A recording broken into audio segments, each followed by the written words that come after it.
All right, guys, we are all done with the garage door. Outside and in took me about 30 minutes total, I think, and it came out pretty good. I used a rag to follow up to get all the moisture out that dripped down when I used the squeegee. It did do a decent job. I see a few here and there, little water spots, but overall, I guess it's a lot easier than using rags. So let's bring it back inside where we can clean up and come to a conclusion about these three products.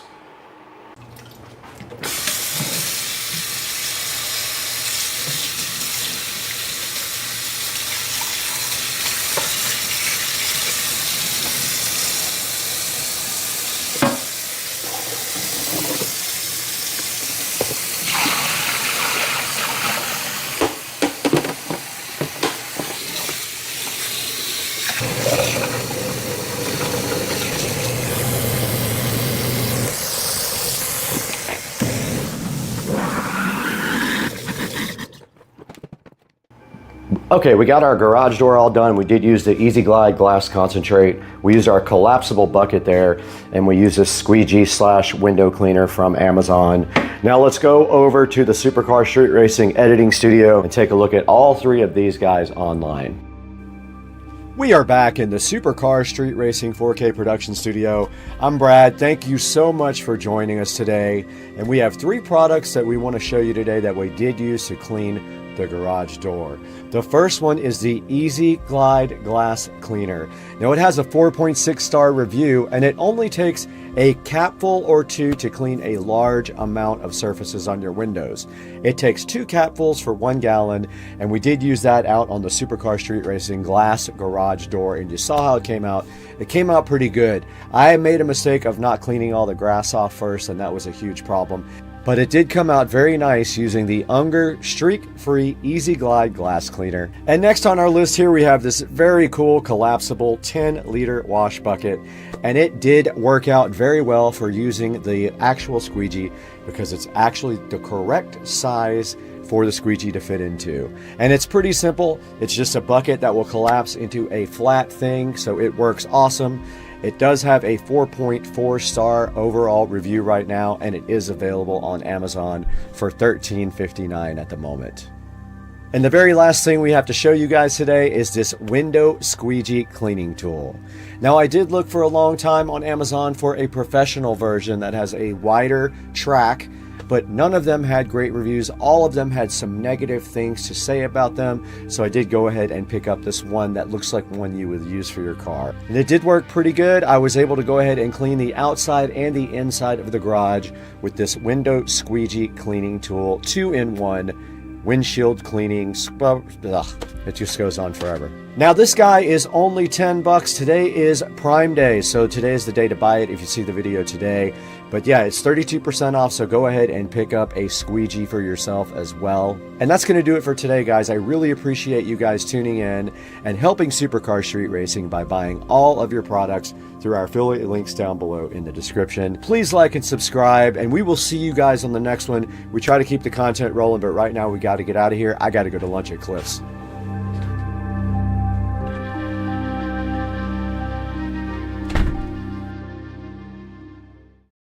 Jesus help me. All right, so to drive it, Where do I need to hold on? you're not gonna hold on right now. I'll tell you when. Actually, hold on. Okay, you ready? No. Keep your heads back. Yeah. Okay, you sure? Pressed again. No.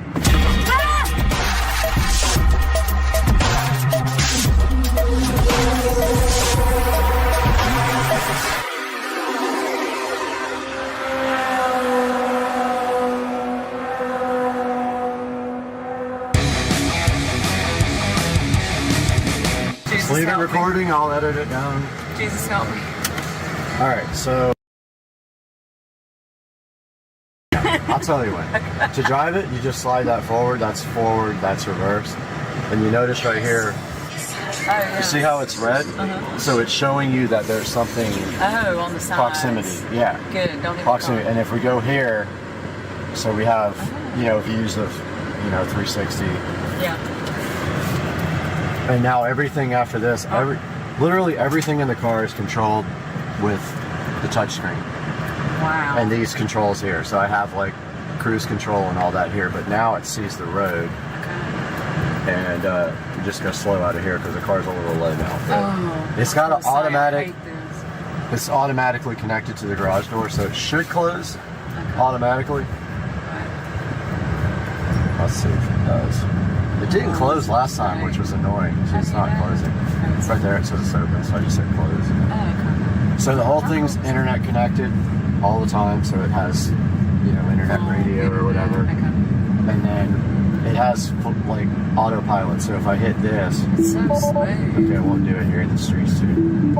It only do autopilot on bigger streets, so it won't let you do it on this back road. It keeps saying no. Oh, okay. Too much around. And so like here's the battery percentage, it's at 90%. Okay. And if you try to go somewhere far, like if we try to go to your house, Yeah. it'll plan the route out so we get chargers and all that on the way. Oh, It'll show you like how long you have to charge, and it'll only do the minimum to get you there. How long does it have to charge when you stop? So at a supercharger, it depends on how low your battery is, but it will fully charge the car in an hour and a half. So usually their You just superchargers. sit there? Yeah, but they put their superchargers usually at restaurants or like places where you can chill. But it adds a lot of time to your trip. If you have a long Totally, it trip. completely does. So you plan your trip around. Do you have to pay for the charging? So yes, you do. Some people got free supercharging when they bought their cars. I don't have that, but I don't travel, so it doesn't really matter. I charge it at home, and I charge it off peak, so I charge it at night. Okay. So I charge from 10 p.m. to 6 a.m. usually because it's cheaper, and it costs about $9 to charge the car. Okay, so there's no gas in this car. There's no motor, there's no engine. It's just All batteries. So all I batteries. gotta see up underneath. Tesla there. doesn't make a car with a gasoline engine. I've got to see under the hood just to see There's what I'm. it's a frunk. There's nothing in it. You know, he just took over #1 spot in the world again, as richest man. How do you do that? I mean, again. He just bought Twitter for like 52 billion. And went down. It went down. Right. How do you do that? I don't get I it. have no idea. Oh my god. I mean, So that's regen, so I'm not on the brake. So you see how it wanted Yeah. to stop itself? And it wasn't jerky. No. No, it kind of just smoothly, and it applies the brake lights when it does that, so people behind you know. Look how I didn't even notice the steering wheel. Oh my god. yeah, it's like an airplane. It is It's a exactly. yoke, yeah. When you said a yoke, I was like an airplane. Okay, I may have to drive it. So yeah, you can Just definitely real drive slow. it. But you can drive it in chill mode where it doesn't have like all the power and all. Okay. That's stopping. Wow. Okay, so do you have a brake down there? Is everything? Okay. I do, but you don't have to use it.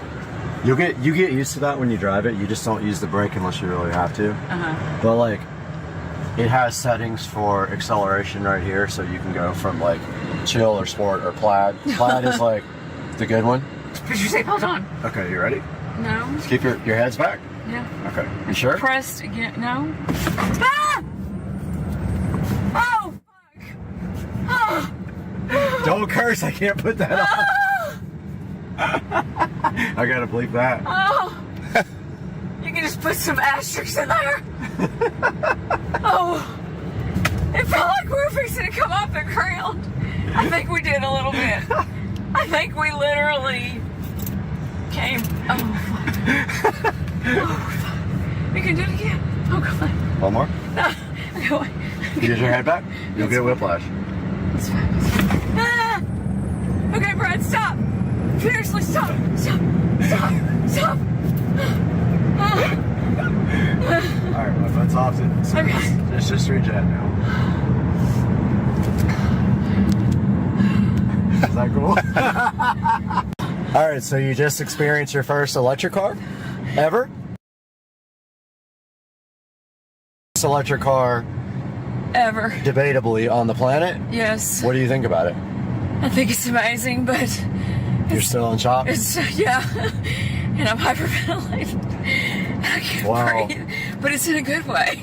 But like, what do you think about the rest of the car? Is it? The car Is it nice? is super amazing, and I wish I could afford Buy one? because I would have one. Well, you could get a Model 3. You could get like the It's so $40,000 one. freaking cool, like amazing. Put a little charger in at your house on your dryer thing. But and I'm then- still like in shock, and my stomach is in a big knot That's right now. Literally, you react just like every single other person And it reacts might to take this. a while to get over it. Rich, the I need- first time he was like, I he need said another that, shot. like, Do we have any shots in here? yes, we do. Where's the bar? It's got to have a bar somewhere.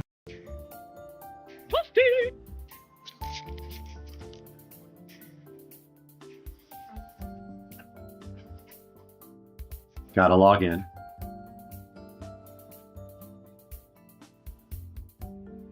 And here you can see my other, this is not mine, so I'm going to remove it. This is my neighbor's. Okay, so you can see all my Govee products on one page here. So you want to press the plus button at the upper right. And now we are adding, let's see what model number this is. Fixture lights H6087. You can actually type it in the search box. H6087 search. There it is. So it says Bluetooth device nearby, so what it's telling you is to be close to the product.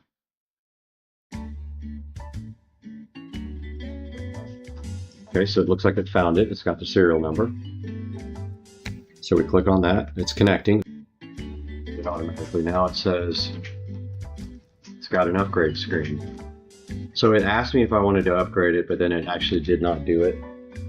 So you have to go into the settings and then the firmware update to accomplish this. So here we go, it's upgrading the firmware. So I haven't quite figured out the layout that I'm going to put these in. I think I'm going to stagger them back and forth on the beam if they will reach the entire length of the beam, but I don't think they will after looking at the length of the cables that go in between them.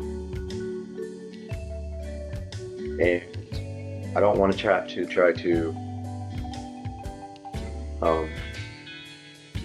I want to have to try to extend a cable, and I bet you I can't get longer cables for these, but man, I wish these cables were just a little bit longer. So it's still going through the firmware update here.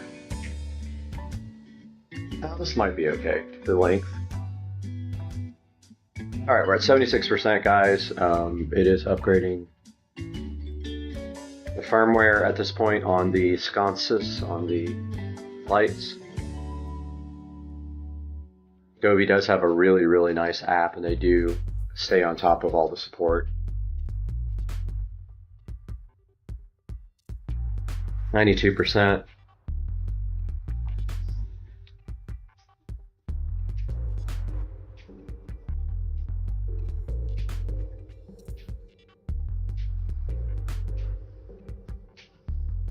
And it looks like it has updated them successfully. So we're going to take a look at how you mount these guys now. Out on the patio now, I'm just taking a look at it. Alright, let's just put this in the hole there.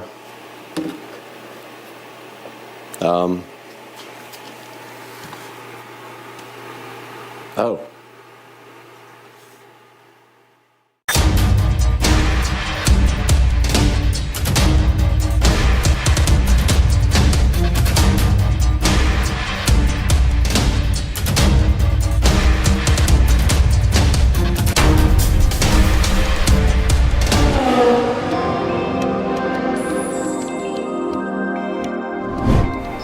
Guys, right here in front of me in the Supercar Street Racing dining room is the Dayton Audio 250 watt subwoofer plate amplifier and my 30-year-old-ish Cerwin Vega CLSC 15S. The amplifier burned out a while back, so today we're going to be replacing that with this new high-tech Dayton Audio 250 watt subwoofer plate amplifier with DSP. So stick around, because it don't fit.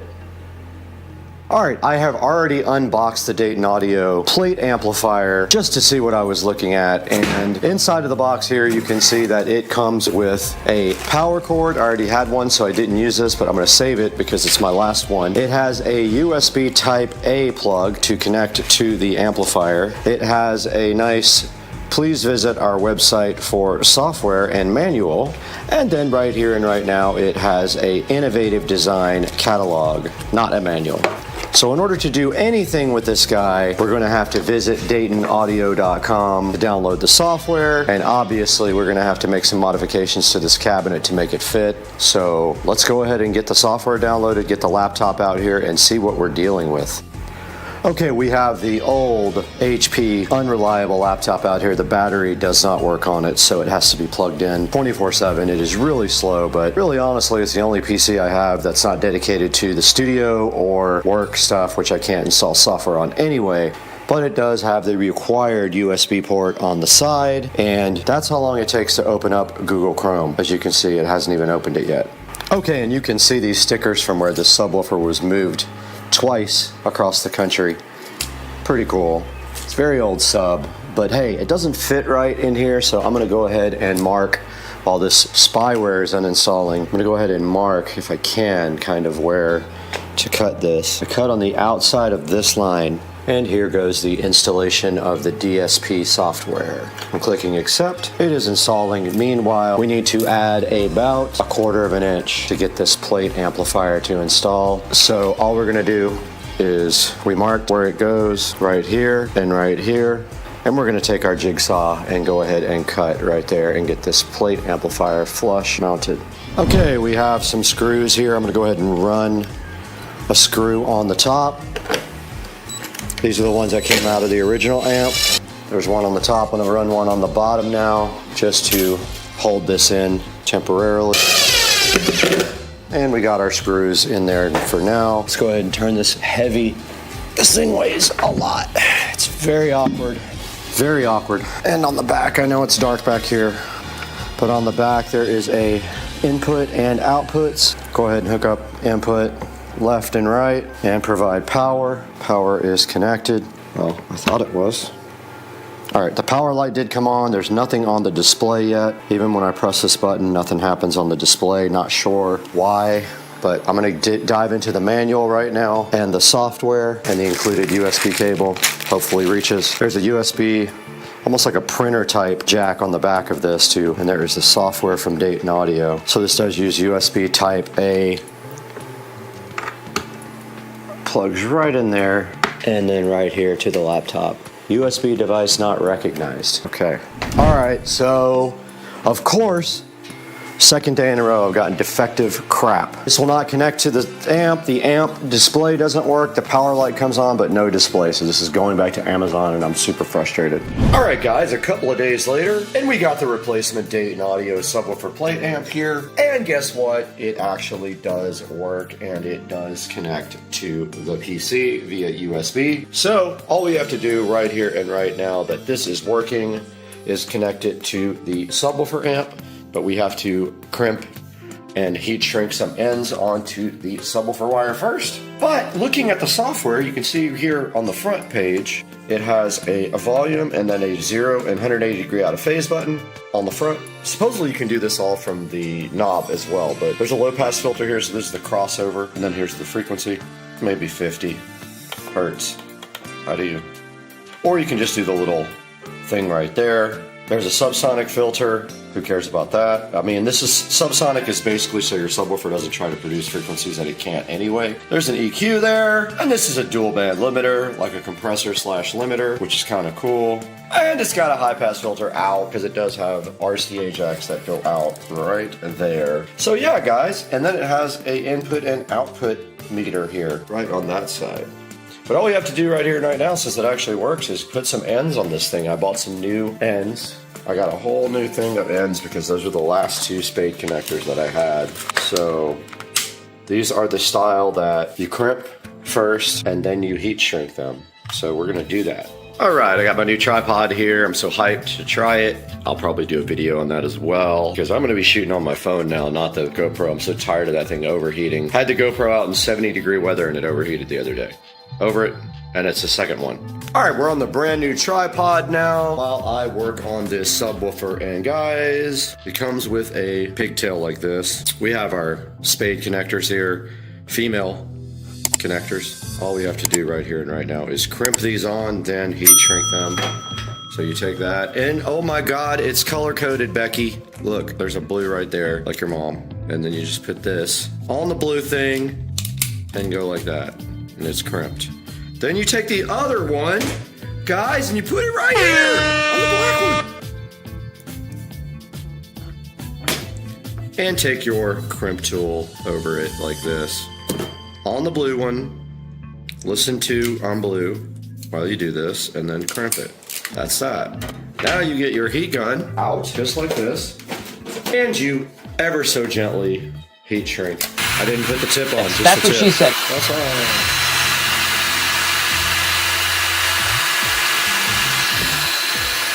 That is that. That's how you do that, dude. Dude, check it out, bro. This is ready to go. Now all we gotta do is install it. And guess what I have, guys? Guys, I'm so hyped. I'm gonna get myself back. Yeah, pretty sure Plus was on that side, but really in order to see it, I have to get the phone out. But you can see here, I just hooked up the spade connectors to the sub.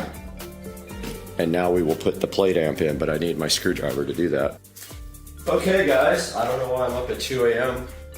on a Monday morning, but I am. And since that is the case, and this is connected, and it is the right polarity, we're gonna go ahead and install it. Now, if you remember, because this was 5 seconds ago for you, we did cut this to make this work. And I had already screwed in one of them, dog.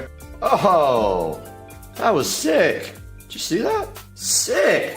The magnet caught it. Not the Magna Carta, the magnet caught it. All right, before we put all the other screws in, we are gonna go ahead and test this. I do have a power light and I put it on auto. It's on normal input level, not high level. We're not using the high level. All right, I'm gonna go ahead and connect the laptop. Okay, I hear bass. This thing is hitting hard. Guys, I wish you could actually hear what this is like. I love this 30 hertz EQ. Let's try it. Sreaming VESA is back in action.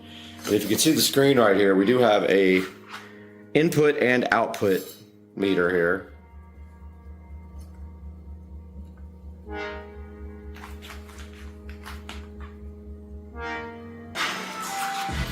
There it goes.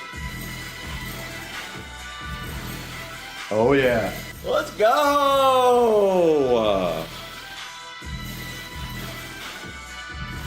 Guys, it's shaking the walls, bro. So, true story, I bought this Sreaming VESA subwoofer from the actual factory when my friend worked for Sreaming VESA, and I got it for cost of materials, which was $30. I should have bought 10 of them. And all we have to do right here, right now, is fill. And this is gonna dry clear.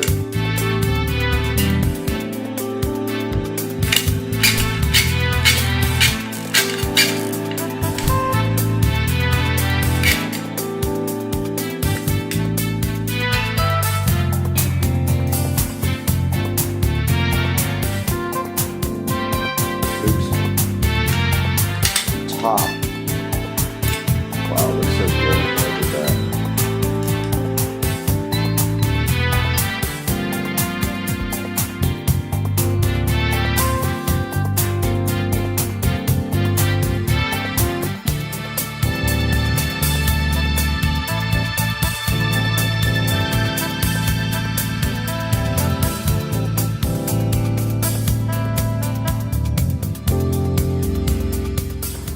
This thing's bumping. It's not connected. These nuts. All right, guys, we have successfully repaired a 20-something-year-old, it's probably 20 years old, Sreaming VESA CLSC15S. Truth be told, I wanted the original amplifier to be repaired. However, there's a guy on eBay that does it, but he has not been available for 6 months, so I think he has passed away or does not want to repair my amplifier. It's Joe's dad's subwoofer. Guys, I'm going to end the video here, but I'm going to go out to the Supercar Street Racing studio now and record a little outro about the Dayton Audio plate amp. Now, this is the Dayton Audio SPA 250 DSP. So, guys, I really appreciate your support. You guys don't even know how much it means if you watch this video and you enjoy what I do. I enjoy it, so I hope you do. This gives me slightest little pleasure in the world, dog. And so I'll see you guys in the next one. But let's throw it out to Brad now in the studio. Take a look at this Dayton Audio subwoofer plate amp online and see how you can get your own Dayton Audio 250 watt subwoofer plate amp with DSP. Peace out, guys. Back in effect in the Supercar Street Racing 4K production studio, and I am Brad. And guys, today we have a repair of my old Cerwin Vega CLSC15S. Now this subwoofer was bought brand new from Cerwin Vega, right from the factory for cost of materials. $30. I know it's hard to believe, but yeah, my best friend worked as a customer service manager for Cerwin Vega. So we were in California and we got to go right to the factory and buy all kinds of Cerwin Vega stuff for cost of materials. And now the Cerwin Vega subwoofer amplifier has died and it's very hard to find somewhere to replace it or repair it.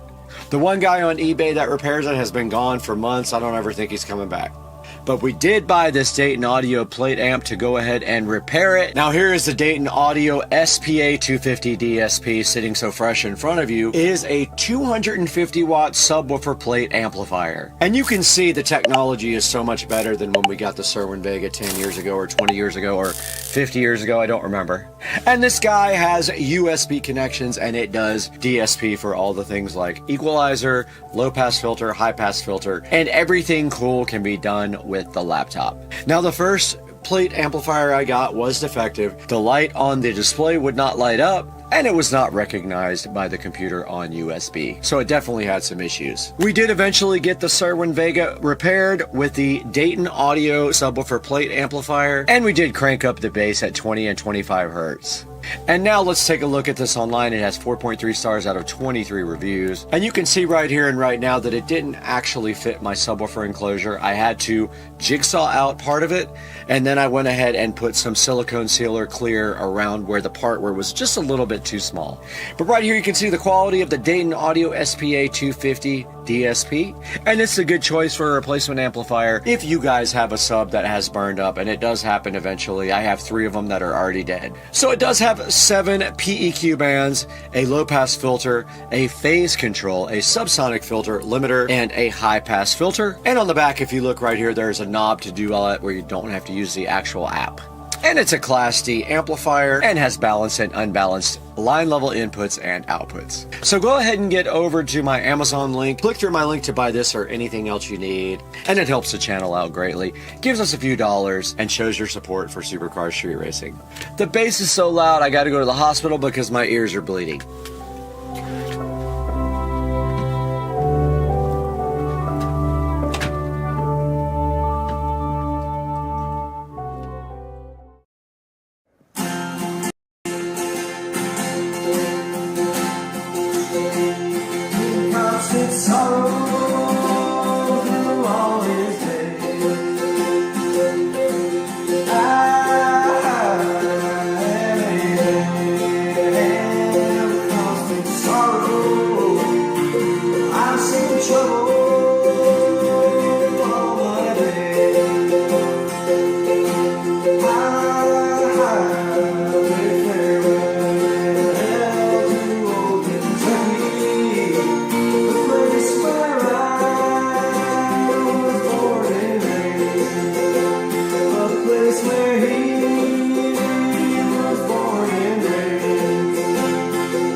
And we just want to kind of explain about how this house is actually going to be paid for in the next 2 weeks. I am super hyped about being able to do this. I've worked really hard for this for the last few years.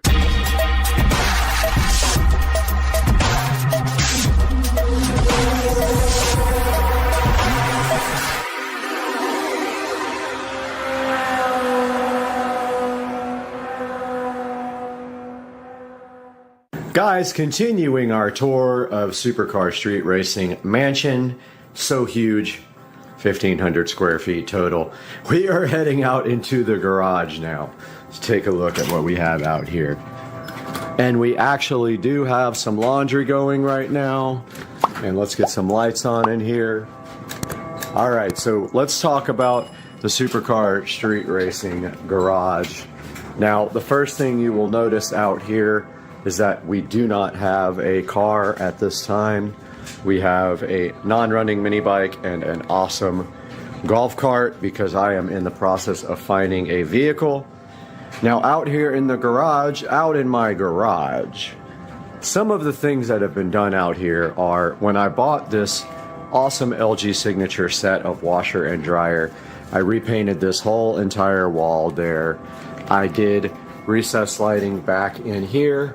I did this light here, and also I did these cabinets up top. And when I did the cabinets, I put power inside of there, which turned out really good for all of my tools and stuff. So taking a look inside here, we have tools, charging, and then over here we just have miscellaneous stuff, electrical equipment, and on top we have a nice area of storage, and we have the audio system for the garage entertainment. Joe, Dukes of Duval, and myself built this workbench years ago, about 10 years ago almost, so that is still there. And you can see I have my tools on top. Joe and I did a video with the vise and the grinder install. Over here on this wall we have tools hung up on pegboard style. My whole garage has pegboard, as you can see. We also have our landscape light timer here for one side of the yard, and we have our Wise sprinkler controller for the other side of the yard. Looking up here, we have our new garage entertainment system, and behind that is where we did all the nice work up through the wall. And that is our garage entertainment system. It is a 1080p television that I have had for almost 12 years. I have 2 of them. Here we have, again, we have our LG Signature washer and dryer, and these guys are actually connected to Wi-Fi, and they will notify you when your wash and your dry is done. I have added power right here, but one thing I would like to do is add power all the way down both walls and put a retractable power up here where the Chamberlain garage door opener is. This is actually a smart garage door opener which does Wi-Fi. I replaced that about 1.5 years ago. We also have a dot right here if we need to do any smart related stuff. And we have a nice storage area under here for our air compressor, our miter saw, and other miscellaneous items. And stepping back to the front of the garage so you can get a good look here, this is what the garage looks like. We borrowed this table from Rich and Trish to work on the mini bike. But there's the golf cart, and that golf cart does charge from right here. There is the charger, even though I need to get power done here on this wall, and I will get that done soon. That is a look at the Supercar Street Racing garage. All right, everybody, so just a good look at the orientation of where we are. The living room's there, the outside is there. If we take a left here, we have our dining room here, which you already saw, but straight ahead is the master bedroom, which is now the Supercar Street Racing studio, and also this is my work area. And so just stepping in here, if we made a right, we would be out at the pool. There is a sliding glass door there. Over here is where we have our editing rig. It's also the setup for my work. We have two setups here. So if we need to work, we can do personal stuff on one and work on the other one. We have a monitor over on this side, which actually has, for editing, we can see our master output there. And there is the Supercar Street Racing editing rig. That's the Supercar Street Racing real work rig. We got our keyboard back there and our amplifier as well. But yeah, this is the Supercar Street Racing office / studio. We have a bunch of the gear here that we use to actually shoot videos. We've got a nice smart single light switch right there. We've got a Show 5 here. We've got recessed lighting up in the ceiling, which I did when this was an office for my ex-wife. We also have in-ceiling audio to the whole home audio system. We have a nice Red Hot Chili Peppers poster and some LED lights that I got out in LA. We have a stereo speaker set, which is going out into the studio. Those will be the mains for the studio right there, and we will have a subwoofer as well. And that is a look at the office. It needs to be spacious. I do so much in here related to the channel and related to actual employment. And then if you were to step right here, you would see the beautiful outdoor view, which we will take you guys into after a tour of the bathroom. Okay, so looking into the master bathroom from the Supercar Street Racing office, if we go over here, we see this awesome LCD smart switch from Landbahn. We press that, and the lights do come on in the master bathroom here in Supercar Street Racing, which has had a lot of work done since I bought the house, but most notably, my most favorite project was the LCD LED smart mirrors, and they are not only smart, they have built-in makeup lighting, but I also added the Govee smart strips behind the mirrors, and they are all controlled with the show right there. And when I did this last remodel, when I got this brand new vanity, I had to remove the trim on the wall to get the vanity in because it is so tight. But when I did that, I made an effort to hide the wiring for the show, and also added electrical behind the mirrors for the Govee smart strips. And there you have the epitome of my favorite project in the world. It is also lit from below, and if we turn the lights off in here, we get a good look at how this looks with the door closed. And this is the Supercar Street Racing master bathroom in its full glory. Hope you guys are enjoying this as much as I am. I'm loving giving this tour. And now this is the Supercar Street Racing master bath. Nothing special, white tile, same tile down here on the floor. All this tile was redone when I bought the house. Let's get some lights going again. This tile was replaced. There was actually carpet in here in the master closet as well. This was all replaced when I bought the house, and we also did some of the same glass and marble tile down there to kind of finish off that ledge. when we did the floors, we also did the trim in the floor stuff as well, which I came up with that idea. And yeah, you can see here we just have a regular old white bathroom. This whole thing was refinished. It has a rain shower head, and we keep all the stuff there. This room actually has been converted to recessed lighting and recessed lighting in the shower, and it does have whole home audio. The outer bathroom has the other side of the whole home audio, so it's left in one and right in the other one. And I did add these LED lighting fixtures years ago, but I have upgraded them to better bulbs. And then here we have the Supercar Street Racing Master Closet. It's also storage for electronics. It has been converted to recessed lighting, as you can see, which made a huge difference. It had one light right there, and now it is where I keep all my clothes and extra electronics, all kinds of extra PCs and computers. And getting a look there, you can see how it goes out into the master bathroom. But yeah, this is the SCSR Master Closet. Guys, this is where our tour takes us out of the Supercar Street Racing editing facility and onto the backyard for the yard tour. And you walk out here and you do see that this is where our patio is. And we completed all this work on the patio. We did the beam, we did the fan, we did all the electrical and the lighting, and we did a new rug when we built and remodeled this backyard. And you can see here, that is the sunroom there, and then that enters into the Supercar Street Racing office, which is also my work office. So this is the patio. It has the RGB Govee sconce lighting. It has RGB lighting in this lamp as well. We do have some furniture out here.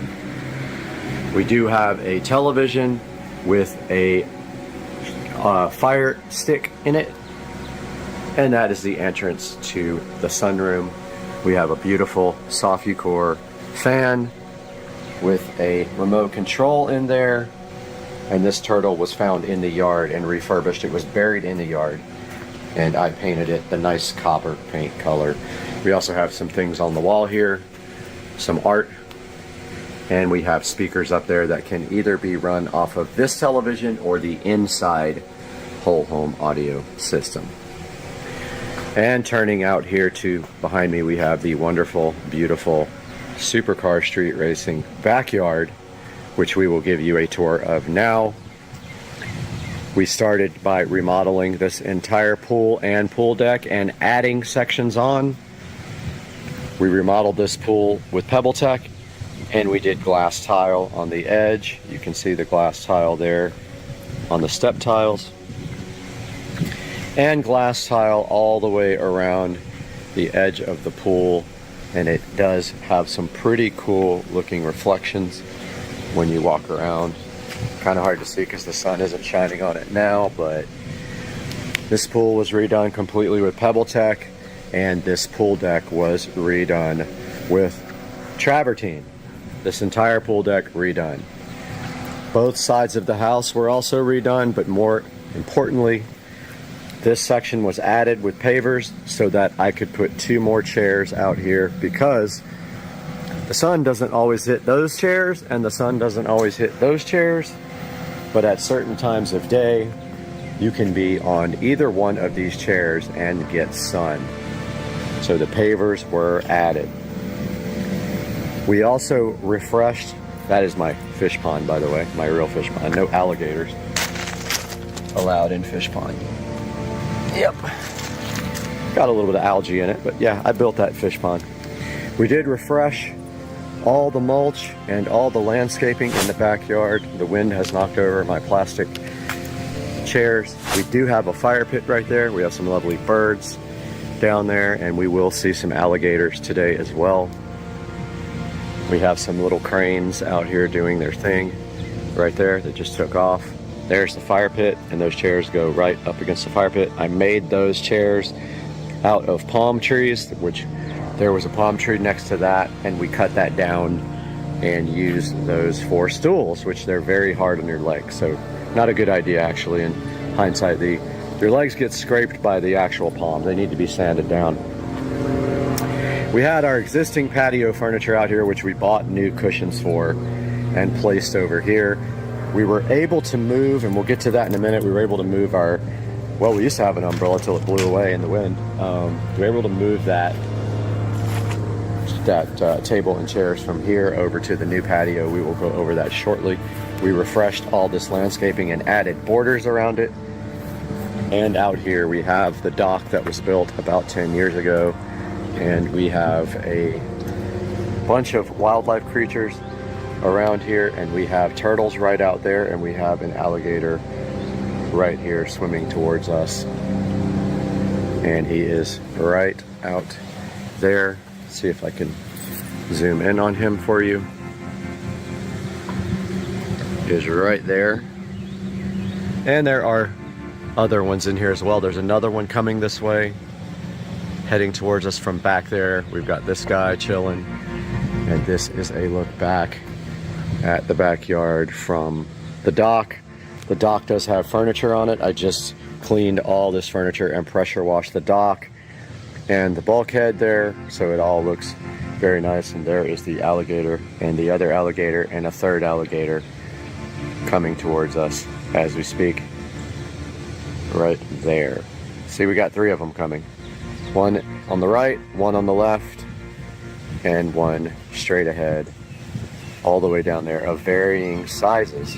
That's a little guy right there, but here he comes. And he's getting closer. So that's how the house looks from the back with this tour. And I'll show you what happened with the fence. All this fence is brand new all the way around the property. It's all brand new vinyl fencing, and we were able to move the fence from where that gutter is all the way to the front to get some more space for the backyard. We added the rocks on the side of the fence as well, and all this concrete is new, every bit of it. You can tell concrete was not there. It was, none of this was concrete. We added all of this concrete here all the way up to the front to the fence. Added this patio, which did have an umbrella until about a week ago. I went on a trip, I came home, and it was gone. So it either got stolen, which is unlikely, or the wind took it, but it was very windy here, so it definitely was the wind.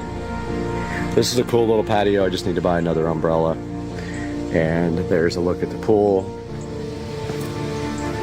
and the landscaping on this side. Walking back to this other side, we will show you the brand new pool equipment. All this concrete is new. We made this garden out of existing yard. We had plants here, they died in the last rain, or in the last freeze, sorry. But it looks like they're coming back on both sides. All this concrete was added along with this fence. The fence used to be behind where that AC is. We moved it up to the very front of the property so we could build the Supercar Street Racing Studio, which is still being worked on. This is the brand new pool equipment. It's all Wi-Fi enabled, brand new stuff, the newest technology available, and it's all Jandy with the control panel there. And our landscape lighting back here is also Wi-Fi enabled, and it controls all of the landscape lighting. And then we have nice lights on the fence there all the way around the house. All this was added. I know it looks crooked, it's really not. The fence is actually running away from the property line. The shed is, the Supercar Street Racing Studio is actually straight with the house. And if we go up here, we have a nice pad here to add a shelter one day if we want to park something under, which I think that is my plan, so I can have 2 cars in the future. But we have the studio here, which we are going to take a look at next. This is the lean-to addition to the house. That is the Supercar Street Racing Future Studio. And let's go ahead and enter this guy right here. And it is all locked up. So let's go ahead and go in. We don't want anybody stealing the nothing that's inside. It's literally oxygen. And this is the Supercar Street Racing studio here with dirt in it because it's not sealed up all the way underneath the door. So I got to get that done. This is actually just blowing through underneath the door because there's no weather stripping around the door. But this is the future home of the Supercar Street Racing Studio, and we have to get some AC put in here. We're going to get a split system. We're going to seal around that door completely. We are going to get insulation done, and this wall here is going to be beautiful with two 50-inch televisions, 4K, and we will have a desk to actually broadcast on and the best lighting available in the Supercar Street Racing Studio. But yeah, this is it. It's about, I don't know, 150 square feet. It's perfect for a studio. It's not very hot today, but it does get hot. It either needs a window AC unit or it needs a split system. So this is a good look at the studio. It's going to have a bunch of wiring done, and it is going to have insulation drywall, and all the wiring done on this wall, all the wiring done into the house so that we actually have Ethernet out here and not Wi-Fi. And I will update you guys on this after we get more done.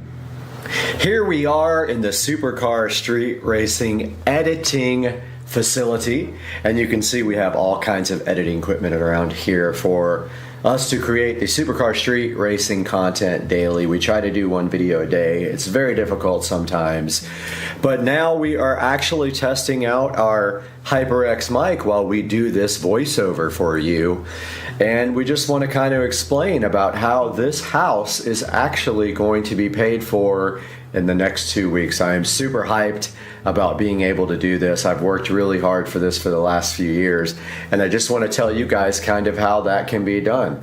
So the first thing is, I would say to save all your money possible, cut corners when you can, and make those extra payments. The first problem that happens with people is they try to just get by with the minimum payments on the mortgage. It would benefit you so greatly if you just take one extra payment per year, or even 5 extra payments per year, or 6, or if you can do an extra payment per month. You have no idea how fast that will decrease that debt in your mortgage. Now for me, I've been really lucky because I've had some good investments and things like that, and I have been able to not only do the pool renovation outside, but I've also been able to put more than a couple of extra payments per month into that Supercar Street Racing mortgage.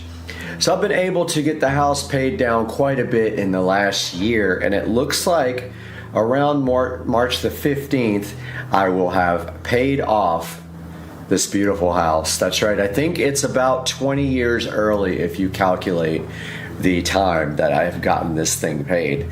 Now the interesting part of this also is I've been watching the payments go down as far as interest, and the payment are showing an interest level of like $40 for the last payment, which is absolutely amazing. It looks like over the span of the loan, this is going to save me about $50,000, and that will actually pay for a vehicle for Supercar Street Racing.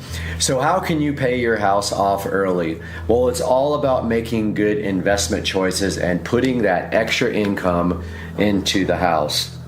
You may not have the ability to do as many payments as I did, and that's totally fine. You can still get this done because there's other ways to do it as well. I use my credit card points because I have a Wells Fargo credit card, and I apply those points directly to the mortgage.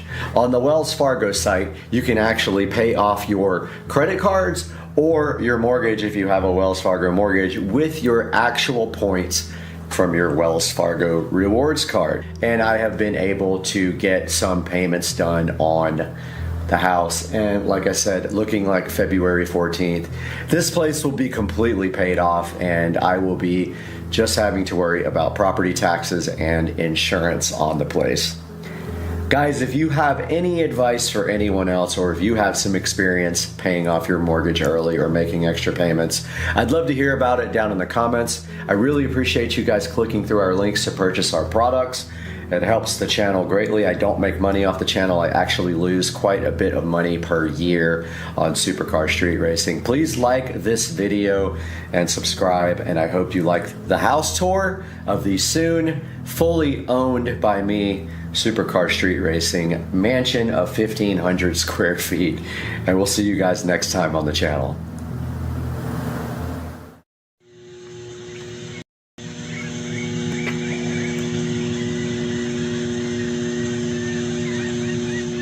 Damn, he's actually home.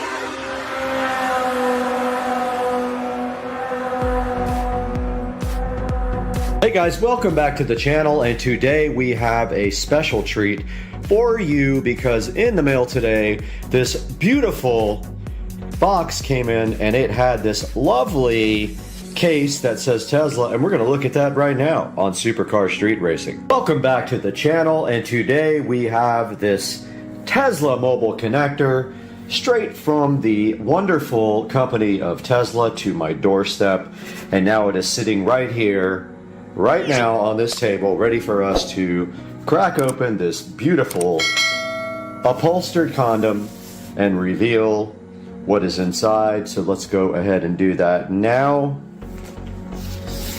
And inside of the Tesla mobile connector container here, this does not come with it. I got you guys, I tricked you. I put this in here. This is a J1772 to Tesla adapter that I will keep in the car because my other J1772 adapter is currently in use on the split volt level 2 charger. This does not come with the Tesla mobile connector. Yes, it is called a mobile connector, not a charger. Tesla chose to do that and also to mess with your brain in the process. And inside of the lovely packaging, we have the NEMA 5-15 adapter, which we will open here shortly. And then we also have a NEMA 14-50 adapter here. Let's get those open and take a look at what those are. We have opened the packaging, this plastic condom that was covering the NEMA 5-15 adapter, and here you see it in all of its glory sitting on top of the case here. What is a NEMA 5-15? Well, that is the standard US wall plug right here. And there is how it plugs into the Tesla mobile connector on that side. You just plug that bad boy in, and that gives you the ability to charge with a standard household jack. And if you are not driving very much, if you're driving your car once or twice a week, this is fine for you. It might not get many miles per day, but it will be enough to get you by. Or you go somewhere on vacation that does not have a charger and you need a few extra miles while you're sleeping, this NEMA 5-15 outlet is what you want in your life. And then we have another adapter here. It is a NEMA 14-50 outlet. A lot of people get a 14-50 installed at their house. So should we open this and take a look at what's in this plastic condom? I think we should. Let's do that on the right now. And just like that, we're back with the NEMA 14-50 adapter. And what this allows you to do, if you have 50 amp service on a plug at your house, is charge your vehicle at approximately 50 amps. And I don't know the actual maximum, it's either 40 or 50. But this will get you up there towards 40 to 50 amps, and that will charge your car much faster. And if we see the front of the amazing Tesla mobile connector here. It's very simple, very clean, just the Tesla logo here on the front, and then this is where you actually plug in the adapter for either the 14-50 or the 5-15 plug. Tesla decided not to give you anything else besides these things.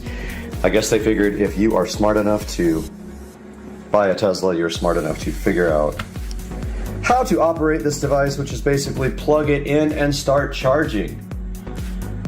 And so let's plug this into the car and see what we get from the standard plug here. I'd be interested to see that, would you? And we hear the mighty hum of the club car charger charging up this beast. However, the batteries are on their last legs. So we are going to have to get this upgraded very soon. Within the next month, we're doing lithium and a AC conversion. And regardless from that, we have to plug this guy into the wall in order to charge. So let's get this guy plugged in. Oh, I don't have any free plugs. I mean, my neighbor's got some outside.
Okay, we got the power connected to the neighbor house. They don't know, and I will be stealing their power, but there's a problem here. This turned red, and this thing says that we can't charge because we are on a schedule. So we got to go into the app and change the charging schedule. Now that we have the schedule disabled, it's still not charging, but now we are at our limit of 90%, so let's raise that a little bit. Even though we raised the limit to 95, it is not charging. I am going to remove the charger from the port here and then put it back in. I didn't even know that button existed to remove it. Oh, and it has said to us, we're closing the door, so let's try to reopen it. Let's see if it'll charge now off the neighbor's power. Ah, it turned blue. Now red. We have a problem. Charging stopped. 90%, huh? Okay, let's see why. And now we have moved power off of the janky extension cord to power inside of the house. And you can see this green light come on. And it is charging now. There's no indicator on the screen. Now it is. And we can probably see what the charging rate is going to be here momentarily. Back in the Tesla app, and we do see now that it will take us 3 hours and 20 minutes to reach the 94% limit from the 90% limit using the 110 volt adapter here at the house on the Tesla mobile connector. We cannot steal neighbor power. It will not let us do it with this extension cord. All right, guys, we are back here with the Tesla mobile connector, and we have proven that it does not like this extension cord for whatever reason. It may be that there's no ground. It might be that the cord is too small to handle the load. We were not able to steal power from the neighbor, unfortunately, to charge. He's still there too. To charge the car, and we can see that it will take 3 hours and 20 minutes to charge 4% of power. So you're talking about what, I don't know, 4 hours for 4%. So that's gets quite a bit of time, but if you don't drive the car very much, that's probably fine. You could charge it with a 110 volt outlet all day long and then drive the car once a week. So that's it for today's video. Hope you guys really enjoyed the Tesla mobile connector, and this mosquito's trying to bite me as I'm doing my outro. But we'll see you guys next time on the channel. Hope you enjoyed it. Just gonna tan here, but wait.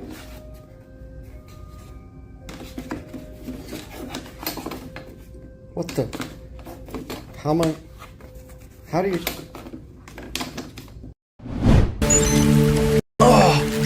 Aren't all these webcams the same? I guess not.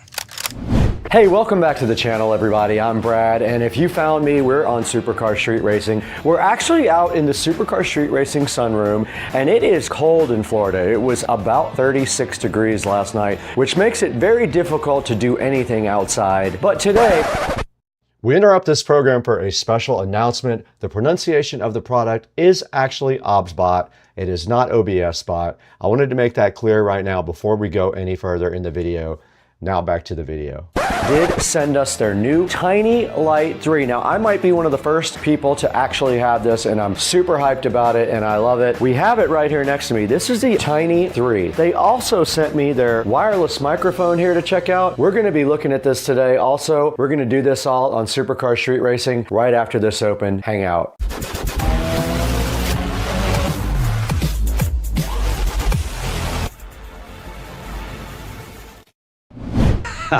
Aren't all these webcams the same? I guess not.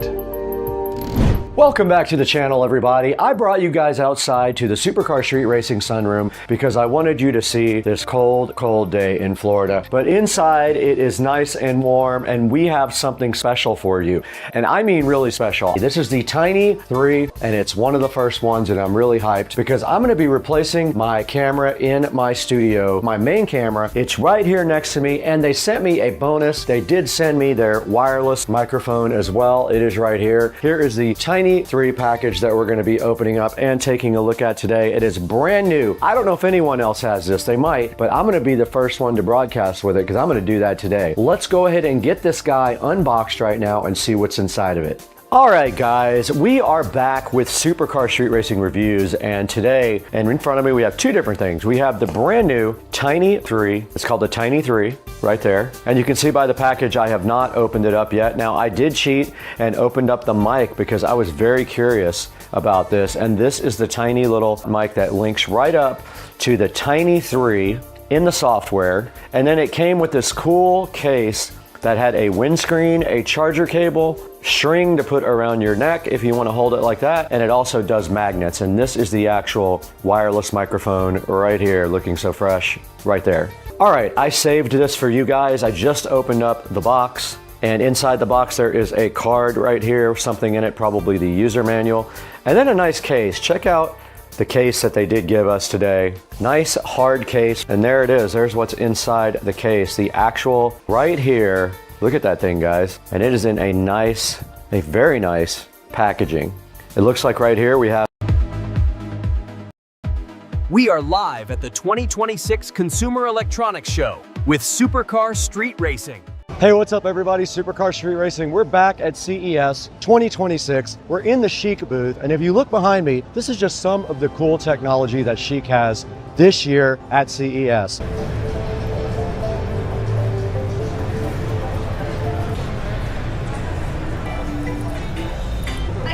Now, Chic's Panda design is inspired by Sichuan, China, and that's the home of the giant panda and the birthplace of the brand. Now, pandas also represent friendship, calm, and balance. And that same philosophy is built right into the appliances. Now, the goal here is simple. We're gonna merge technology, comfort, and nature. Now, we found a very cool section of this booth. This is the AI TV section for Chic. All right, we located the Q100 Nova mini LED TV right here. It has so many cool specs, I have to read them to you. This thing has a zero gap wall mount, meaning if you look on the side here, that is the amount of space you have between the TV and the wall. It has over 5,000 local dimming zones, 5,000 nits of peak brightness, and 95% DCI P3 color coverage. It has 4.1.2 panoramic sound built in as well, and 3D sound built into the TV itself. And it is powered by their Changhong Yunfan AI engine. Joe, we found the air conditioning section of Chic, and it looks so cool. Step in here with me to this awesome room and check out all the cool products that Chic have. These are 5th generation inverter air conditioners. It says evolution driven by your care, and they think for you because they use AI. This is a nice gray color here, which would look very cool in my house. And then this one here says 360 degree PureTech 2.0 for a dust-free cabin. But there's one thing in particular we came here to look at, and that is this AI Air Manager 360. Now, this is the first system in the industry that does temperature, humidity, and air quality at the same time. This thing actually checks to see if there's enough air coming in, and if it's not, it brings in fresh air. This thing is so detailed, it gets down to a 0.1 degrees Celsius precision temperature monitoring. How smart is this? It will also auto dehumidify anything above 70%. And of course, since this thing is AI, it learns your habits. This thing can achieve 99.9% sterilization in under 2 hours time. This is actually inspired by this guy, and it uses ink wash art styling right on the front for this cool looking line pattern right here. Now, this is the BCD 507W Smart Fridge. It has some amazing features we need to show you guys. Check this out. It has this feature called M-Fresh. It's got a cooked food zone here. It's got a minus 3.5 C gentle freeze. So the top evaporator and the soft air lock keep frozen meat moister with less blood loss. And right here, check this out. It's got full space purification too. And here's a very cool thing. It has a dual cooling system with independent cooling cycles. Now what that means is, you can see here, There's no odors that cross over between the two systems. They're completely separate for fresh storage. Now let's go ahead and take a look inside of this cool fridge. We look right here, Joe. It's already stocked up for our dinner tonight. They knew we liked Coke Zero, but check this out. It's got these nice soft closed drawers as well. They just close just like that. And then of course, you got the dual zone. The freezer is down here, completely independent of the top zone. And everything is smart controlled as well. Okay, this is the MG100 14786 smart washing machine right here, Joe. Take a look at this thing. Now this thing uses AI to analyze your fabric types, your load weight, and your user habits. It automatically will optimize your wash. Check it out, it's got a 530 millimeter drum in there, a 9.2 inch touchscreen interface right here, as you can see. Let's play with it right there. And a direct drive durable motor for quiet operation. Now its smart programs include one-touch wash. There's things right here on the front you can go ahead and press to get into all these different programs. It's got ozone cleaning and steam, and it features a gentle hand wash mimic mode as well. So that's probably good for your clothes if you have gentle clothes that you don't want to get messed up. It also has a smart drying feature with self-cleaning. It saves 30% energy and reduces your water usage, and it is app and voice controlled. This thing is future-proof. Its AI self-diagnosis does that. Its OTA updates keep it modern, and it has new AI features planned for 2026. And looking right behind us here, we have this awesome skiing simulator. Now check this out. He has a virtual reality headset on, and he's actually skiing. There's so much more we have to look at here though today. We better get going. Joe, Chic is clearly pushing beyond usual appliance technologies. You can see this beautiful booth that showcases all their awesome AI, all their gaming stuff. So this is all about AI that adopts, designs that heal, and tech that feels personal. You could see that in a lot of the products that we showed you today. Now the Panda series stands out at CES 2026 because it pushes culture and innovation. Now I want you guys to let me know down in the comments section what impressed you the most. Was it the cool television? Was it their smart washer and dryer? What about their cool air conditioning system? We saw so much stuff. What about that skiing simulator over there, Joe? So many cool things impressed me today. Make sure you drop it down in the comments what you liked, and we'll see you guys in the next booth. You can almost zoom in on the moon with video. With picture, we can go all the way in. It looks so cool right now. I love it. Alien.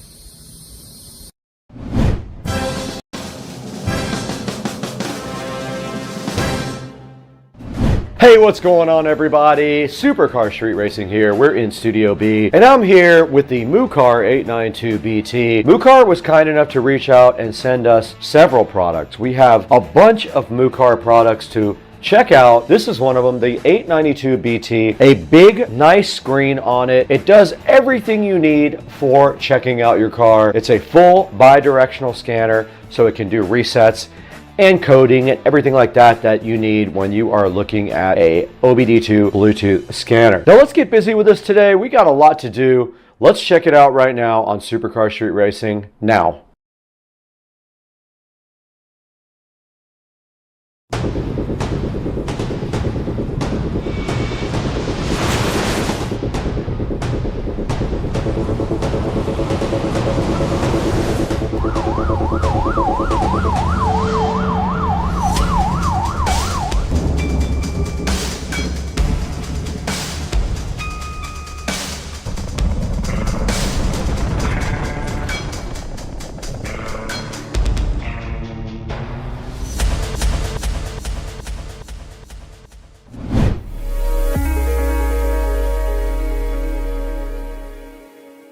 We're in the beautiful Supercar Street Racing Studio B right now. This is the studio that's inside of the house. We have another one out on the outside, that's Studio A. But in here, we can edit and do whatever we want and enjoy the nice sanctity of the Supercar Street Racing compound. And today we have the Mucar 892BT, not related at all to a cow. It's just an OBD2 scanner that does bi-directional full screen scanning, ECU coding, 35 different services, FCA auto off. It does CAN, FD, DOIP, and it has free lifetime upgrades. Now the best thing about this thing is it is a 8-inch screen, ultra large display, Runs on Android 10. It has a 4-core processor, 4 gigs of RAM, and 64 gigabytes of storage on the tablet.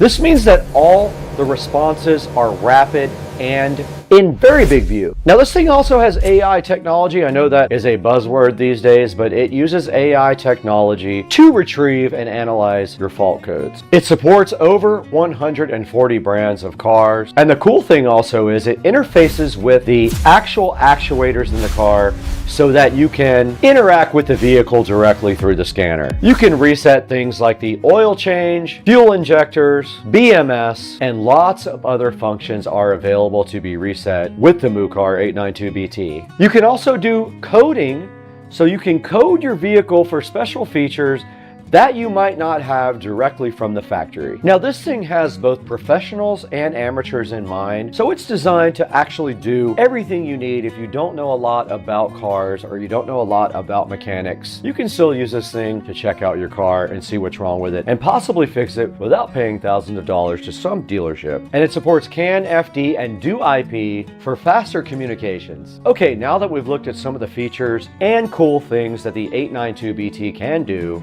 let's go ahead and get this thing unboxed.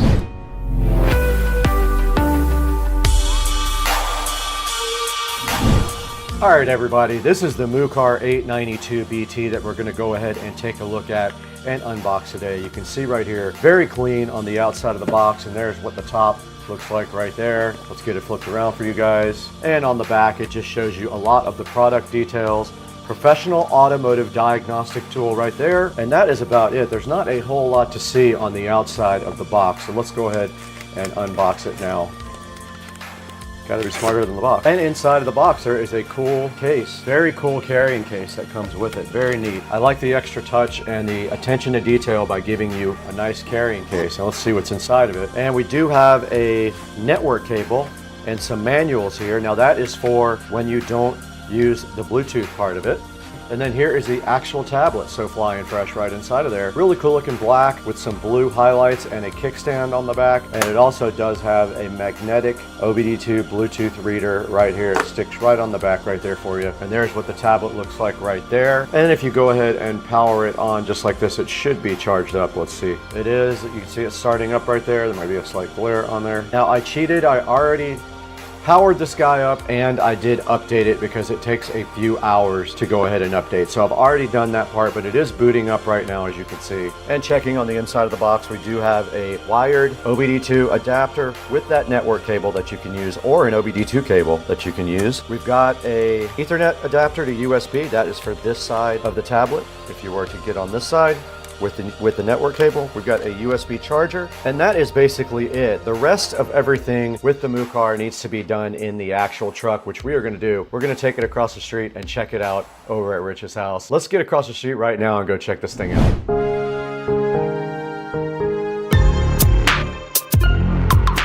Guys, we're out here in Patricia's Kia Sorrento again with the MUCAR 892BT. I have not even opened this yet, even though you guys will see that before this part of the video. I have not really opened it, but it will be edited out of order. Here's the MUCAR 892BT inside of its box, and this is a cool case it comes in right here. You can see it comes with this bad boy case. Let's get it out of the case and then get the case where we don't need it because we're not going there. Now, opening this, look at this cool presentation. You get this really nice case with the MUCAR 892BT. Let's go ahead and open that up and get it out of the box and out of its case. And inside we have an Ethernet cable there. I guess you have the ability to connect Ethernet if you do not connect via Bluetooth. Here is the actual tablet. There is a charger inside here as well. There is a USB-A to USB Type-C cable in here. There is a Ethernet cable, and there's the OBD2 adapter that goes from a male OBD2 to either a female OBD2 or your Ethernet cable right there. I'm assuming you would connect this Ethernet cable from there to the MUCAR to go ahead and use it that way. Now, I don't know if this is charged up. There's the Bluetooth adapter on the back. You can see it looking so fly and so fresh. So that's all we need. And she does have a USB Type-C cable laying here so conveniently for us to plug into the MUCAR in case it is not charged. And on top, you see the USB-A connector and you see the USB-C. The USB-C is going to be for charging. I went ahead and connected it. Let's see what happens on the screen. And then we have a peel set right there, and it did light up. There is a peel set. And the MooCar is lighting up right now. On the back, all we have to do is take off this OBD2 port thing and throw it into Patricia's OBD2 port down here. Her OBD2 port is right here. All right, it is in, and there is a green light on the bottom. Let us go ahead and power on. It's powering up. You can see that now. I'm gonna go ahead and connect this thing to Wi-Fi. I'm going to connect to my phone hotspot. Okay, we are now connected to my phone hotspot. Now, this thing is going to want to upgrade, but it takes a very long time to do that. So what I'm going to do is going to go ahead and diagnose the vehicle with the tablet. So I'm going to go to auto search. This is going to look for the VIN. It is scanning for the VIN, and it made a cool sound while it was doing it. It did find the Kia Sorento here. Let's let it load and see if we find the same fault that we found on the other OBD2 scanner. I'm going to select the US model and do a health report on this car. And there it goes. It's starting the health report. Going through all of the systems right now, scanning them. Let's see if it gets an AC code. It did get the AC code. Both of them got the AC fault. Now this is cool because it's looking through all of the available systems, and the ones that aren't available, it says not equipped on them. It is 40% done. 60% done now with the system scan. At 70% now, and the car is at 14.6 volts. Alright, so the same fault code came up on this one as the other one. It is B128111. It did not load anything, so I'm going to Google search it. Don't forget, this thing can also do a lot of maintenance items. It can do resets of your various systems in your car as well. Let's say your SRS needs to be reset, or your TPMS sensor, or anything like that. And there is some information there about Kia Hyundai AC evaporator sensor, and that's exactly what we were looking for. All right, that's how you take screenshots. There is a little icon you can get into from the top by swiping down. So to go back to where we were, we swiped left. And there's a whole description of the code. I'm going to go ahead and exit that. You can save your reports, and you can email them later or download them from the actual device. Now in OBD2, you can read fault codes, you can clear fault codes, and there is our information and all of the protocols for the vehicle. Here's a history of diagnosis reports. There's the one that we did. There's a community platform for you to go on for dollar fix. Here's a bunch of testing you can do. Read IM readiness, read live data. You can select which live data you want to read and then click OK.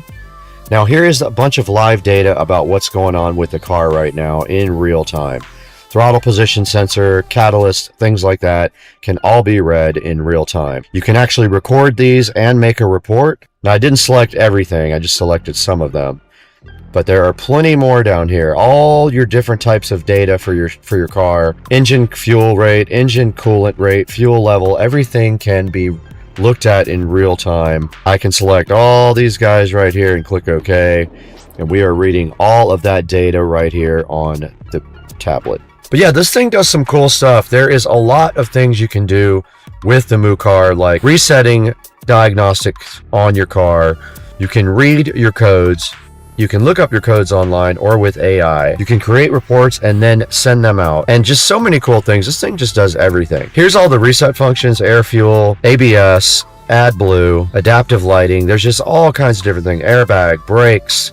So when you do need to do maintenance on your car, you have the capability to do almost everything that this can support on your car. So this is a professional tool for just anyone, really. You can do everything with this thing. Oil reset, rainfall light reset. So many cool things are available here. All right, guys, that's going to do it for this part of the video for the MooCar 892BT. Make sure you check it out. Let's throw it inside to Studio B to see where you can get your own MooCar 892BT.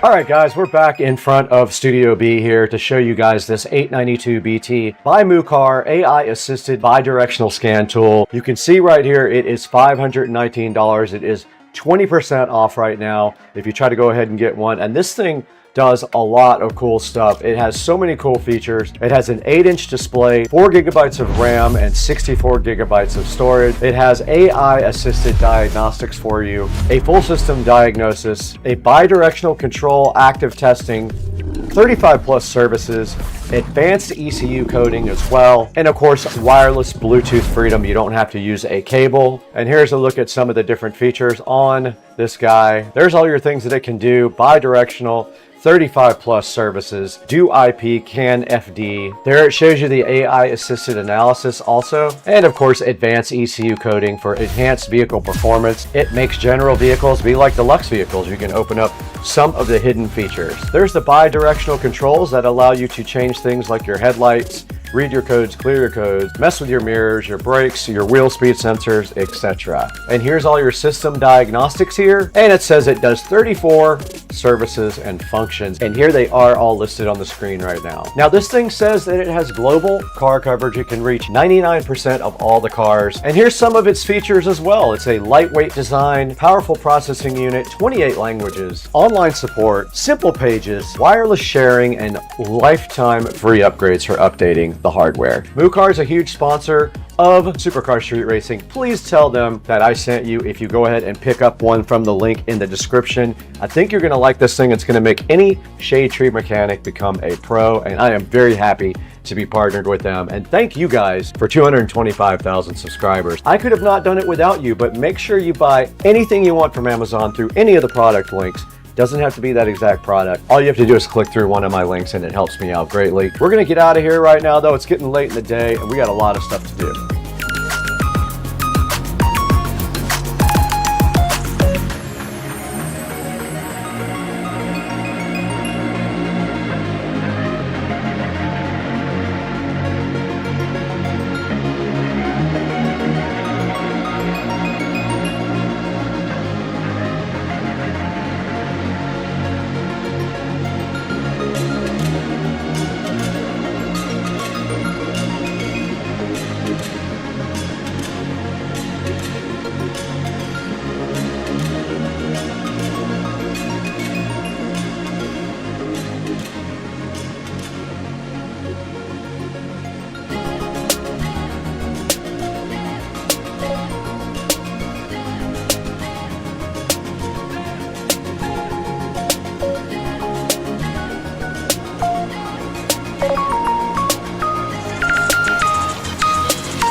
And no editing. This is what it looks like in my bedroom here. The only lights that are on right now are some overhead lighting, and there's a little bit of natural light coming in from my sliding glass door, which you can see hitting me on the side of the face. But this is what the Tiny 3 looks like in natural light. I think it's got great image quality. Now, also in the console, I wanted to show you guys the virtual camera. Now, this is used to use this device in streaming, and the beauty is also a way to go ahead and make you look better in the actual software. So you can apply different types of filters here and the level on each filter. And of course, there are a lot of different types of filters here you can use on this. Now, this is unlit. So now let's take a look at lit. Now, when I did the shot of the Logitech, I did have lights on. I had my Litra glows on. Let's go ahead and light myself up. Okay, now I am lit up from the front. So this is comparable to the Logitech Brio. Now, I can also set up tracking. This thing does have automatic tracking. I'm gonna set it on single mode, and let's see if it does track me, and it does. You can see it locking onto me when I walk around. That is what the tracking does. You can also set up your zoom to go full body, upper body, close up, headless, or lower body, and you can set up zone tracking as well. Now right here is the very cool voice control. Check this out. There's a number of commands you can say right here to the Tiny 3 and it will obey you. Zoom in closer. Zoom out further.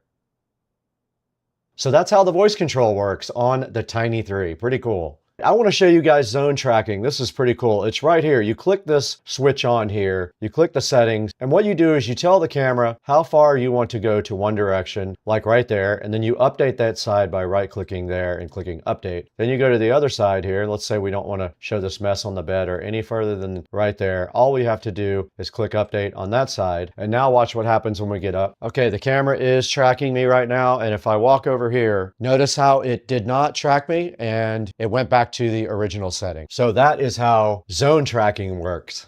Now, I also just wanted to show you guys the setting for group mode. Now, unfortunately, I only have one person, but group mode is pretty cool. Now, what this does is when another person enters the frame, the camera will automatically reframe and keep everyone visible. There's no manual adjustments needed, and it's perfect for interviews or co-host setups. That is right here, but like I said, I don't have a second person to kind of demo this for you guys right at this moment.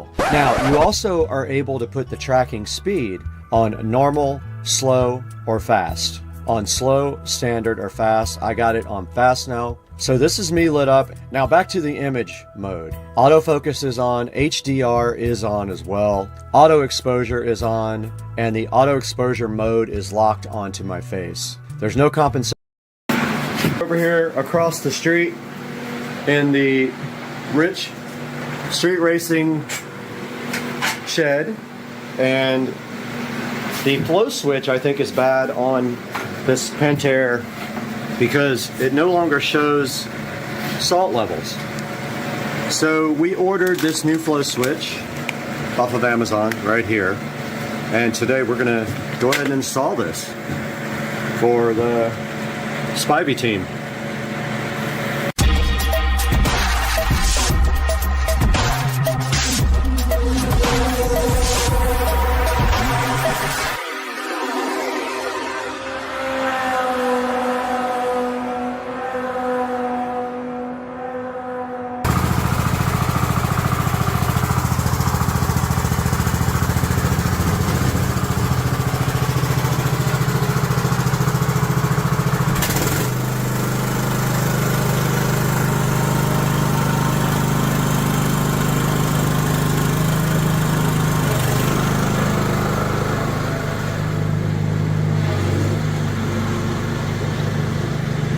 All right, now that Rich has the beast out of the shed, we can take a look at this Pentair flow switch replacement.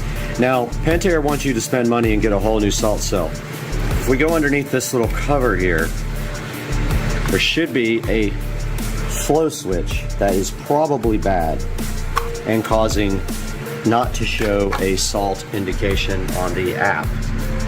And so if we see right here, right now, this flow switch, notice it is hardwired to the salt cell. So we have to cut it and put our own on it. So we are gonna do that right now. Here's the replacement, and hopefully the wires are the same color codes. Otherwise, I don't know what to do, but I'm gonna find out right now. All right, we got the existing flow switch wire cut here. And if you notice here, this is a 4-wire with black, red, green, and white. And the new flow switch is white, green, red, and blue. And so going on to the purchasing link, there is a wiring code there. I'm gonna throw that up on the screen for you right now, right here, and then I am going to start splicing these wires.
Okay, we got the wires redone, and now we are turning the switch on. You can see here, the only difference in wiring was that blue goes to black. Other than that, it kind of lines up. White goes to gold. I think gold was meant to be white, but yeah, we got the thing on now, and we're just trying to see if it is going to work or not. And if not, I'm out of ideas. All right, we got the replacement flow switch in. These lights for low salt flashed for about a minute, and now we have solid greens. Now Rich has to go on his app and see if it actually indicates that he has salt or not, and we'll let you guys know if this was a successful replacement or not. We have reading 3200. Salt is perfect. So is that what they said at Pinch a Penny, that you had 3200? 3200 is perfect. Okay, but what did they say? I'll have to look at the sheet. I don't know. I can't remember. I'm curious how accurate. I'll check it out inside. All right, guys. So that is how. Yeah, that's how you replace a flow switch on a Pentair. Like I said, blue goes to black. So the new blue goes to the old black, and the new gold goes to the old white. And other than that, it's red and green match up directly, and that will save you about $350 to $400 on a new one of these salt generators, because they won't let you just unplug the flow switch. They make it difficult. Hopefully that saves you guys some money. All right, this is day 55 on keto. I have lost 23 pounds on the keto diet from diet and exercise. I am super hyped, guys. 23 pounds. Guys, right here in front of me in the Supercar Street Racing living room, we have the Lumery RGB AI Smart Pathway Light Pro Kit. 36 watts, 2800 lumens, RGB AI to look at today on the channel. So let's get rocking.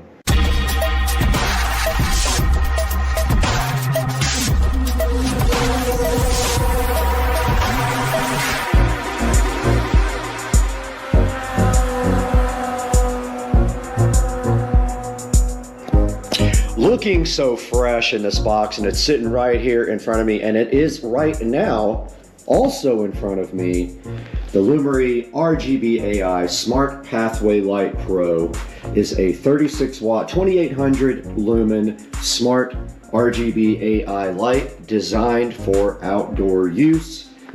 It is rated at IP65, which we will explain later, and it has 48 feet worth of wire. It is a 4-pack, and today, in about 30 seconds here, we're going to be unboxing this in front of you guys and let you know what we think. We're going to set it up, see how it looks at night, and let you make a decision on whether you trust your money with Lumery. So let's get busy. The Lumery RGB AI Smart Pathway Light Pro sits in front of me inside of this box, right next to my drone. And we're going to open this guy up right now and see exactly what it is made of. But before we do that, we need the Supercar Street Racing knife. All right, inside the box now, and we can see this nicely laid out packaging here. And we can see that one light here and one light here, and a nice instruction manual on top from Lumery. And inside of this little package right here, the styrofoam package, we do see the stakes.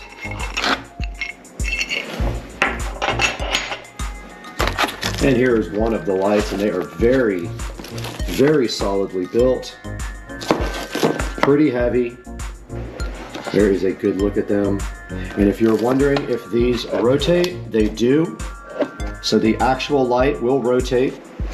And I would say these weigh a good 2 or 3 pounds. And if you expected them to be plastic, they are not. They are solid metal, so very well built. And they do have on the ends here the quick connectors. The only concern being, of course, is that what do you do with the extra wire if you have less than that amount of space between? And right here and right now is number 2 on the set, which I am just placing back on the table. Then we do have the Lumery remote right here. And it looks like right here is the power supply. And if you're wondering if you're going to be able to use a plug, you can't. You have to use this brick. And then underneath, the same exact thing on the bottom. Let's get all these out of here, get them plugged in and connected to Wi-Fi and see how this works. Now my plan was going to be to use these on the dock. I do see that there is a large amount of wire. They give you a lot of extra wire, which in most cases is helpful. But in my case, it's going to mean a lot of wire to hide. And if you look at the control box here, there is a larger plug on this, and that goes right into the bottom of this AC power adapter. And they have it keyed so you can't do this incorrectly. This will only go in one way due to the keying on the bottom. Let's get this connected. Back with the Lumery LED lights, and the very last light will have a single connector on it. All the other ones are Y adapted so that you just go in a chain and it makes your life easier. So let's get these connected up the way that they're supposed to be connected. It took about 10 seconds to connect these lights together. They are keyed in between the connectors so you can't do them wrong. And right here we have the remote control for these guys, but there is already a control right here that allows you to turn them off and on. We do have the app open here and it wants the Wi-Fi information. All right, so we do see Lumery Pathlights Pro there. It did come back on and ask how many bulbs we have total, and we do have 8, so we hit confirm there. And now we can see the nice little screen here with the colors. It is set on warm white now. Go to color, we can go ahead and set them to whatever we want. I love how bright these are. Our next step is going to be getting them installed on the dock. We do have a challenge. We're going to put one at each corner on the dock and clamp them to the dock using this tape here. This has screw holes in it. We will get it very tight and then we will clamp these to the dock, and then we have to figure out wire management. I'm kind of leaning on wire management inside. There's a hole right here, but it doesn't go very deep, so you can't put the wire inside there. We're just gonna have to see when we get out there and get this thing connected to power. All right, we are out here at the dock and we see here that we have the old rope lights installed. Our first job is, these are completely broken, so we have to cut these off and get them right out of there right now. Now we have to be careful while we do this because there are alligators literally everywhere out here. So there might be one up in the yard. Nope, I don't see any there, but we need to be careful. No alligators there. Maybe they are out somewhere resting, but while we're working on this we got to be really careful, like not to fall in like I almost just did.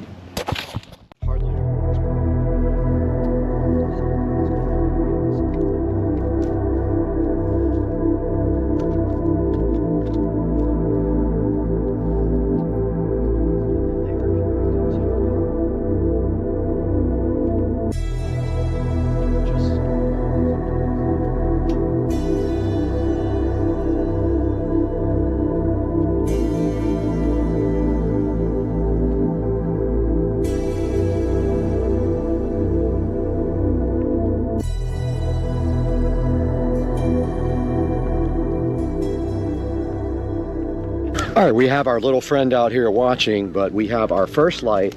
And what we're gonna do is connect this light to this power source here, and then we are going to attach it to the bulkhead, or sorry, the dock, not the bulkhead.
All right, I should have painted the other one before I got it on there, but I'm gonna go ahead and pre-paint these black, just the fronts of them, and let them dry for a little bit.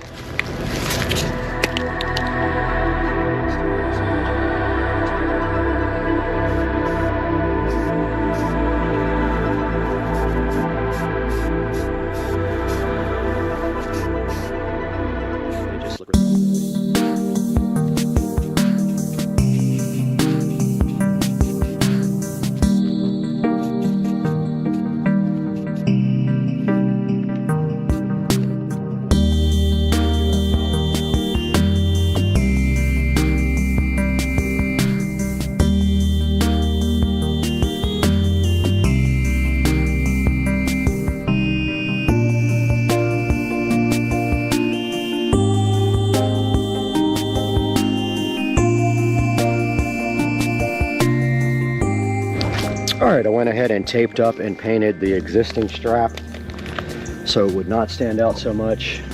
Just waiting for the other plastic straps to dry now. Alright, I'm going to go ahead and pull the tape off and put some clear silicone behind this guy to start holding it.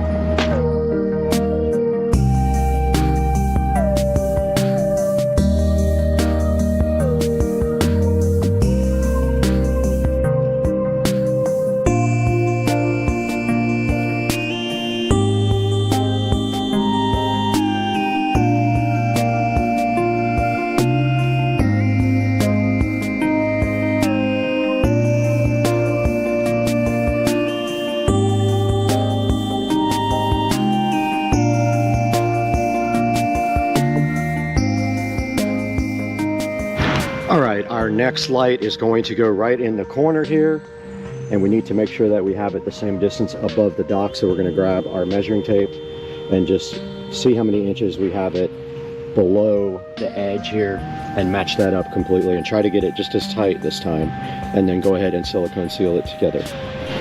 Okay, it is supposed to rain today, so I went ahead and put a plastic cover over the other one so the silicone could dry. It is not fast drying. Unfortunately, I don't have any. That is a bummer. But I'm going to go ahead and get to work on the second one now that our paint is dry on the strap.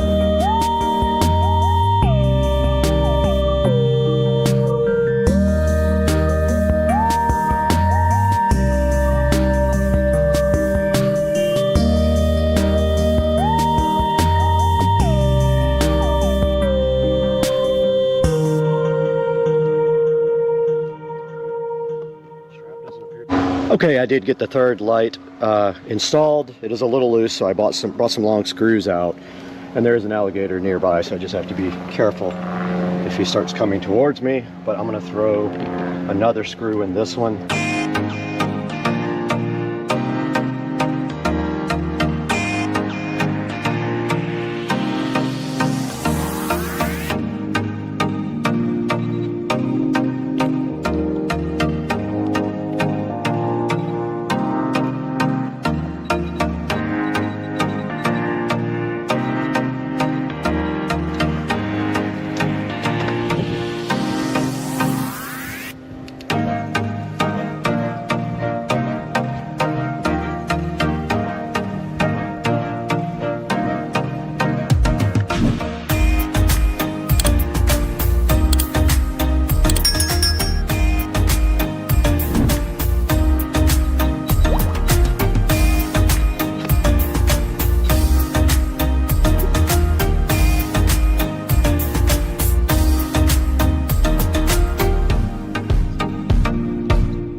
All right, we have finished attaching the lights to the dock and siliconing around the base.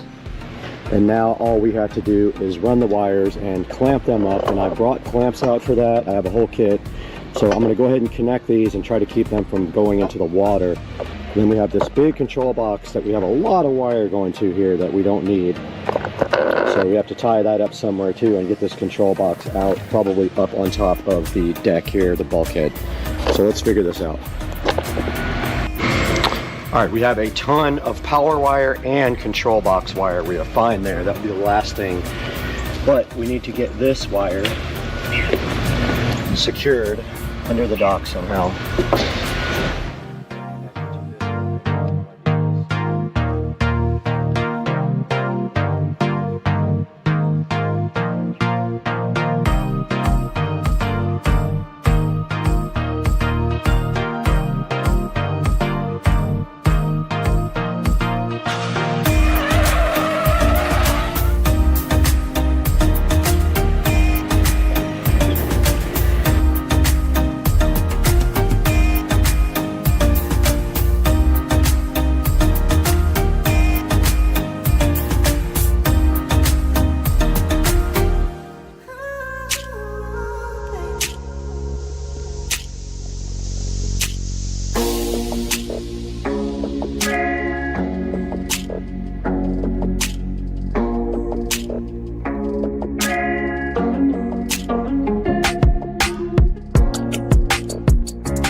All right, we have successfully finished tacking up the wires for everything else.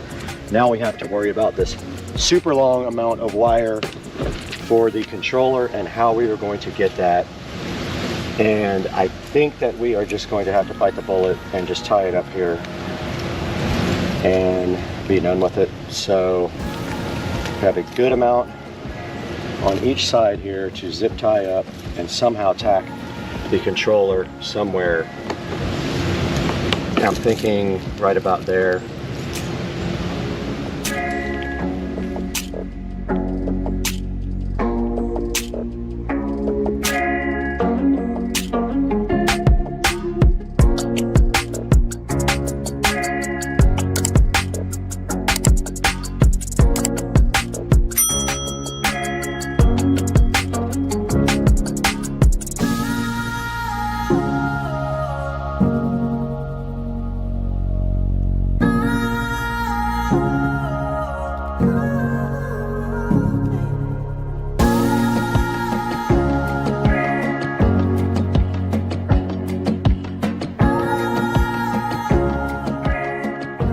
We are all done out here with the install of the Lumery RGB lights, and you can see right here they are on and they are powered by this smart switch. They are also smart themselves, but we are using the smart switch here. It will come on at a certain time, and whatever these guys were set to in the past, they will come back on. We did use these clamps, and we used some clear silicone also. When that dries up, it'll be nice and tight. And we did get the wires all tucked nicely up underneath the dock there. And you can see right here, the lights are on at the moment, and there is what I did. That will all turn clear, so it will not be weird looking. And then we got one over here on this corner and one over here on this corner. And we can turn them one onto the dock and one onto the water to try to make kind of a cool lighting effect. So tonight we'll come back out when it gets dark, check this out, and see how the project finished. All right, we're out here at the dock, and it did turn dark, and Dukes of Duval came over. He's over here chilling underneath the patio, and this is what it looks like at night with the Lumery RGB AI outdoor path lights. You can see that we have one of the two spotlights aimed onto the dock and the other spotlight aimed onto the water, so it lights up the water quite nicely. And it came out really good. It took me about 3 hours to finish this project, only because I had to do special mounting to get them here on the dock with the plumber's tape. But you can see if we step out here just a little bit and take a good look at the dock, it really makes a big difference. And we got rid of the rope light that was around the dock. It was burned out anyway, so this has been a really successful project, and it looks super cool if you're off to the side because the water is all lit up as well. So guys, there'll be a link in the description to this. Lumery, please show your support. They supported the channel, so show your support for them by buying their products through my links, and we will see you guys next time on the channel. Later, Gator.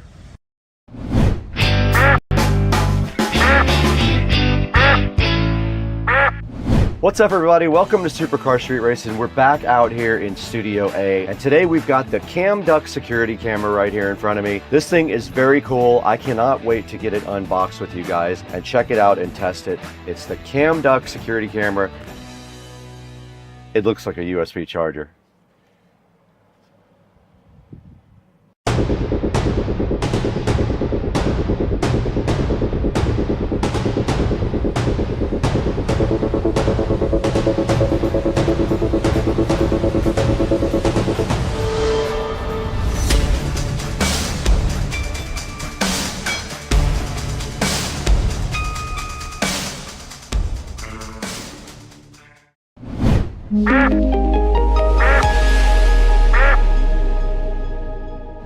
Hey, what's up, everybody? We're back in the 4K production studio for Supercar Street Racing. We're here today to talk about Cam Duck wireless security camera that's sitting right here in front of me. This thing is pretty cool. It's completely hidden. It looks exactly like a USB charger. So you can put it anywhere. Nobody is aware at all. You can call it up on your app and you can check out what's going on anywhere in your house. So this is it. This is the Cam Duck wireless security camera right here we're going to be looking at. Let's throw it inside and get it unboxed.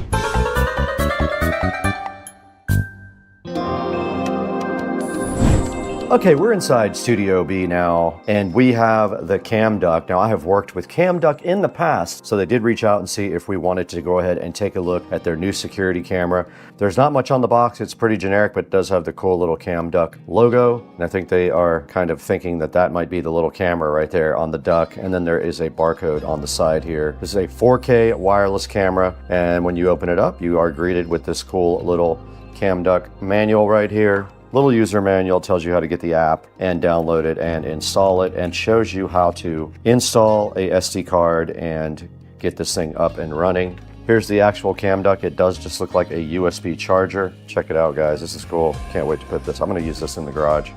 I was able to just use my fingernail to open the back, and it hides the SD card slot. How cool is that? Let's grab an SD card for this thing. I found an SD card to put in here. Let's go ahead and insert it. Let's see which way it goes. SD cards are kind of a pain to put in, are they not?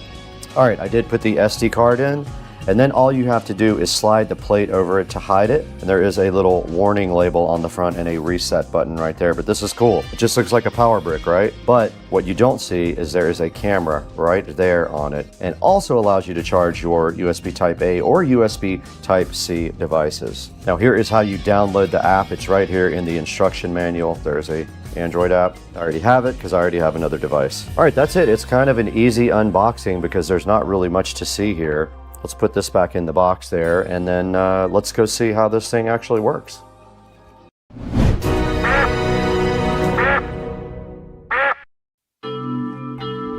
All right, we have the phone in tow now, and we are going to go outside to the SCSR garage, which is newly air conditioned, by the way, and try to get this cam duck and installed directly on the app.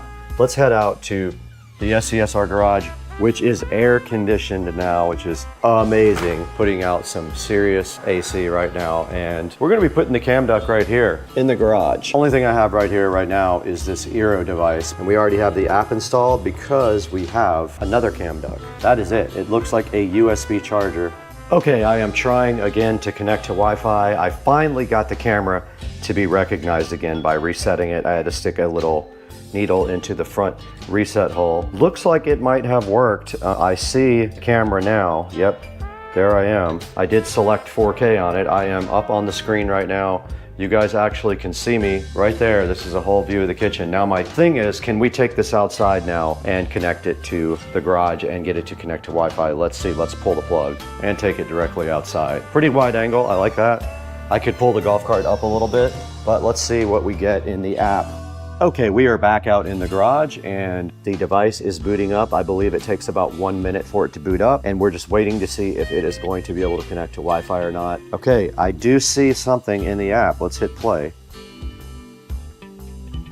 All right, it does work. Look at that. You can see on the app me sitting in the garage. Let's see if it is in 4K. It is in 4K supposedly.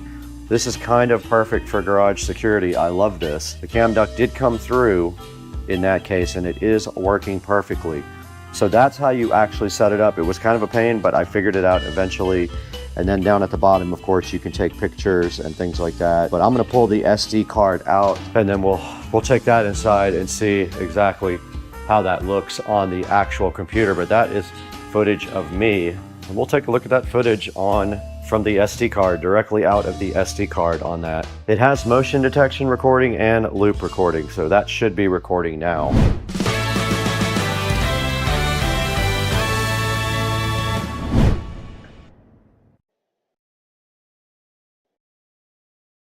You said that I thought you had red flags. I don't remember talking about it.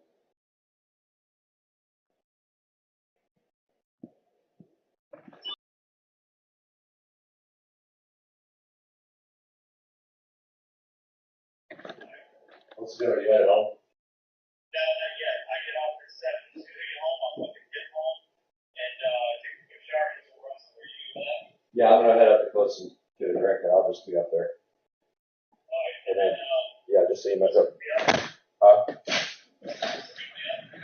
Yeah. All right, I'll see you later.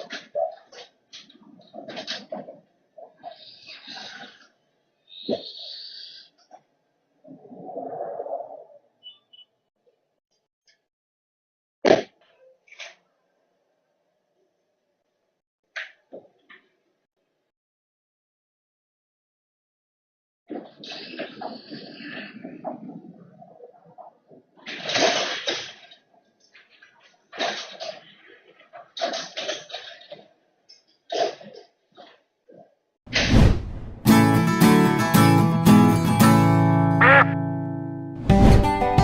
put this cam duck security camera directly to the test by putting it out in the garage, configuring it in the app, and checking it out to see if it's something that I would recommend to you guys. What did you think? Let's throw it inside to Studio B though. We're gonna take a look at this online and see how you can buy your own cam duck wireless security camera. Let's take it inside.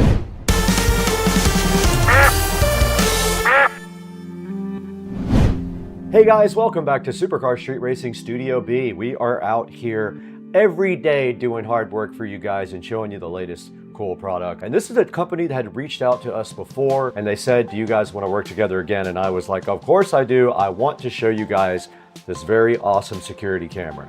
Now this is called the Cam Duck. That is the brand, even though it says Fox Scout right there. It is a Cam Duck security camera that looks exactly like a USB charger. Now I do have that thing sitting right next to me. Now here's the back of it. You take that off the plug part of it and there is an SD card slot sitting right there. And to put it back on, you just slide it back over like that. And that's all you have to do to load the SD card on it.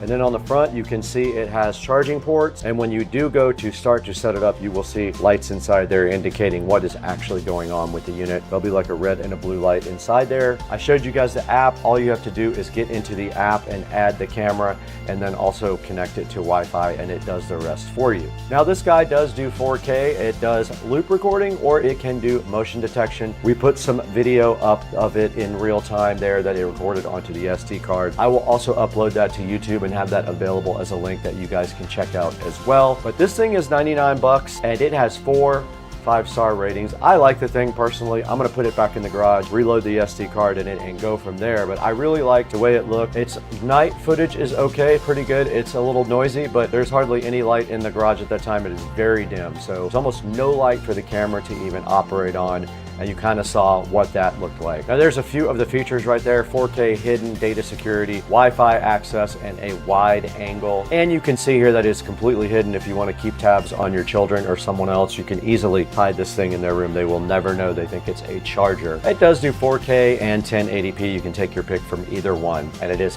160 degrees of wide angle. And this thing does connect to the internet when you go on Wi-Fi, so you can use the app to connect to it and view from anywhere. And if there is no internet available, you can connect directly to the phone and look at the footage locally. There's the motion detection and loop recording. You can choose that in the app. If you do loop recording, the app simply starts over when your SD card does get completely full. And motion detection, of course, just records when there is an event. And like I said before, it does have 5-star reviews, 4 of them right now. I have worked with Cam Duck before. Now I have 2 of their devices in the house, so that is super exciting. Go ahead and get your Cam Duck. I will put a link in the description. Please always click through the affiliate links that I provide because it really is helpful to Supercar Street Racing. That is the only way we make any money for the channel, and the channel does lose money.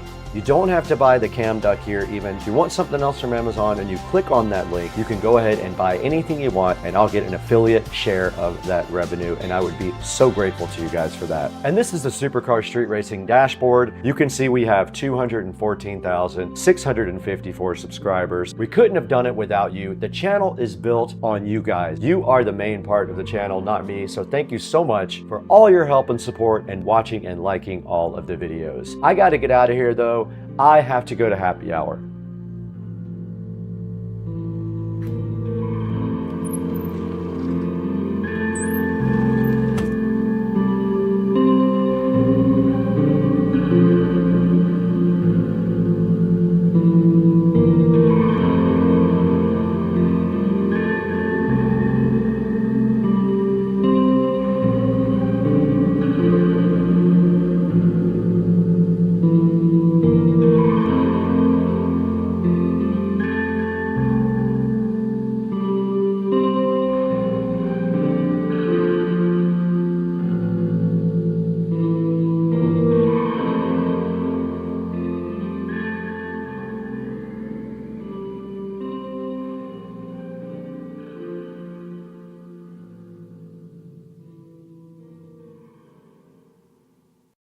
What's up, crazy dog?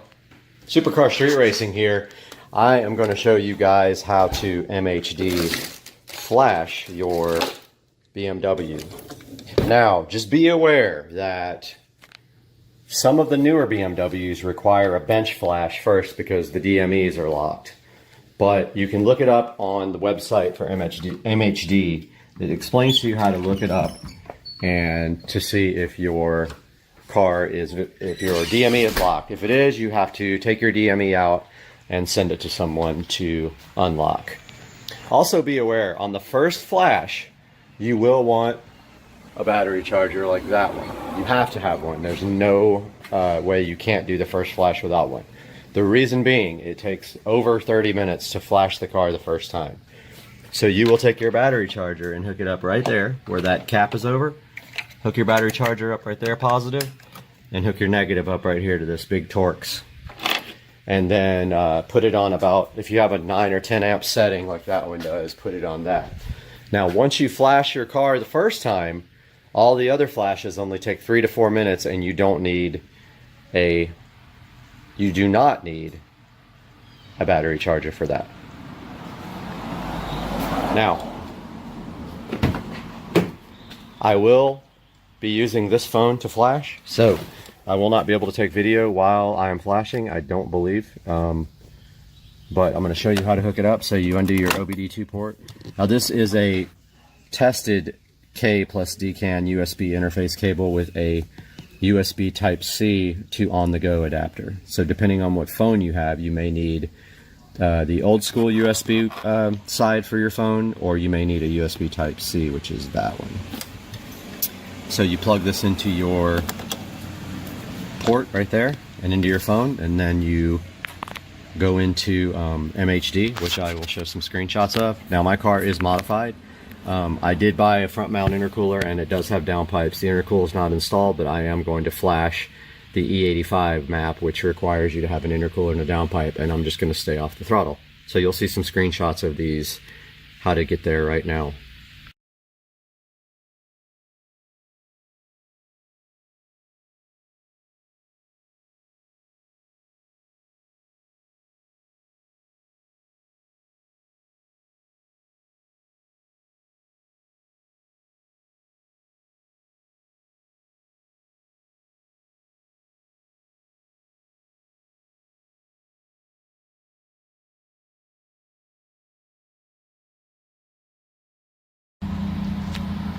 Okay, I got the DME all flashed, and it gave me instructions to turn off the car. I'm going to do that now. Car is completely off. It says to wait 30 seconds. It has been only about 10.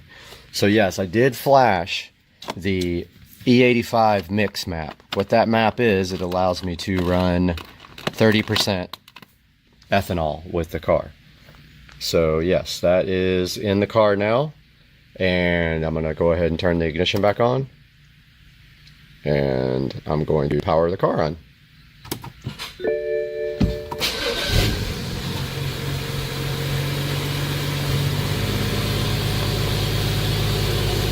Car's running fine. TPMS is like giving errors in my car. I gotta work on that.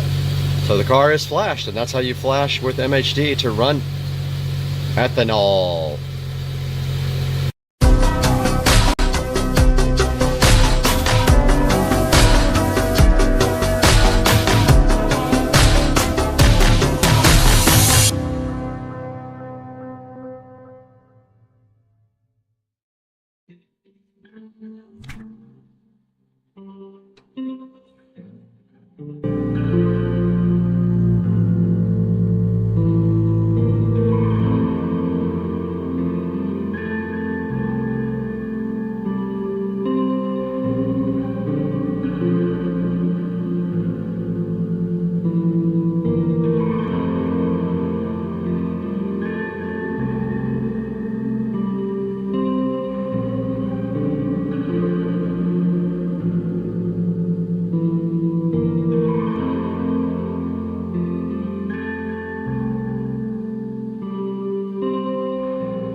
Guys, it's 7,000 degrees.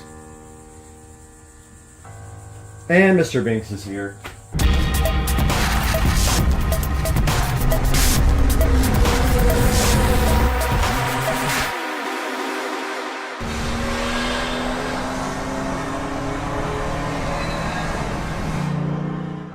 Mulch Masters is here to spread the mulch in the backyard. They're not doing the river rock today, but they should be unloading mulch for all of this back here.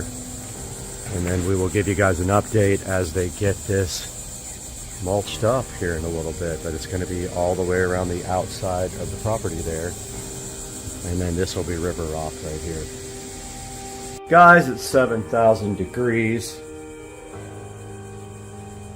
And Mr. Binks is here to supervise the cleanup effort. But I got the sprinkler controller mounted facing the ceiling, so of course everybody in space can see it.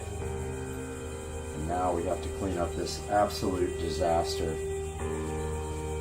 Honestly didn't think it would be that hard, but seeing that I couldn't get any of the wires to fish through the wall, it took way longer than I thought.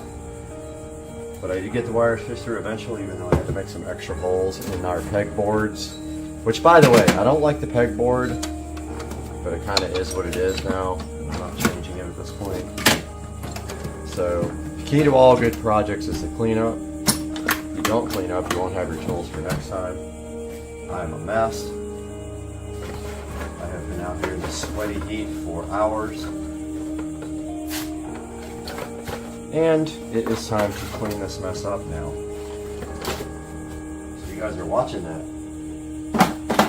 As I clean up the old... Mr. Binks, I know you want to go inside, but you cannot. Trying to keep everything together. But yes, we do have the new sprinkler system set up.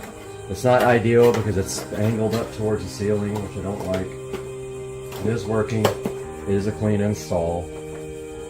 And that's what's the most important thing at this point. Cleaning up tools now. I literally disassembled my whole side of the garage for this, and I still need to clean all in this corner and get all the cobwebs and everything up that you have to do 2 or 3 times a year in Florida. But meanwhile, I'm just kind of putting everything back where it can go.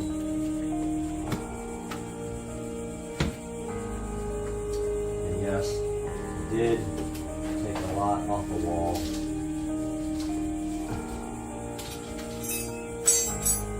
It even took a few pegs off the wall.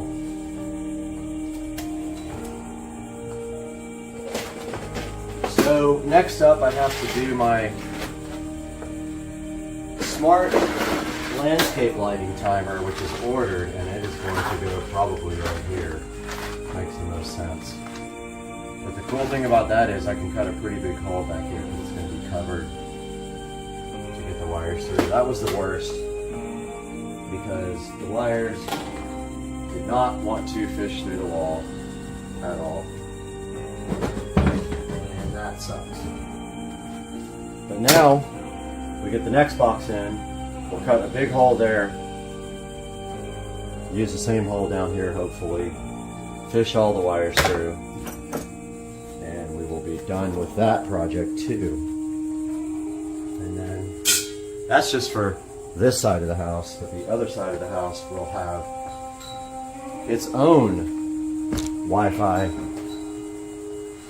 low voltage, I know, landscape timer. So I'm going to leave all these tiles kind of over here while we do these projects, because I have to get back in here pretty soon.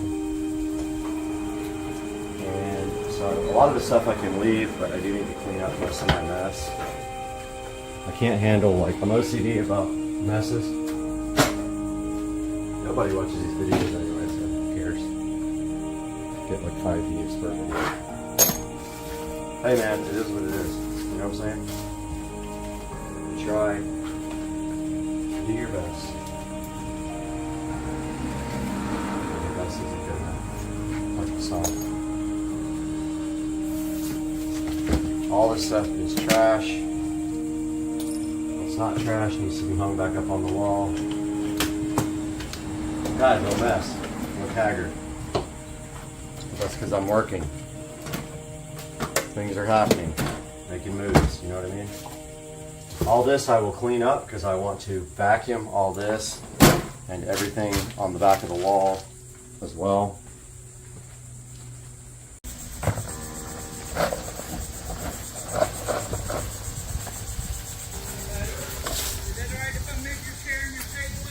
Yeah, yes sir. Absolutely. Get it out of your way. And it's gonna be beautiful when you get done. Yeah, it's a big project, man. It's been going for like a year almost. Wow. All right, guys, they have spread some of the mulch here. Looks like they're just working their way down. Give you an update once they get a better idea what's going on.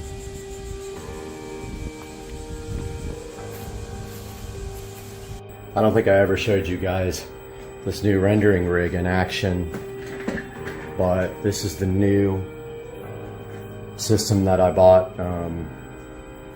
Been about a month now since I got it, maybe a little less, but you can see right here in editing, we've got a pretty long video. It's probably going to take way longer than that because there's a lot of picture-in-picture later in the video, and those take a lot of processing. It's right now, it's just rendering full screen video, which goes really fast, but once it hits that picture-in-picture, it's going to slow down tremendously.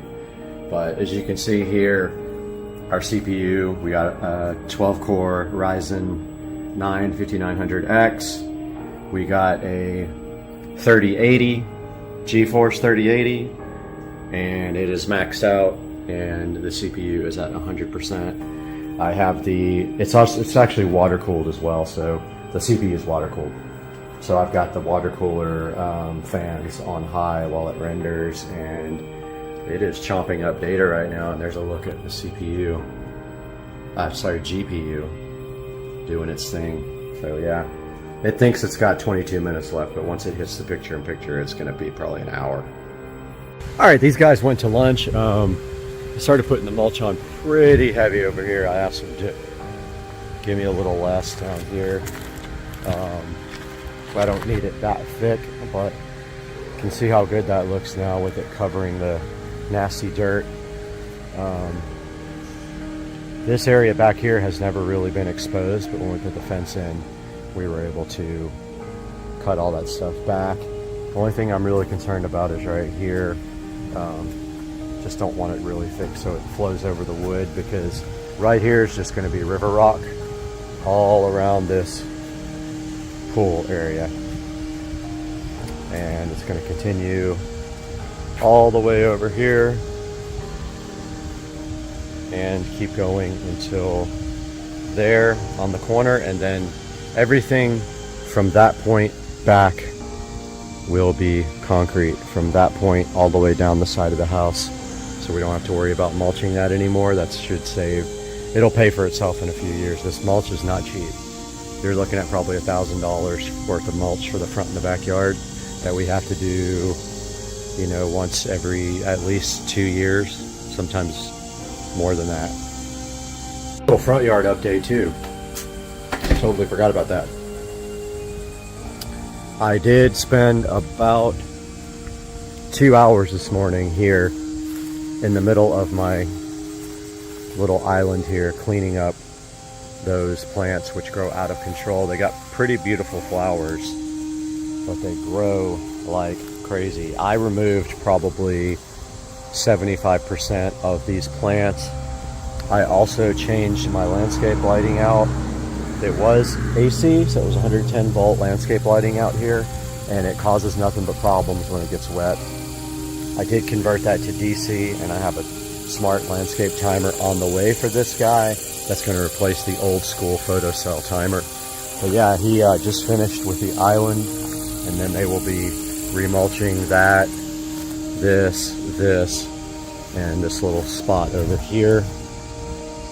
It will stop where this board is because there's going to be concrete pad that comes out to where the sprinkler head is right here.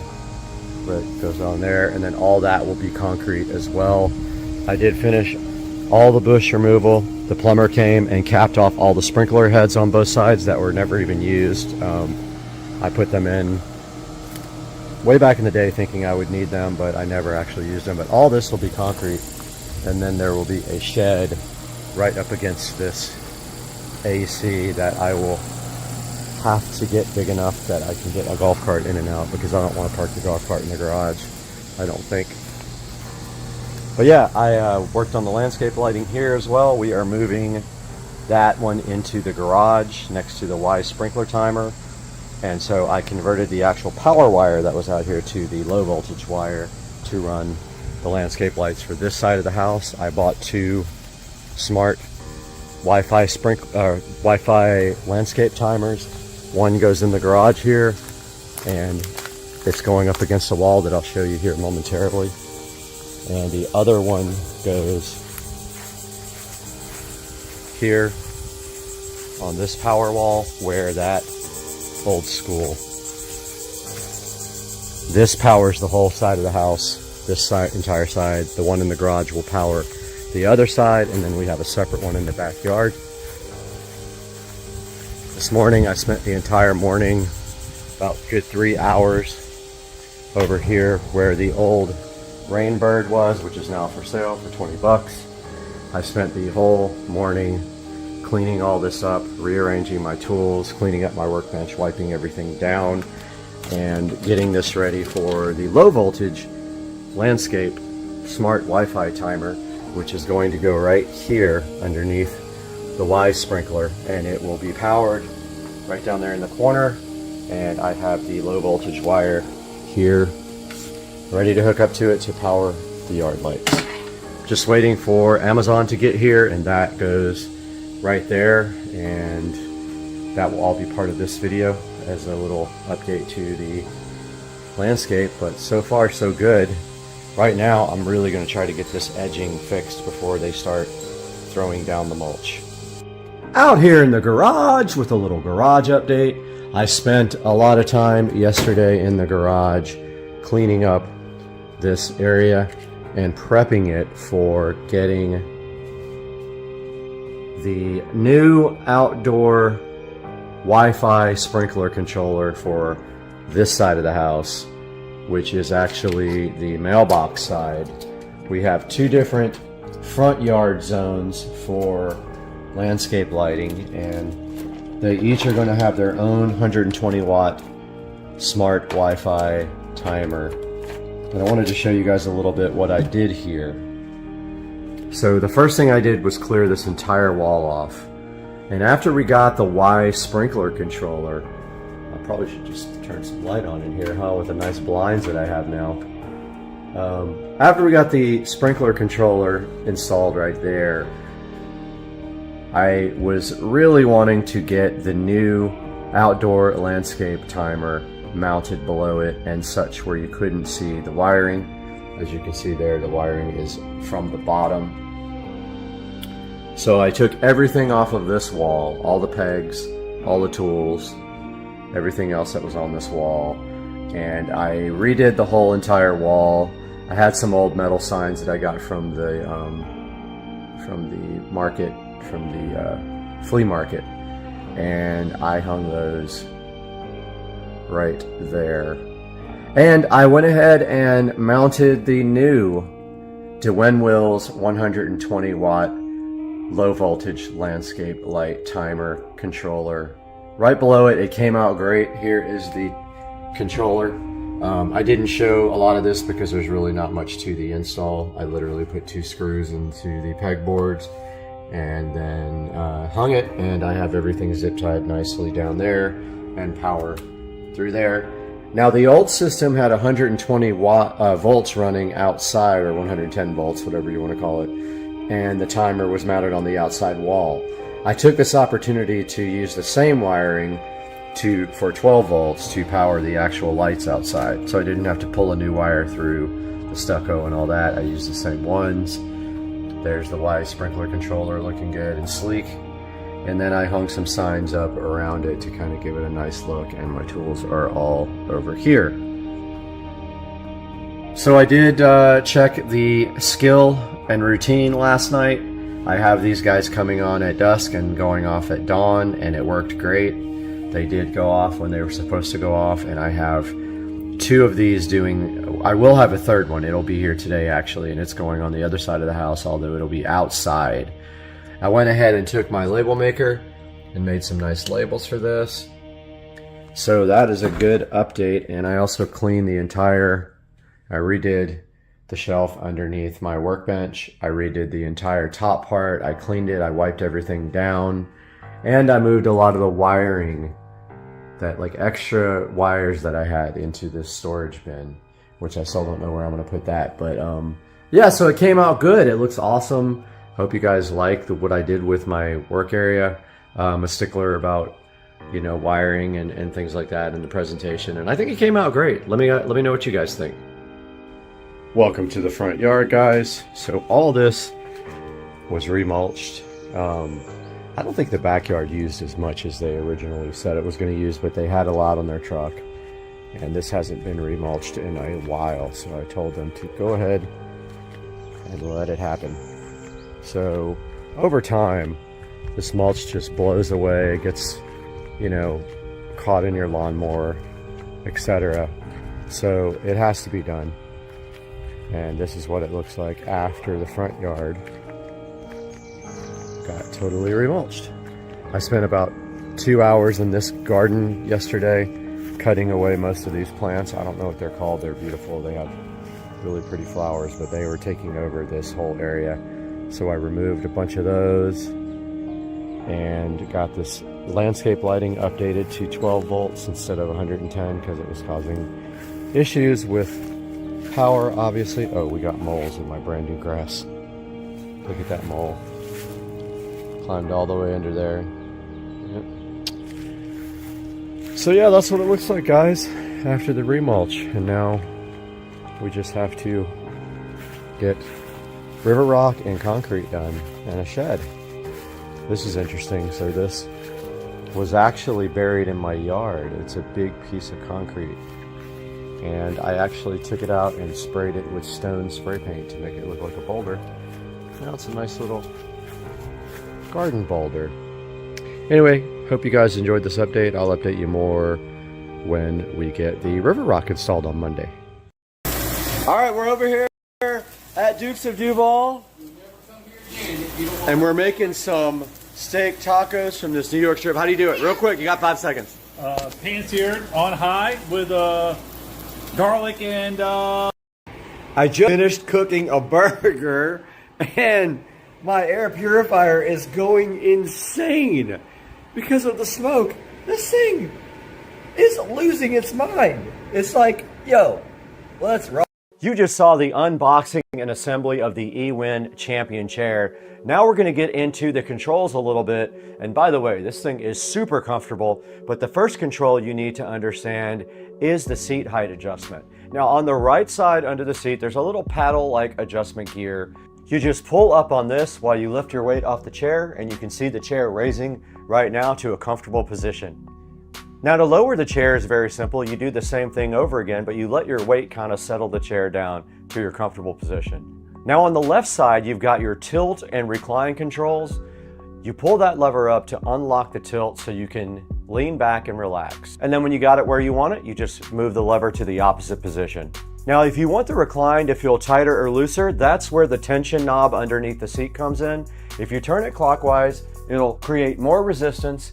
If you turn it counterclockwise, it'll be an easier lean. Dial it in just like tuning a suspension.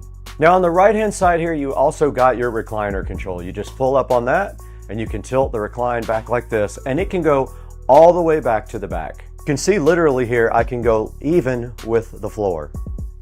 I'm ready for a nap. Now another really cool feature of this chair is the armrests. You have complete 4D control of these guys with the buttons on the side. If you pull up on the button on the right side of this one and on the left side of this one, it allows you to raise and lower the armrests. If you push the button on the inside of either one of these, it allows you to adjust them both in and out. And then this button on the front of the armrest moves the armrest forward and backwards. So you have complete control of your armrests. Now let's not forget the magnetic pillow that comes with this. This pillow can attach to the top however you want it. It is adjustable. It sticks right on there. And as a huge thank you, eWin gave us this nice memory foam pillow. You can use it however you want. You can use it behind your head, or you can use it for more lumbar support if you want. Very awesome. Now on the left side of the chair for your lumbar support, you will find lumbar position. It is a knob right here. Now all you have to do is rotate the knob clockwise and the lumbar support moves up. If you do it counterclockwise, the lumbar support moves down. Now on this side of the chair, we have another knob for lumbar curvature. Rotate the knob clockwise for more curve and counterclockwise for less curve. So there you go, height, tilt, tension, 4D armrest, magnetic support, lumbar controls. That's everything you need to know to dial in your eWin Champion gaming chair so it fits like a performance seat. If you want more gear reviews, tech tests, and full send content, make sure you're subscribed to Supercar Street Racing. Pick up the eWin chair from the link in the description. We'll see you later.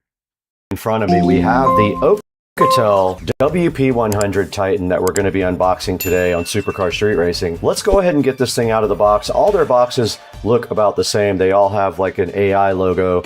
They tell you what kind of RAM and ROM are inside of it. They tell you the model number and that it is a 5G phone. Let's go ahead and crack this thing open now. We don't need this plastic where we're going. And right here in front of me is the WP100 Titan box, ready to be opened. There's not much on the back except the IMEI number and a little label, so we're not going to show that on camera, but let's get this thing all opened up now.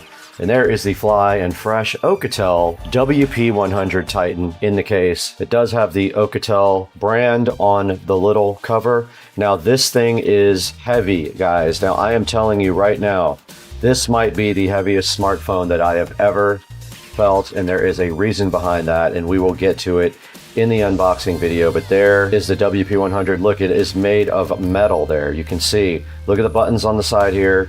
Very cool. You can definitely tell this thing has some weight to it.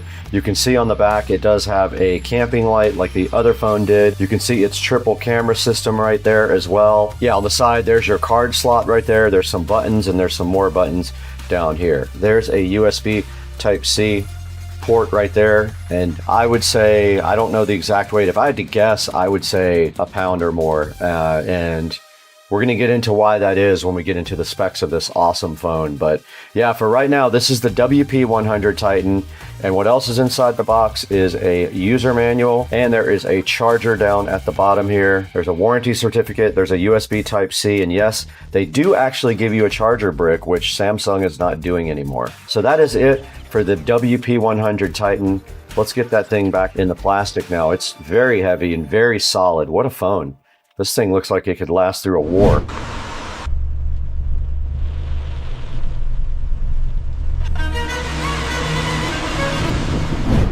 All right, you can tell we're in the dark home theater room because you can't see anything. So if we go to the home screen here on the phone, you can see there's a little projector icon. We can just tap that. And look at this.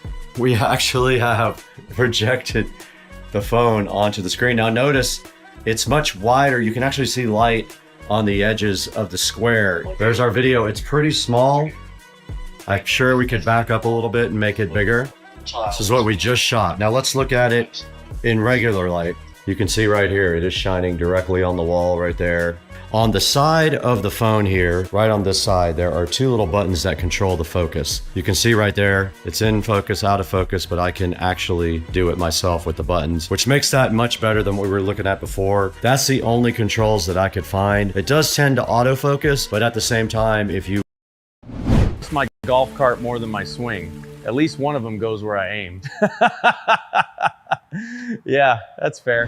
Hey, what's up everybody? Today we got something a little bit different but very exciting. If you're into electric vehicles or upgrading your power setup, we got something right here for you. Yeah, so today we're going to be checking out this 48 volt, 100 amp hour lithium battery brought to us by DC House. This is going to be a serious upgrade from the prior lead acid batteries that they have in here. So today we're going to talk about specs, installation, and everything all about getting this brand new battery installed.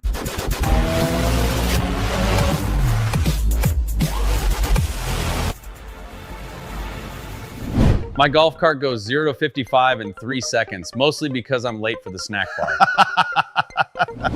Now this is Supercar Street Racing, and if you're new to this channel, usually we focus on house projects and reviews, but today we have something that makes your performance, reliability, and efficiency better. And this battery definitely checks those boxes. So we already have it unboxed, but after that, we're gonna go ahead and get it installed, talk about the specs, and then obviously after it's installed, talk about real world impressions of what we think about the battery after it's installed. Literally, I'm just gonna say. So let's jump right into it. We're back here today on Supercar Street Racing, in the Supercar Street Racing garage where we like to shoot a lot of the videos now. And in front of me here is the DC House 48 volt, 100 amp hour lithium phosphate battery. Now what lithium phosphate is its life PO4. The chemistry of the battery is really important. It brings long life cycles to this battery, strong performance delivered from beginning to end when you're running your golf cart, as well as have improved safety for this particular model. Now, as far as capacity, you're talking about 100 amp hours. That is a lot of capacity for electric vehicles, golf carts, or other 48 volt system. Another big upgrade here is weight. Compared to traditional lead acid batteries, there's a significant weight difference. So with that, you're gonna see increased performance, efficiency, and handling. Now, one of the cool features about this battery is it has a built-in BMS. The BMS is the battery management system. It prevents overheating, short circuiting, and more. And it also prevents over discharging. Also with this system, it comes with a dedicated Bluetooth display.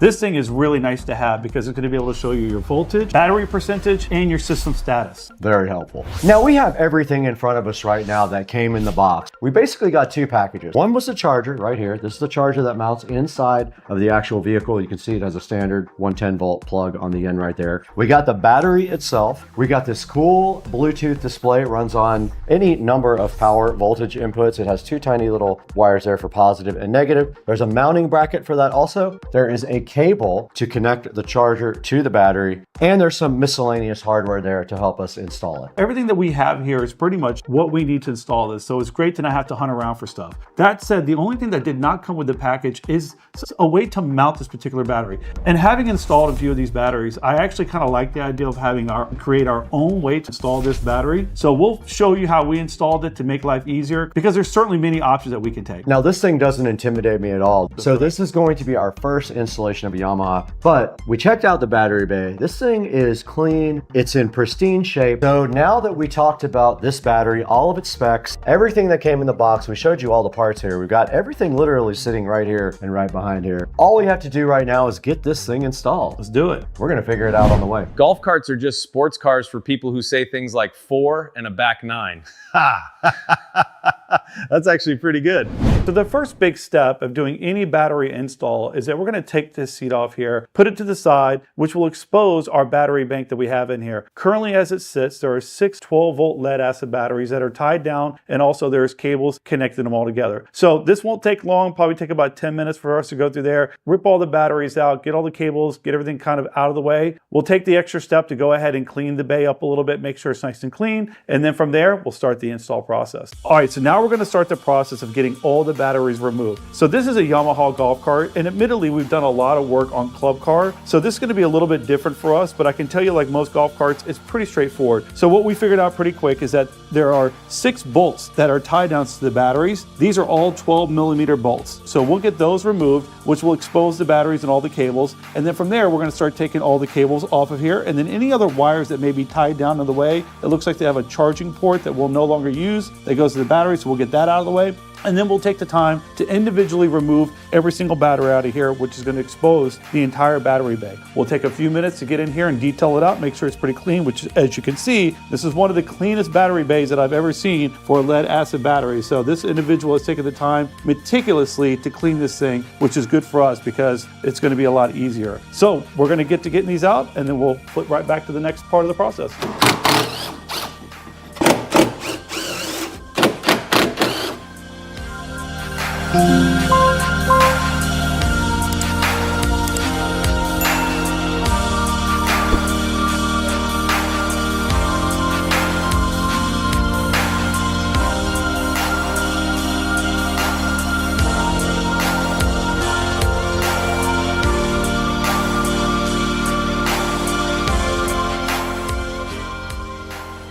Okay, we got all the mounting hardware out of the battery bay, and we made a space over here to put the batteries. We don't have a battery removal strap, but we have a alternate method. Oh! I think it will.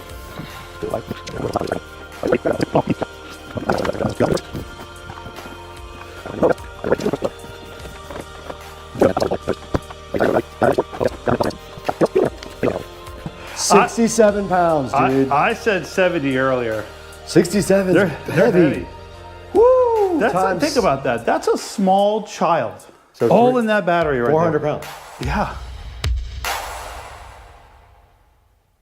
All right, guys, what's up? We are back out here with the Yamaha golf cart and the DC House 100 amp hour, 48 volt lithium battery. Now, we just went ahead and removed everything from the battery bay. Joe took all the batteries out and arranged them over here on some protective things on the garage floor. My job now is to get this battery bay cleaned up. I'm gonna go ahead and vacuum it out, and then I am going to wipe it down with some cleaner stuff, and that's gonna prep us to put the new battery in and figure out the mounting technique we're gonna use. Let's go ahead and get this battery bay cleaned.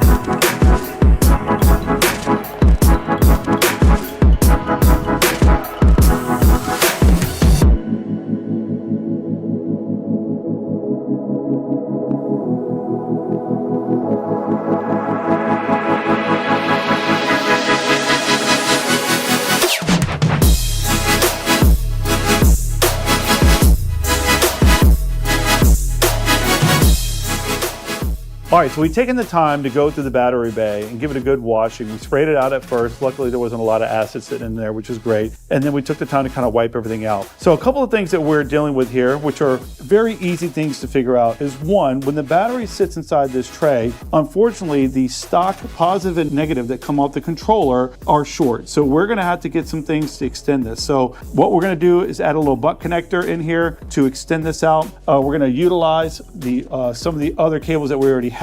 We're going to take the time to put heat shrink in here that'll be color coded black and red, and that'll connect to nicely. In the past, when you have any plastic that's in the way, is we'll take the oscillating tool. We want to try to keep things as original as possible. So what we decided to do was take a couple of 2x4s equal in length, and it's higher than this ridge here, which is the ridge that kept the old batteries in. So this will be a little bit higher. It will sit on top of this, which will give us plenty of clearance for the seat. On top of that, this particular model doesn't have any mounting brackets or hardware that came with it. So what we're gonna go do is source a couple of really nice ratchet straps, and we're gonna go all the way around the top of the battery, around the bottom side of this tray, and put two of them on there. Once it's in there and it's strapped down, it's not going anywhere. So we just left the house after cutting some wood over at the neighbor's house, and we're in the Model 3 now, and we're headed up to ASUS Hardware. So we have a mission up there. We're gonna pick up a couple of ratchet straps to secure the battery. We want to get some butt connectors to join pretty thick wire. I'd say it's probably at least 6 gauge. It's probably a 6.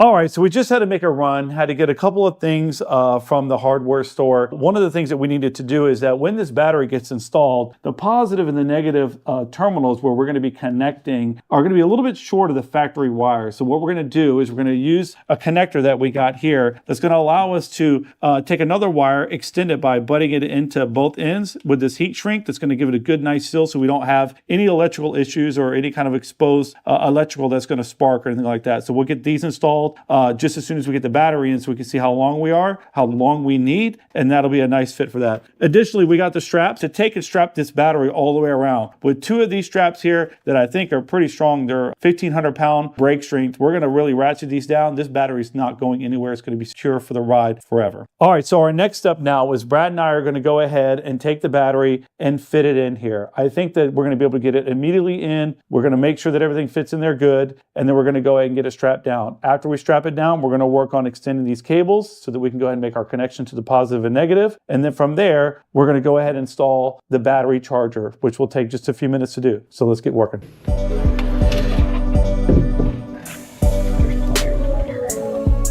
that board showing on that side.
All right, so we just wrapped up putting the battery in, getting it ratcheted down with the straps. It looks great, feels great. I don't think it's gonna move an inch. On top of that, we went ahead and installed the battery charging system. Very easy, 4 screws. We were able to put it right down the bottom. We got that connected along with the controller, which is the positive and negative that come from the actual golf cart itself. We extended the negative. It was a little bit short. We were able to get the positive on. We just added an extension for this. And right now, it's ready to fire up to do our first test. All right, Joe, I'm gonna press the power button over here. If it explodes. Okay, it's on run. So we're ready? Yep. You watch that Yamaha, hey, you lit up. It lit up. That's a good sign. We heard the solenoid click. Yep, and it shows full voltage all the way across the top. A slight forward motion on it. Slight forward. Make sure we got everything out of the way. Oh, Brad. What if I went forward? Look at this. This thing is ready to rip.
And the battery charger came on.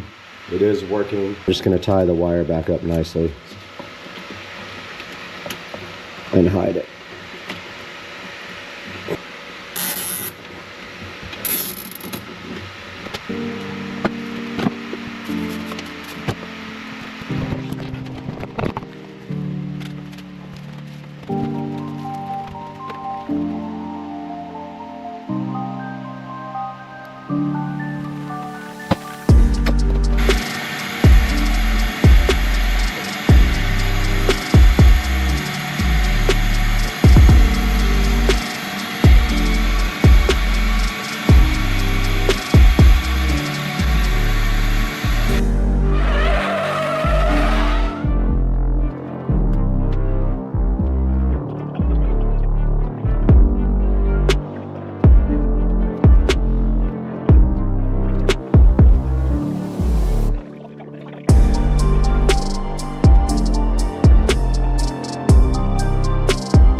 All right, Joe had to run back to his house to start our dinner for tonight, but I did finish up most of this. All I have to do now is do some wiring cleanup. I'm gonna go ahead and do that. I'm gonna tie these wires up really nice, and I'm gonna leave him some nice wire inside here to hook up his battery charger. But everything is done. The golf cart does move. We have not taken it on a test drive. Let's get all this wiring tied up nice and neat. Golf carts are proof that golfers love speed, as long as it's limited and comes with a cup holder. All right, we went ahead and downloaded the DC House app onto the tablet here. We're at the point now to add a device, so I'm gonna go ahead and click plus here. Okay, here's the battery right here on the DC House app. If you click it, it is at 40%. Joe, the Yamaha battery meter does not work. It's the next morning. I am barely awake, but I am awake. We parked the Tesla outside. It's record cold in Jacksonville. It is, well, it was less than 29 degrees last night. I think 26 degrees, but also the wind chill made it feel like 5. So the car is parked outside in the freezing cold while we finish this golf cart. I'm gonna be cutting right here, this wire that we ran from the front. I'm gonna go ahead and run it very nicely right here, somehow, and then I'm going to come up to the battery. So I'm going to basically zip tie off right here and then go up to the battery there. So that is my mission for right now. I'm going to go ahead and do that while you guys watch.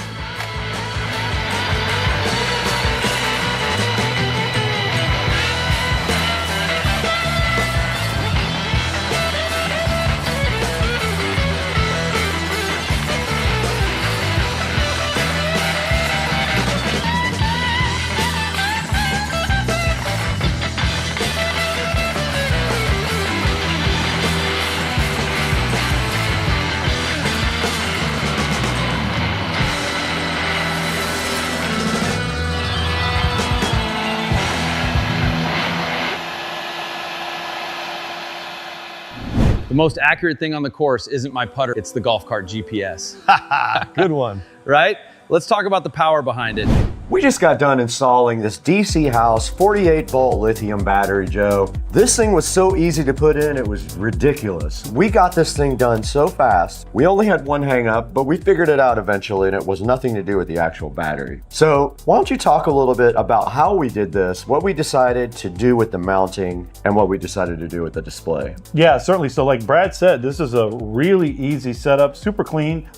With this particular one, we had to obviously remove all the batteries. From there, we decided against doing any cutting or trimming of the battery tray. We went with a couple of boards underneath it to bring it up, so it cleared some of that plastic. And then we came back with a couple of really solid straps and strapped this thing down where it's not going anywhere. On top of that, we had to add some additional wiring that went from the positive and the negative cable from the controller. It was just a little bit short for the setup that we had, but that was very easy to do. We went back, heat shrinked it, so it's a really clean, tight look. And then from there, we obviously had to connect the battery charger itself. With that went very smooth. We were able to mount it because there was a ton of extra space. And that's always what happens when you remove all these batteries. You have so much space to work with. And we were able to put this battery charger in very clean, right next to it, wire that up as well. Lastly, what we decided to do, and this is kind of the option that the owner of the golf cart wanted, is that with the ability to look at it on the application, he wasn't necessarily wanting to do anything different with the dash that he had. So we did an easy mount right here in the back for the display itself. himself. So he does have that in the event he wants to lift the seat up, take a quick look at it, make sure things are good. But obviously everything that displays on there is on the mobile app as well. Okay, we are here with the DC House app now. You can see on the app that we can see the battery,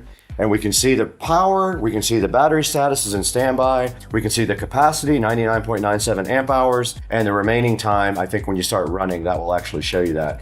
There's a data tab as well that shows you the voltage, the current, the power, the state of charge, the battery status, remaining capacity, available capacity, and the total quantity. And then it shows you each cell, which is pretty cool. It breaks all the cells out into like their individual ones. Cool. And then on the notification screen where you get notifications from the battery, but that's it. The app is just a basic information app. You don't make any changes to the battery. That's all you need to run the battery. So this ultimately ended up being a very clean and easy setup. And then lastly, with this particular style, we do have the 110 power. So he's going to be able to add an extension cord or throw an extension cord in here, which means that anywhere he goes, he can just pull his extension cord out, plug it in, and start charging. Now, this is our first Yamaha golf cart we've worked on, and we noticed a couple things that are different from the club car. And one of them is inside the battery bay on the club car, there's a lot of different types of ridges that are in different spots. In the Yamaha, it's almost like a uniform pattern that allows you to just kind of raise the battery up and it doesn't get in the way of anything. It's actually kind of nice. Make sure that you use a code. If we provide a discount code, use that to purchase the battery because it lets the manufacturer know that you're watching the video. And I think on that note, we're waiting for the owner to pick the golf cart up and we'll be out here shortly doing a little romp in the freezing cold weather. Yes. Well, this came out great, man. We'll show some footage of the test drive here in a moment.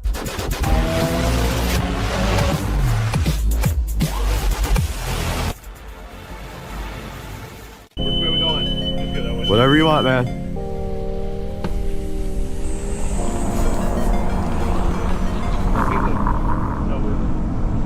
Same power. What was your top speed on this? You know? I don't know.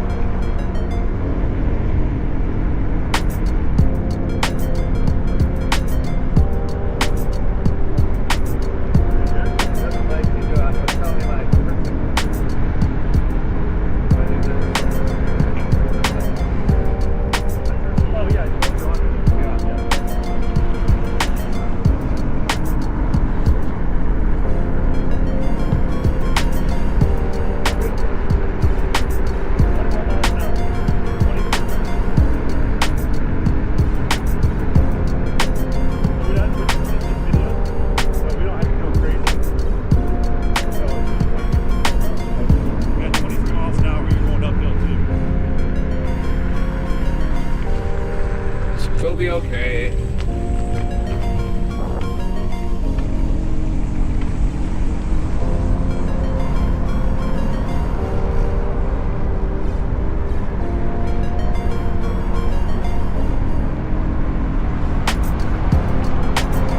Smoke that fool! Smoke that fool! Let's go!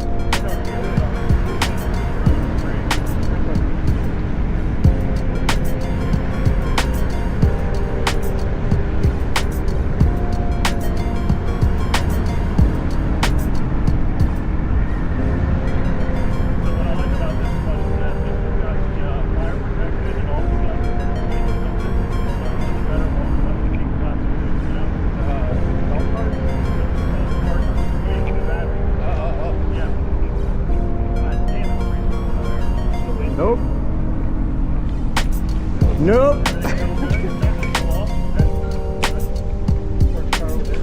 Nope. Not doing that anymore. Yeah. Nope. Guys, thank you so much for, I think, 260,000 subscribers today. Some 1 million view videos. The CES videos are doing wonderful as well. So we really appreciate that. Yeah, greatly appreciate it. Now let's get drunk. No, he's serious. That's perfect. Hey guys, welcome back to the channel, Supercar Street Racing. I'm Brad, and what we are looking at today is part 4 of the golf cart audio install, and I am going to insert some clips over that to kind of explain what's going on in the clip this time, because there's not a lot of dialogue. It's just me working, and I didn't give a good explanation of it. So you'll see that now on Supercar Street Racing.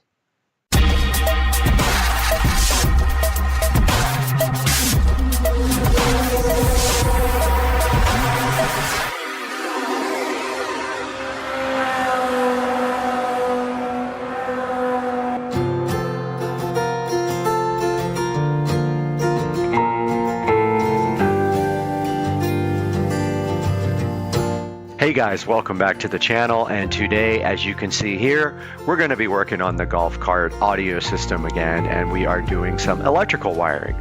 Now this clip you're seeing here is me working in the battery tray, and there are lead acid batteries in that tray that provide 48 volts to the golf cart systems. In order to run the amplifier and everything for the car audio, we want to bring that down to 12 volts. We do have a 12 volt voltage reducer, and this master switch that I am installing is going to drop that 12 volts down to, that 48 volts down to the 12 volts that we need to run the audio system. I hope you guys enjoy it.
right, we got the power switch in, and now we're going to do some more work on power and things like that.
Right here, what you're looking at on the screen now is my Blaupunkt Epicenter.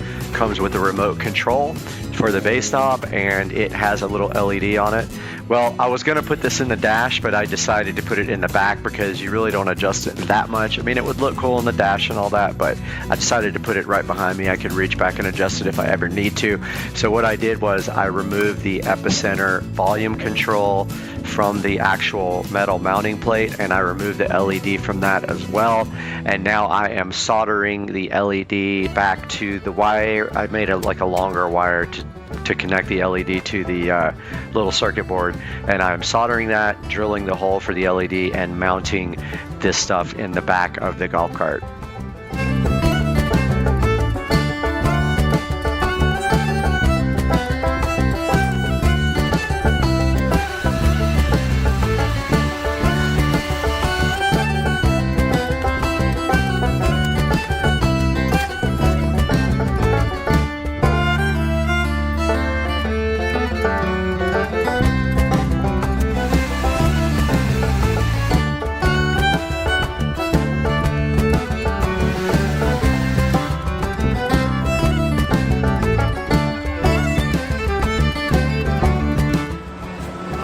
Alright, I'm going to install these bus bars now up front.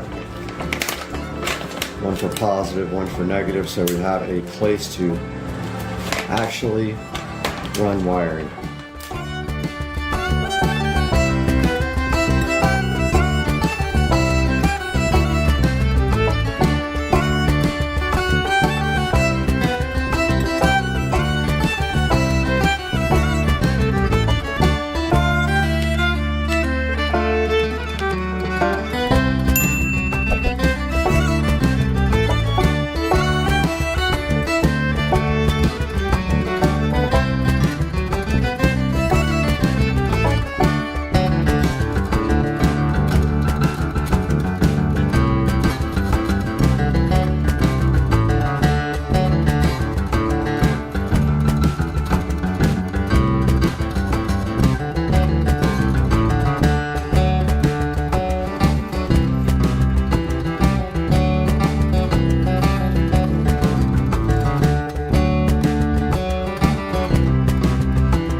Great, I don't manage my pool anymore. I manage a workforce with shifts, performance reviews, and union negotiations.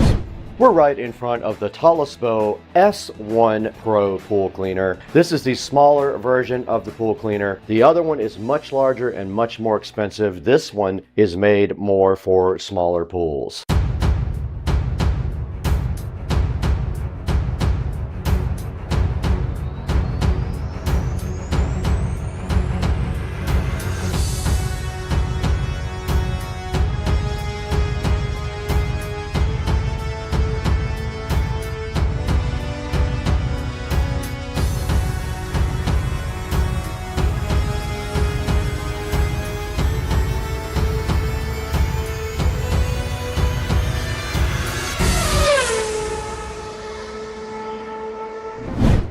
pool's so clean that the robots are just swimming around pretending to work so they don't get fired.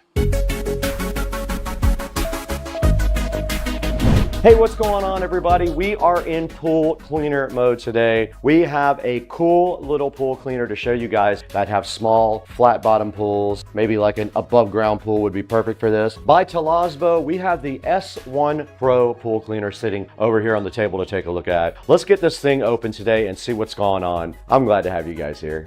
Let's go ahead and see what's on the outside of the box. Now, it does say that it is cordless. It has a compact design and 120 minutes of runtime. And there's some specifications on the side of the box as well, like the voltage and other things like that. And then that's it. And so let's go ahead and see what is inside of the box. Now, this is packaged much differently than the other one because this is out of the side of the box. And it does resemble more of a small vacuum cleaner than a pool cleaner.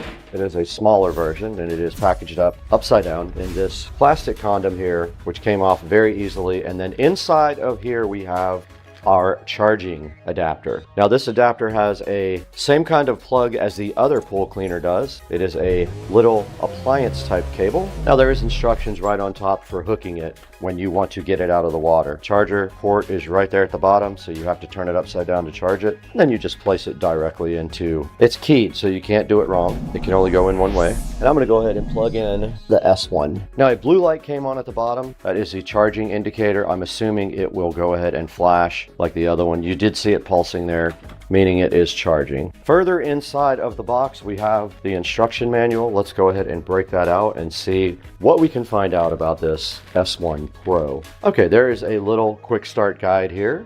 Shows you about charging. You do have to charge it underneath. Now, this is designed to operate only on flat floored swimming pools with no slope. This will not work in my pool in the deep end. It will stop after the battery reaches 15% or less, and it shows you instructions on how to disassemble and clean the filter. Now, this is not a smart robotic pool cleaner. This is a regular pool cleaner. So you have to charge it fully before the first use. Clean and rinse the filter basket after every use. Don't overcharge the cleaner. And then it tells you what temperatures you're allowed to use the cleaner in the water. So you go ahead and plug it in. It is pulsing, meaning it is charging. It's blue. There are specifications in the book here for that. This is the handle here, as you can plainly see. So the power button for this guy is different. It is on the bottom in the center where that blue light is flashing. So to use this, you go ahead and turn it on, and you put it in the pool within 1 minute, and it will automatically stop when the battery level reaches 15% or less. Ah, the hook is on the inside. So they are telling me that the hook is inside.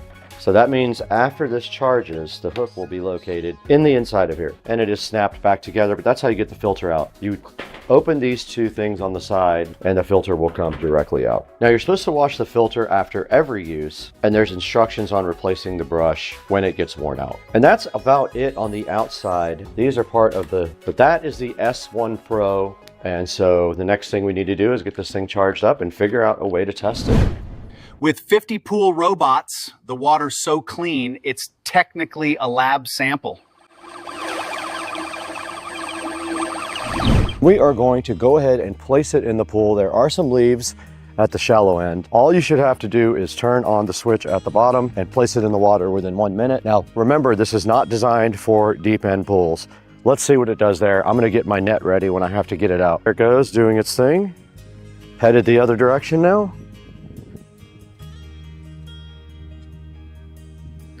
And there it goes, and it goes very fast. It is actually going to the deep end. Let's see how it handles that. When you do get this robot, it should not be placed into a pool with a grade, and it is doing its thing down here in the deep end. There are some leaves over there, as you guys can see. It goes right over the drain, no problem. And it's making a turn. And I believe I would have to help it back into the shallow end. Like I said, the manufacturer wanted us to be clear that this is not designed for a grade on the pool. So you need to have a flat pool, but I did want to show you guys how it cleans and how it performs in the cleaning area. And it has already picked up some leaves. It's going straight for leaves. And it got them. Brought it down to the shallow end. It's probably going to try to want to go back to the deep end because it doesn't know the difference, and that's fine.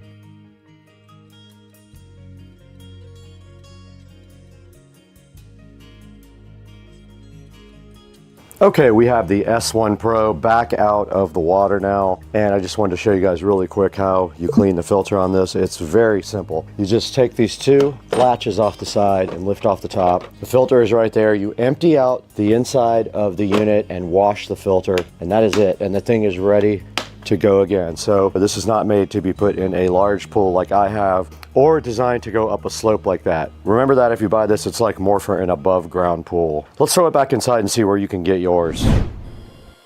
The robots are so efficient, they've started arguing over who cleaned which molecule. This page has all the latest specs, the user reviews, pricing, and just general info so you can see exactly what you're getting. Now, if you want to grab one, the link will be down in the description. First of all, the dual drive system gets its solid traction on flat surfaces, and that means it can navigate around the pool reliably. It actually efficiently maps where it's been and where it still needs to go. That helps cut down on cleaning time and make sure you get a full coverage cleaning. Another nice touch is the filter basket design. It's easy to access and clean out, so maintenance doesn't become a whole project. And the brushes do a good job both picking up fine debris and larger bits without getting jammed up. For a unit in this price range, those features are really stand out. Alright, we interrupt the video for a quick note. While we did test this in my pool, which is pretty large, the S1 Pro is actually designed for smaller pools with no grade or slope. That means flatter floors and more compact water areas. Exactly where this thing does best. So if your pool matches those conditions, it can be a really hands-off way to keep things clean. And as always, I appreciate every single one of you watching, commenting, and supporting the channel. And a huge thank you for 260,000 subscribers. Seriously, that milestone means a lot, and we could not have done it without you. If you're not already subscribed, make sure you're locked in on Supercar Street Racing. Also, our second channel, Second Car Street Racing. We post on there a lot. You'll get more content coming your way all the time. And thanks again for watching. All the links are down in the description, and I'll see you in the next video.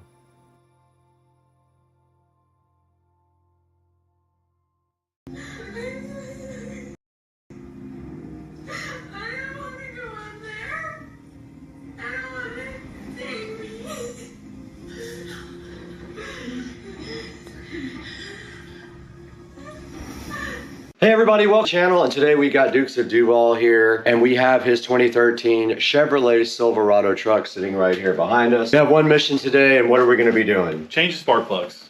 That's it. Now, why are we going to change the spark plugs in this truck today? I feel like it's running a little bit rough, and truthfully, I've had the truck for 130,000 miles, and I've never changed them. So I figured, you know what? Got to start there, right? Right. So we've done some other work to this truck as well. We changed the O2 sensor. That really didn't help us. So we're going to go ahead and get these spark plugs out and get them changed. We have a brand new set here. So let's tackle that today on the channel and let's see what happens. Additionally, we're going to do the wires as well. So absolutely. Let's go.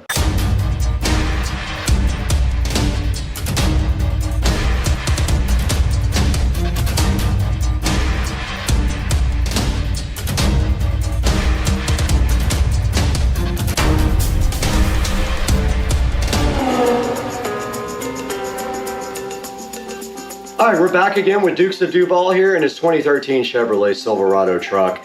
Having some issues with rough running, so today we're going to try to tackle that by replacing the spark plugs and the spark plug wires as a first step. And actually, we've already done some other work to it that didn't really help.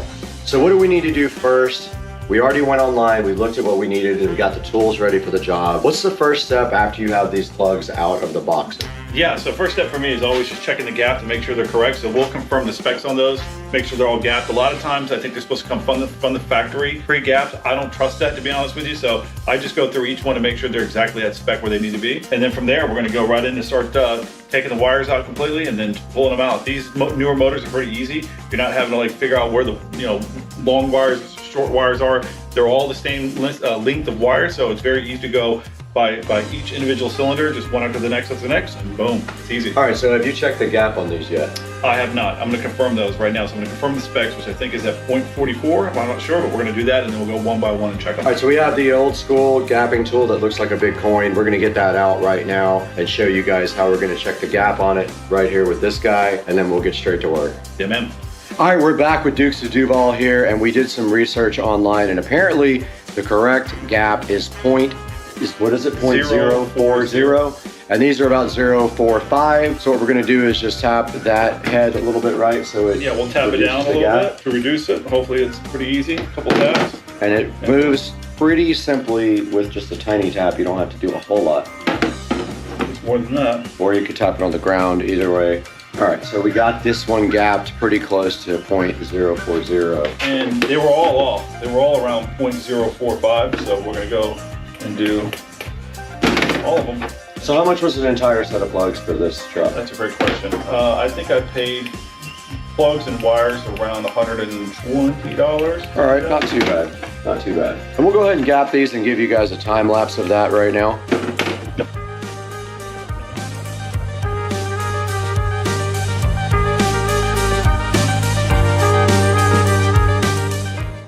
All right, we're back and we just gapped these spark plugs at 0.040 using the hammer. Yep. And I got a little bit too aggressive with them, and all he had to do was bend the tip up just a little bit to get those back on track. And now what's the next step? What are we gonna do next? Yeah, so it's easy enough. We're just gonna go in here. It's pretty simple. We'll get our lights moved around so we got a good vision of what we're doing. And we're just gonna go individually, each one by one, and we're gonna go start by pulling the wires off of each one and then going in there and removing it. So for the socket size, it's a 5/8 is what it is.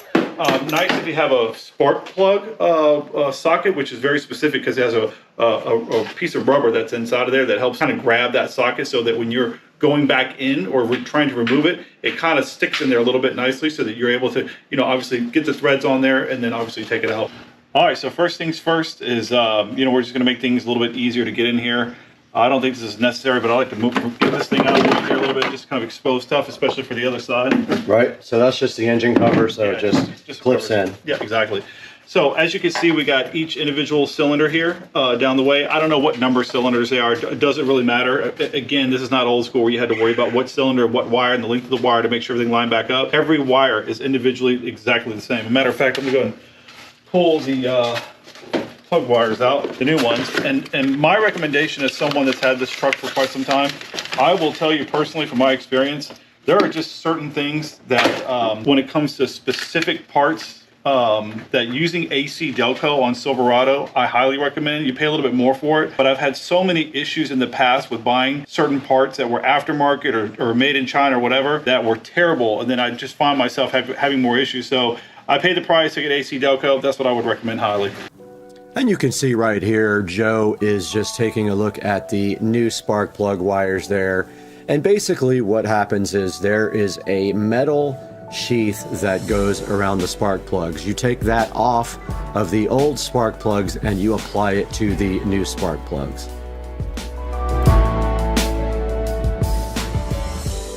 Now right here, Joe is checking out the passenger side of the truck here, and basically the back spark plug in the rear there on the passenger side is going to give you the most problems. It is sort of hidden by the exhaust manifold.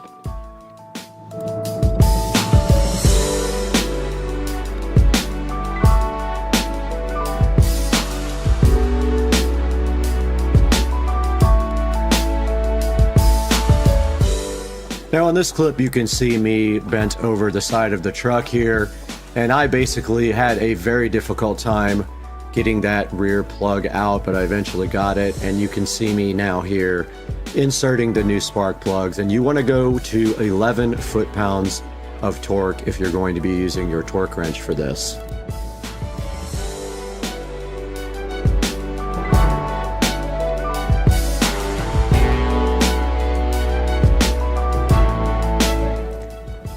Now right here, you can clearly see me struggling with this plug. We did have a plug on the driver's side rear that was very difficult to get out, and so we ended up spraying WD-40 on it, but it was very hard to get out of the truck, and we eventually got that out of there.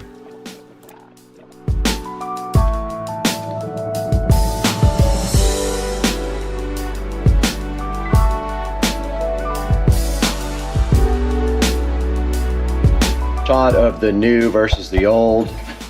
Now, is the old one an AC Delco as well? Did you look into it? I assume it's factory. So. Also notice the difference in the tips. So this is a different design here. Those are the ones with like the really small. Or maybe it's ate away over time. I mean, these are old plugs. These are could be definitely overdue.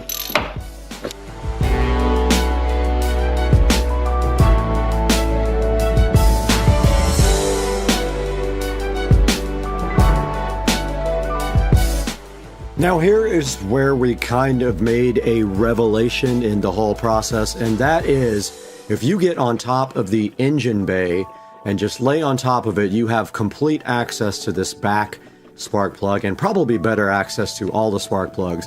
I recommend getting up in the engine bay and throwing a towel over the truck when you do this.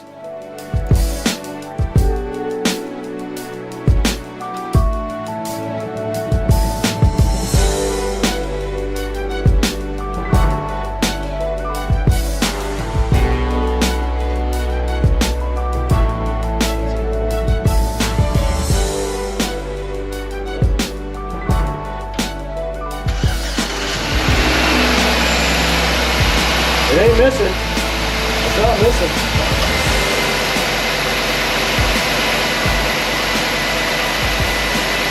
Is it all cylinder? It's all cylinder.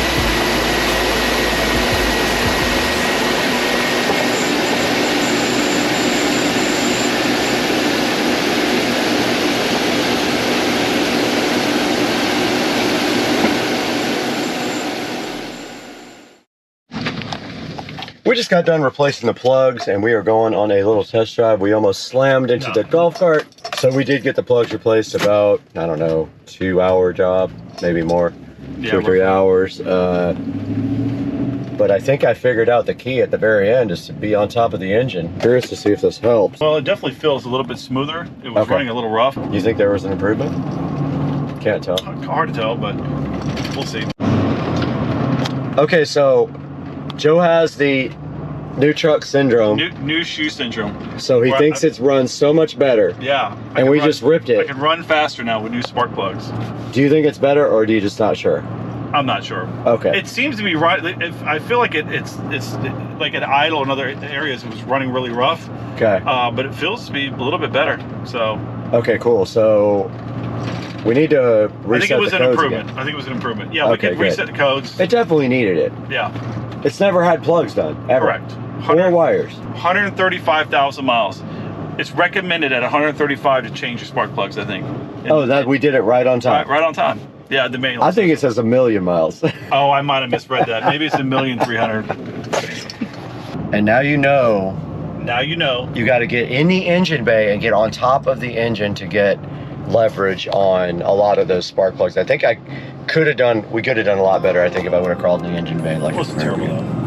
All right, we're back in the 4K production studio after working on Joe Dukes of Duval's Chevy Silverado pickup truck. Now, you saw in the video we did have a few little issues with that. One thing, the spark plug on the passenger side in the very back is very difficult to get to. But it helps if you crawl on top of the engine bay itself and then reach down in the back, you can get to that spark plug. We also had a stuck spark plug on the driver's side. The rear driver's side was very difficult to get off. We ended up just using a regular ratchet and a breaker bar on top of the ratchet and some WD-40. Now right here on the screen there is a kit for it that is a non-AC Delco kit. I'm going to put a link to this kit in the description, but as Joe said, it's up to you, but he would recommend that you use AC Delco original parts. Also, don't forget to have a spark plug tool. There'll be one in the description as well. Some dielectric grease to put on the tip of the spark plugs, and some anti-seize compound if you believe that you need that on your vehicle. We did not use it.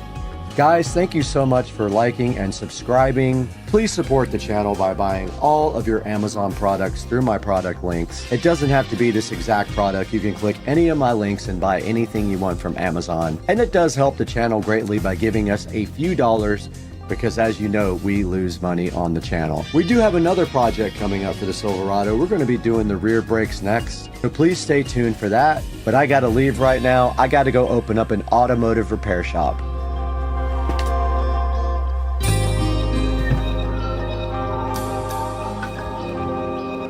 All right, great outro.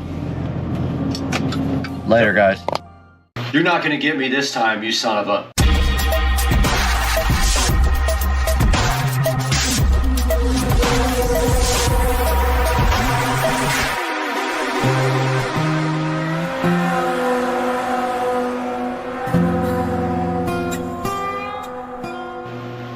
We're back here next to the beautiful Mac Pro that was converted from a thrift store piece of junk to a very nice Linux running computer, and today this guy beat me up the first time we tried to install it, but we're going to try for 2.0 today on Supercar Street Racing, so hang in there.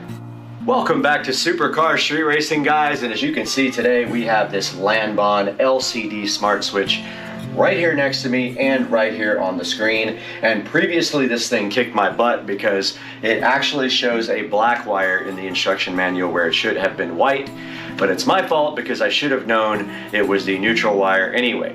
So taking a look at the LCD smart switch here, it is a dimmer switch, so it gives you the capability to do about 4 different switches on one switch. The problem is most of your switch ports, the switch in the wall port, meaning the opening or the box for the switch, is going to be a multiple opening, and this will not fit because this is designed for a single gang box. Most of your more than one switch boxes in the wall are going to be more than one gang, and this uses a 1 gang switch. Now these are awesome if you do have multiple wiring go into 1 gang and you can use one switch to control everything in your house or everything on this dimmer with one LCD panel.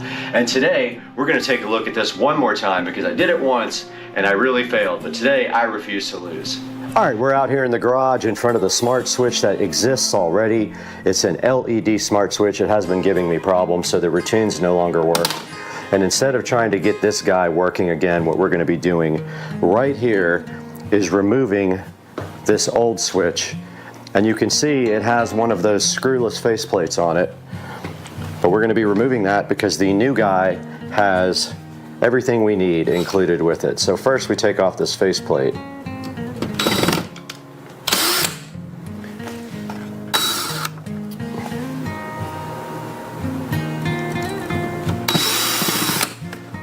Once that faceplate is off, that's what the outer plate actually attaches to. Once that is off, we have our switch free and clear to go ahead and take out. We just remove the top and the bottom screw here.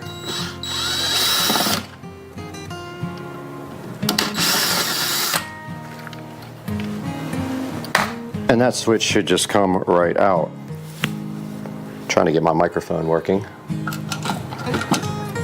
Now taking a look inside of this switch, you see that we have our neutral wire here, which we need again, and then we have our 2 black wires. It's actually red in this case, but it would be black in a normal switch. Now on the back of the Lanbon, you will see that it has a place here for the neutral wire.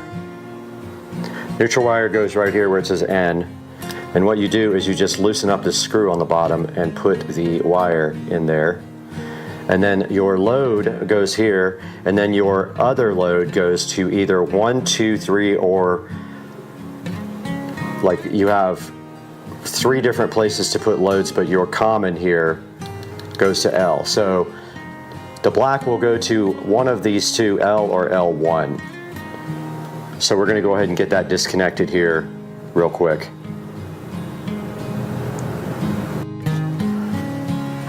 Alright, for this job you're going to need and there goes the screws, you're going to need a very small screwdriver to loosen up the screws on the Lanbon.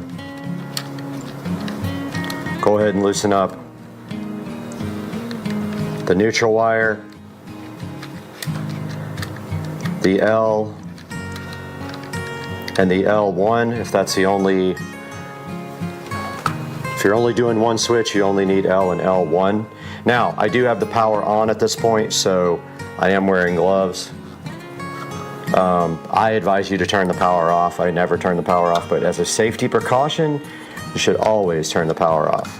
This will shock you, and if this neutral wire touches any other thing, ground or otherwise, it will definitely pop.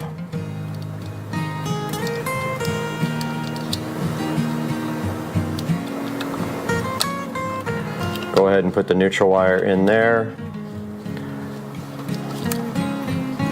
where it says N.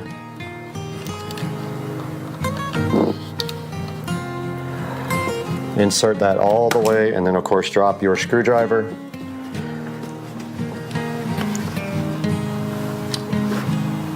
Take 2. Go ahead and tighten that down.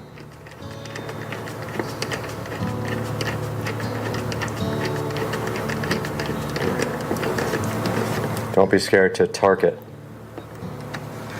Oh, also I forgot to tell you guys, this part does come off. So that has to be mounted separately. So the front part comes off and then you're left with this little plate here. Now, let's go ahead and get the other switch disconnected. Now, what happens basically on the switch is when these two wires make a connection, it sends power up to the switch. We will prove that here momentarily if we just do this. You can see the lights came on. That is the basics of a switch. The neutral wire connects to the switch up there, and then when these two connect to each other down here, it completes the circuit.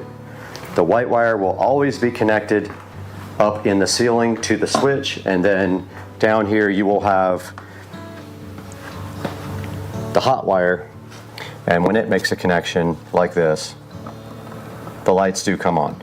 Now, we got to get this wire straightened out so we can put it in the back of the terminal here. So we're going to need our workman's pliers. Now the workman pliers is the most commonly used pliers by an electrician, and they look like this. These are workman's. So we're going to take that workman and go ahead and straighten out this wire. And we don't need anything that long. The workmans do have cutters on the back, so you go ahead and cut that off a little bit, straighten it out completely. Same with the other one.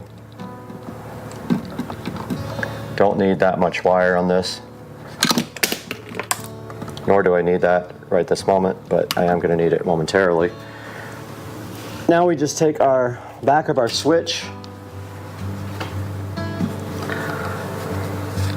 One of these guys goes to L.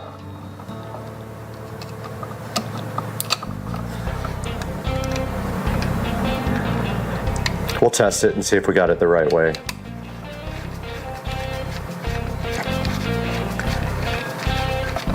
Tighten that down nice and tight, and then the other guy goes to L1.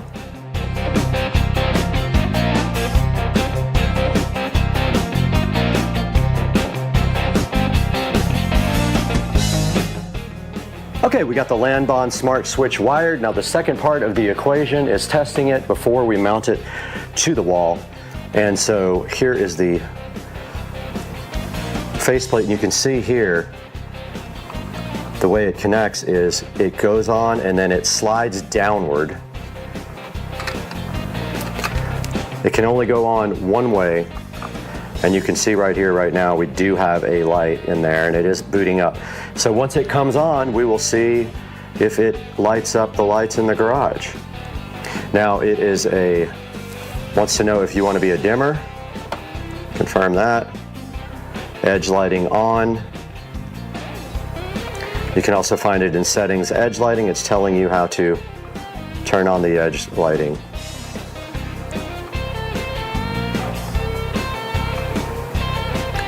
Okay, it wants us to go ahead and config this now, but I'm going to skip this for now.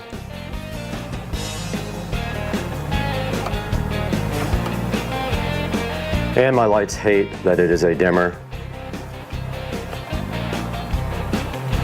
And it is working properly.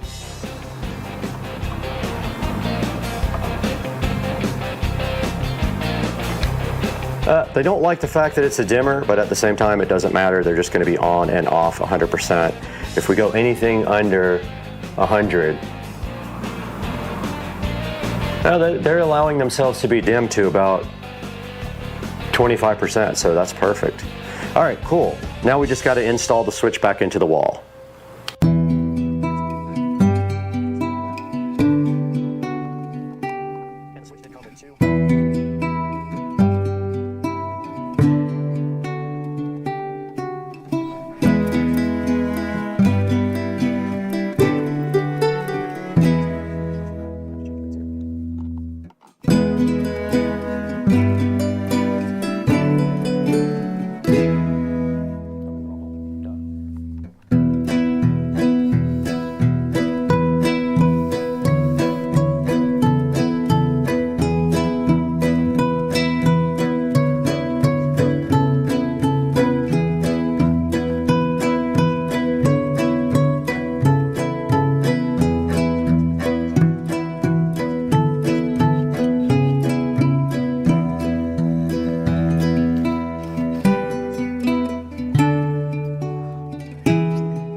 Okay, we did get the menu up finally. You do it by holding up in the upper left-hand corner for several seconds, and then we want to go ahead and go into Wi-Fi config there.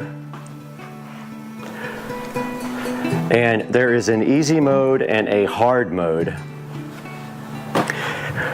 Let's do the easy and see what we get. Now on the phone, we're going to go ahead and record there as well.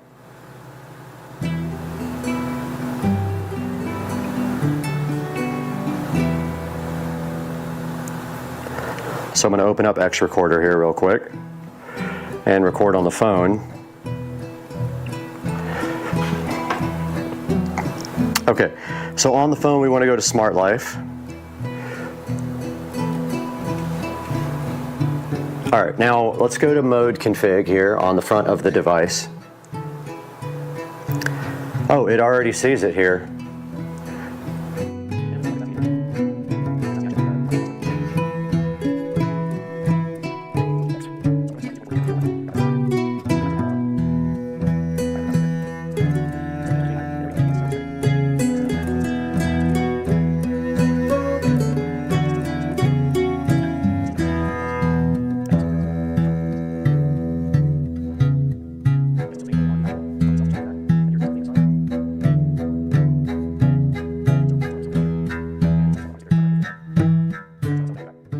All right, I do have the lights off on the production lighting so you guys can see this better and see the screen, but we have successfully installed the Lanbon dimmer out in the garage. You can see the edge lighting there.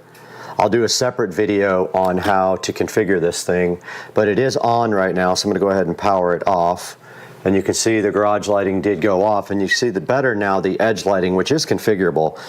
If you go inside here, and this light up here does not want to go off forever. If you go in here and you go edge lighting, you can set the colors. So like right here, you can set it to red. And then there's all kinds of other settings as well, and I can't keep that light from going off. But there is a theme that you can go into and set. There's not a ton of different options, but I'm going to confirm that one. Now you can see the background did change there on the screen there. And if you hold down right here, this is how you get into menu. You hold it down for any number of 4 or 5 seconds, and you can go into all the settings. And then there's your brightness and stuff for it. I'm going to turn the normal brightness up and the standby brightness up. Screen light time, display angle vertical. And yeah guys, so now you get, oh, there's some engineering options here. Pretty cool. Great switch. I really like these a lot. It's just too bad that you can't use the dimmer in anything but a 1 gang, because dimmers, I mean even standard switches, usually are in more than 1 gang box. There's no way to mount this. It would have to be completely custom. So I'm happy with this installation. I hope you guys enjoyed it. Now back to Brad, over for the final word on the switch install. So right here on the screen we have this Lanbon Toolless Smart Life LCD Smart Switch that we just installed in the Supercar Street Racing garage, looking oh so fresh. And if you'd like to purchase one of these, I'll leave a link in the description for you. And I hope that you have good luck with this now that I've installed it twice. And I let it beat me 1 time. I'm not letting it do it twice or 3 times or ever again. And you guys, I hope you subscribe to the channel and like this video. And we'll see you again next time on Supercar Street Racing. Get up! I want to say to all you other drivers out there, if you smell a delicious crispy smell after the race, it's not your tailpipe, it's a little bit of shake and then shake. Shake your butt! That's what you say! There was only one road back to LA. US Interstate 15. Just a flat-out high-speed burn through Baker and Barstow and Purdue. Then onto the Hollywood Freeway straight into frantic oblivion. Some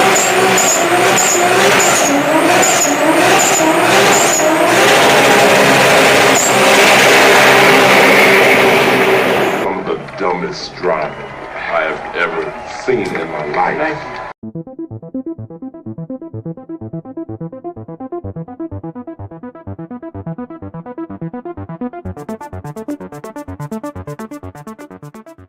Guys, welcome to the channel.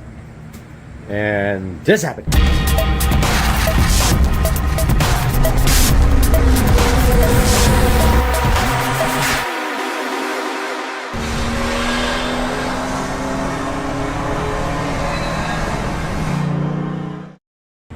Guys, welcome back to the channel, Supercar Street Racing. I went to California on vacation and I came back and this was sitting in the garage. The channel just got a Green Machine 200 EFI. I haven't even taken the plastic off yet. I was starting to and I'm like, no, I gotta let you guys see the Green Machine first before we take the plastic off of this beast. So this is a 200cc low-speed vehicle, not a golf cart, not a side-by-side, two-wheel drive. Don't need 4x4 here in Florida. Love this thing. It's brand new. Bought it in Missouri from the company that fabricates them. They put it together for me, and this is the Green Machine for the channel. Supercar Street Racing. Got the cup holders, and I am in the process of cleaning it up right now and unpackaging it. I still have to put the windshield on, but I'm gonna get Rich to help me with that. But yeah, guys, I wanted to give you a quick update on this guy, and then I'll get some B-roll here, some time lapse while I polish it.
About to take this thing to the store, to the ATM, and put some gas in it for the first time. It's on empty. I have not driven it yet, and this is the second time I have started it.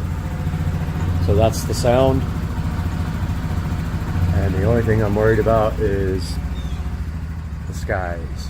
I don't really want to drive it in the rain, but yeah, about to rip this thing, so I'll make some video when I'm on it.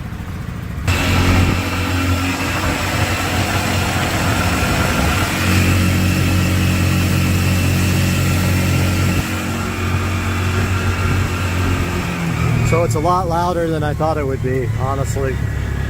I didn't think it would be nearly this loud, but it's gas powered.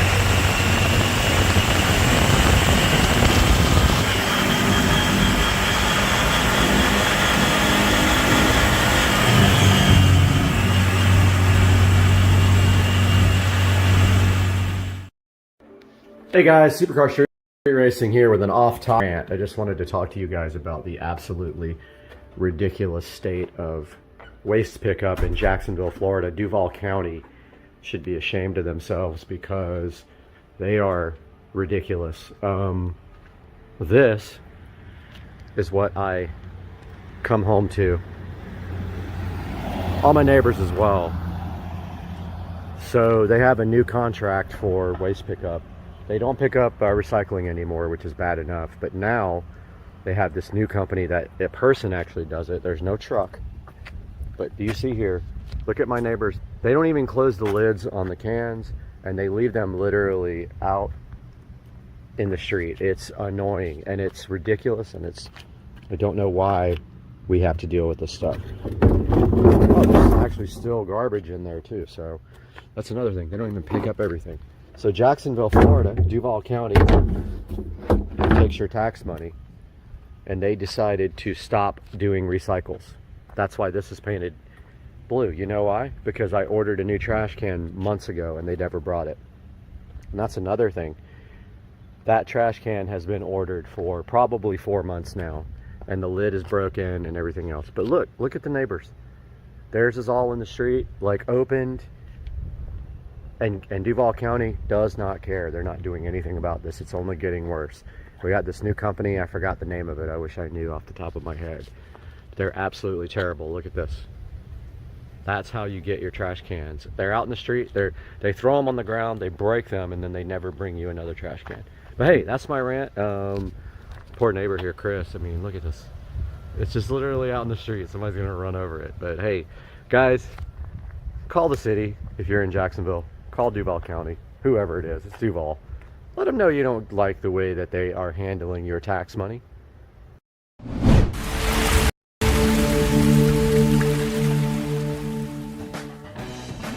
Everybody, welcome back to Supercar Street Racing today. It is hot in the SCSR Studio A because I forgot to turn the air on early in the morning so we could shoot all day, and so it's having trouble keeping up with the hot. But regardless of that, we have something else hot right here in my hand. This is the RD Diag 600 Pro OBD2 car scanner. Now, Top Don did reach out to Supercar Street Racing to see if we were willing to take a look at this, and I said I thought you guys would enjoy this very much, and they sent one of these out. So today we're going to be taking a look at this on Supercar Street Racing. Let's get to work.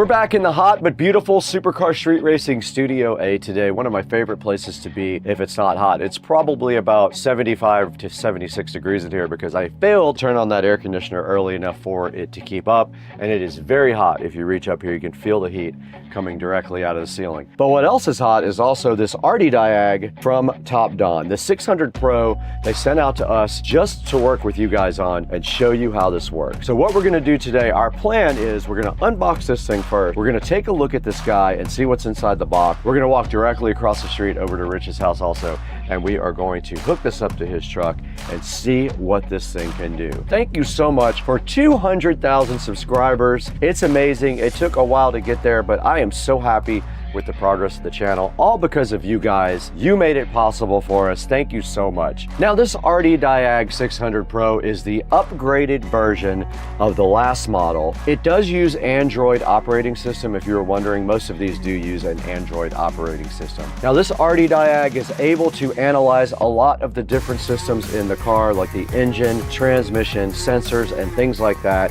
and report back to you what kind of condition those are in. This guy will give you detailed fault codes and descriptions so you understand exactly what you're working with. It also does maintenance functions like your battery. It does things like ABS, things like oil, throttle, and injector coding as well. And also cool things like TPMS reset should be able to be done by the RD Diag Pro. Now, this guy also does live data monitoring. It can read your car's data and show it in real time. This dude does do one-tap code fault clearing as well. You just hit one button and it goes ahead and resets all the active codes in your car. This guy uses auto VIN and auto ECU recognition to identify your vehicle. It's pretty future-proof because it uses CAN FD. This will keep this guy on the cutting edge of technology for a really long time.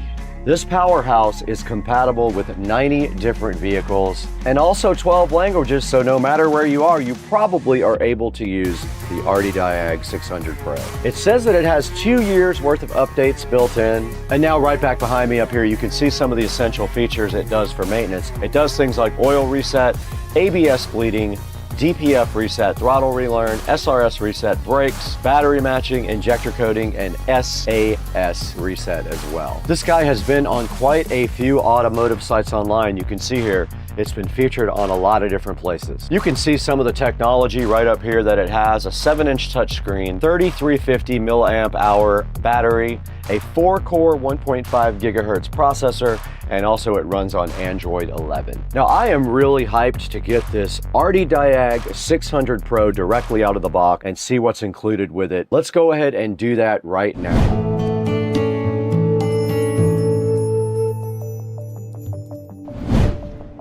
All right, guys, right in front of me here, we have the RD Diag 600 Pro by Topdon.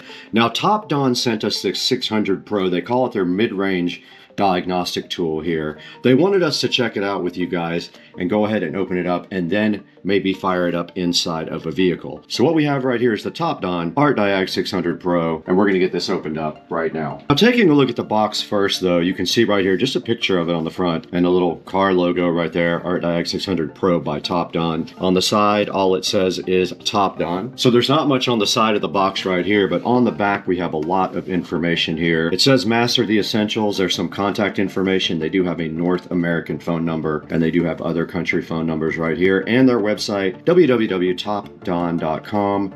There is a code right here indicating which one this is, and on the outside there is not much more to this box than that. Now let's go ahead and get this thing opened up and see what's inside. All right, so the first thing I see here, the presentation is real.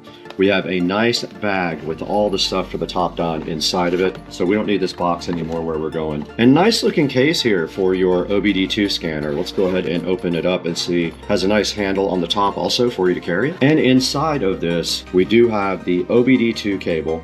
So it looks like it has an old school serial. I think that's a 16-pin connector there, and that's your OBD2 connector right there on the other side. Everything is nicely packaged in little bags, and inside of this probably is a charger. It is. It's a USB type A on one end, and thank goodness it's a USB type C on the other end. More and more companies are finally getting smart and putting USB Type-C in their devices so that everything is one standard. Then we've got the actual scanner right here, and there is a couple of little manuals as well. There's a quick user guide here. There is a user manual if you scan that. And the first part of the manual here is in English, and it kind of describes everything on the front of this, but let's get that opened up so you guys can see it in person. There is the nice art diag, really nice looking box with a nice large screen. It shows you what's on the front and on the top. Your top has your power button and your, I think that's a 16-pin serial connector right there. On the front you have your OK button, you have your return button, and then of course you have your keypad here. There is something on the side of the box, a charging port, and inside of there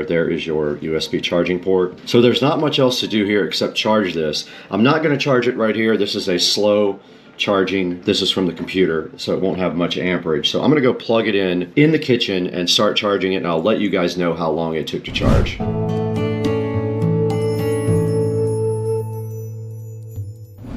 All right guys, we're back in front of the Top Don, and I'm happy to report that that took about 20 minutes from 60% all the way to 100%. So now we're ready to go ahead and fire up the Top Don. Let's go ahead and turn it on. There it is booting up, the Top Don. It says copyright 2024 Top Don. Let's see how long it takes to boot up.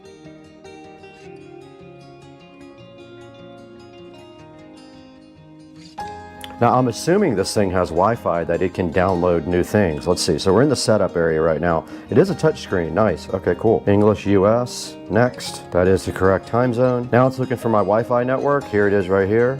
I'm gonna go ahead and put in the code that you guys can't see. All right, I put my Wi-Fi information in, it says connecting. All right, so now it wants us to update the version to 2.3.0, and it's gonna fix known bugs. Let's see if it updates. It's got a line, it's indicating the progress right here. Let's let it do its thing.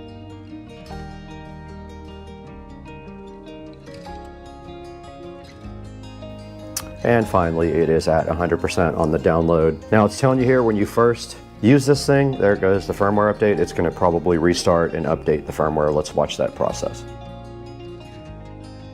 Oh, no, it's on, okay. Cool, so let's hit update. Oh, okay, this is loading. It says there's a bunch of updates. Let's look at that. So this might be updating for the cars and stuff. There's 74. It says there's 74 updates. This has to be like vehicle updates. You just click this, it selects all of them to update. So there's 63, let's do it. And you can see a readout up here of the speed that it is downloading updates. Let's let that update in the background.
We're back now after a couple of hours of break, and my GoPro overheated, of course, because it's absolute garbage and we're inside the air conditioning. This tablet did eventually finish all the updates. You can see right here there's nothing left. It did let me know that I have a free year of updates that is usually $29.99, but there's a lot of things here that we can't do right now because we're not connected to a car. It does diagnostics, OBD2, EOBD. So if you go into OBD2, you got to connect first. So what we're going to do after this, here's the different maintenance items you can do depending on what vehicle you have. So let's take this thing directly to Rich's house when it's not 115 degrees, get in his truck and connect it right up and see what it can do. Guys, I wanted to take a short break from the video to introduce you guys to our new sponsor, Trond.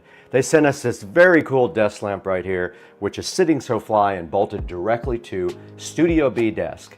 Now this lamp is awesome because it does tilt and articulate in a bunch of different ways. You can rotate it and do all kinds of stuff with it, and it is also kind of perfect for this area right here where we do the shooting. It does have controls on the very top, as you can see right here. All the controls that are on the top are also located on this remote control. The remote control does have a timer on it. It has brightness on it. It has color temperature. So as you can see right here, I'm rotating through the color temperature on the light from cool to really cool to warm white.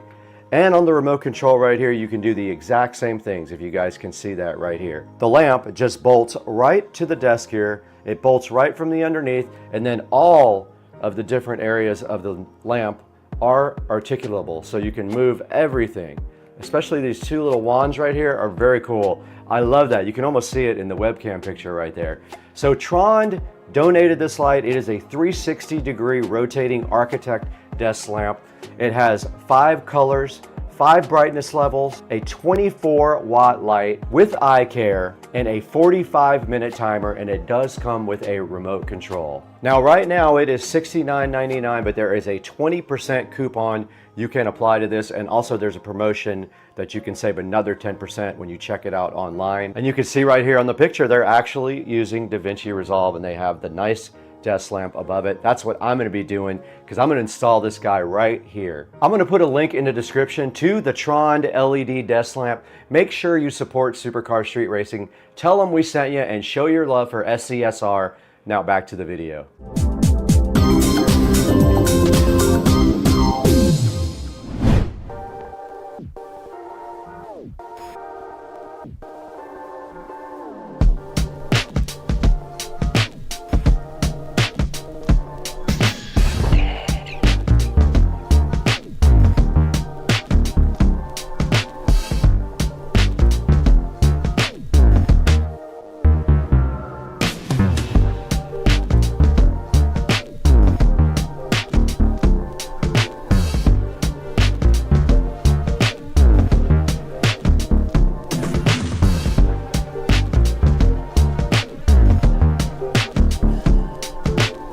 Alright, you guys just saw us unbox this Arty Diag Pro, and you saw everything that was included inside of the box. Now there's only one thing left to do. We're going to go ahead and walk directly across the street, get into Rich's truck, and go ahead and see what all this guy can do. And let's see what maintenance does. You can reset different things in the car, like your oil light, your throttle position, your EBP, steering, ABS, DPF, BMS, injector, and TPMS. I pushed maintenance, and now I'm going to go to Toyota. It found the VIN again, double cab, confirm, and there's the manual oil reset, so you can go ahead and reset the light if you do get your oil changed. That part is not supported with engine and ECT. And here's all the other functions you can use to reset to do maintenance on the car. So for example, if you need to reset your injectors, you can go in there and do that. So the mall is where you can purchase things for the Top Don. That's that button right there. The library has a bunch of useful information here, like a DTC repair guide, DLC location, warning light library, a user manual, and a quick support with TeamViewer. I guess they can remote in and work on this. And I'm doing one more auto scan on it. There it is, reading directly off of the computer. All the live data is like the fuel trim. The RPMs are right there. I'm at 700 RPMs, you can see right here.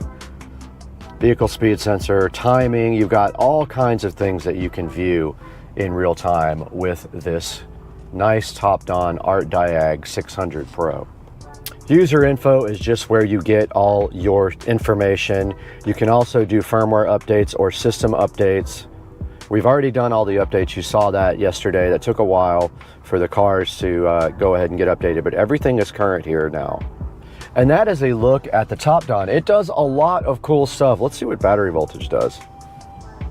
All right, it shows you real time. The battery voltage is at 14 volts. That's cool. And under history, you can look at reports that you saved. You can replay old data. You can actually do screenshots as well if you need to.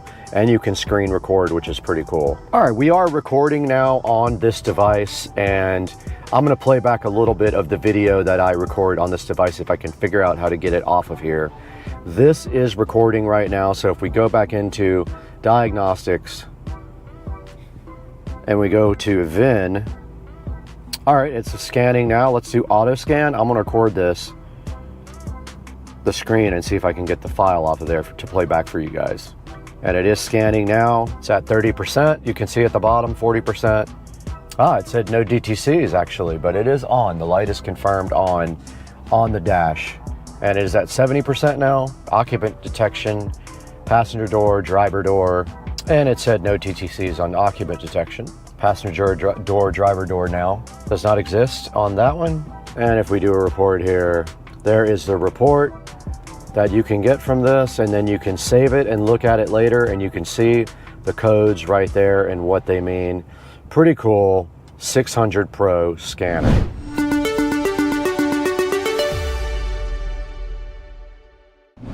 We just took this RD Diag 600 Pro directly out of the box, walked across the street to Rich's house and installed it in his truck. We pulled all of his codes and checked out his entire truck with this cool little device, and it's very awesome, and I highly recommend this guy. Go ahead and pick one up from the link in the description. You probably won't be sad about it. It's got 34 reviews at 4.4 stars. That's actually really good.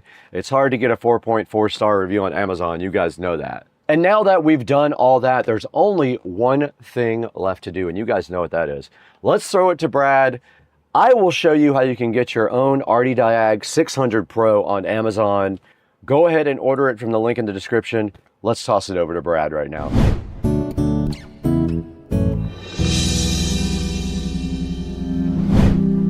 Hey, what's up everybody? Welcome to Supercar Street Racing. It's so nice to have you out in Studio A again with me, and thank you for 200,000 subscribers while I am thinking about it.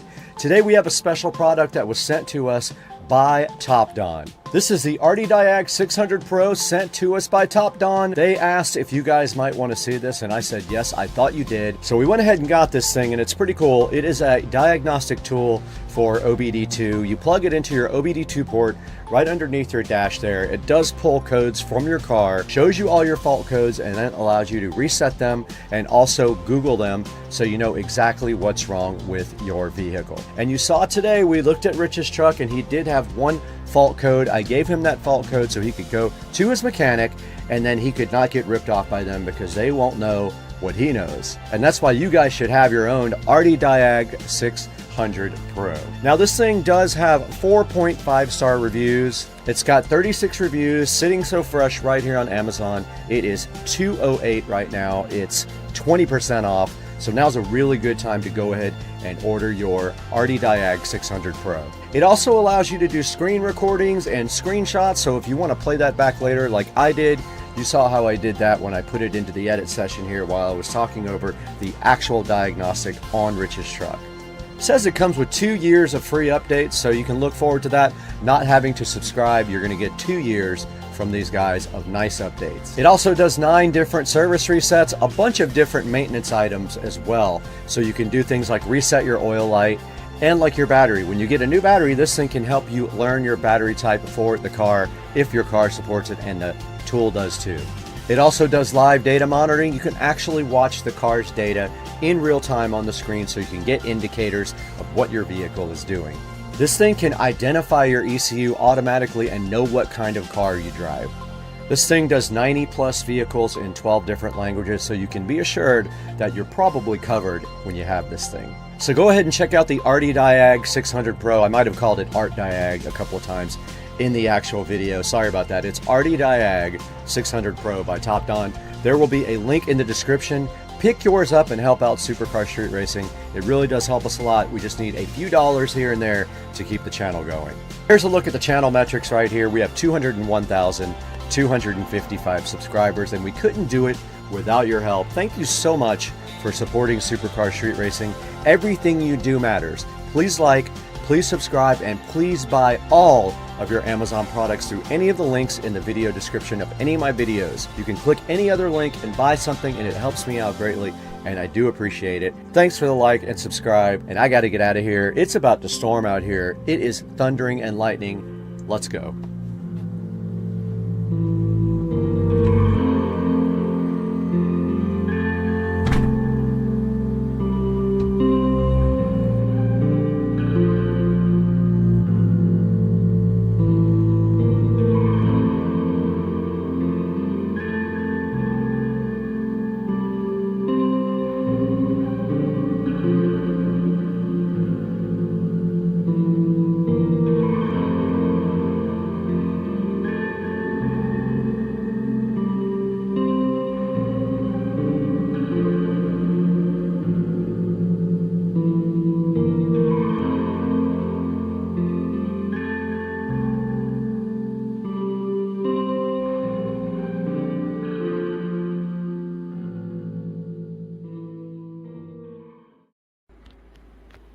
Hey guys, good morning. Wanted to show you guys these floor mats that I got for the E90X. Get this garage opened here. So I finally broke down and bought some floor mats. I've been needing some for a really long time. And I found these floor mats on Etsy. Wow, that's the loudest garage door.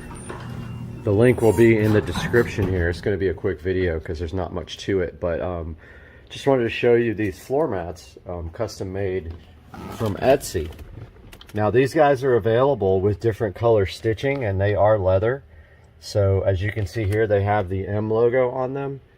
And if you look here, the fitment is pretty good. Now the back ones I had an issue with.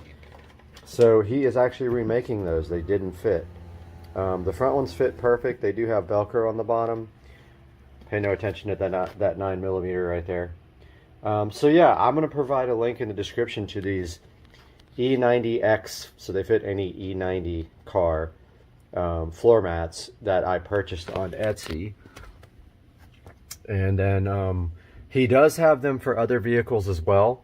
So just look through his Etsy store and you'll find what you need. But yeah, just a quick little update. And these things came out awesome, I think. I really like the way they look in the car. I would have done red too, but I tried the blue and it came out nice. See you guys soon. If you're using ChatGPT for your business, you might as well be in the Stone Age.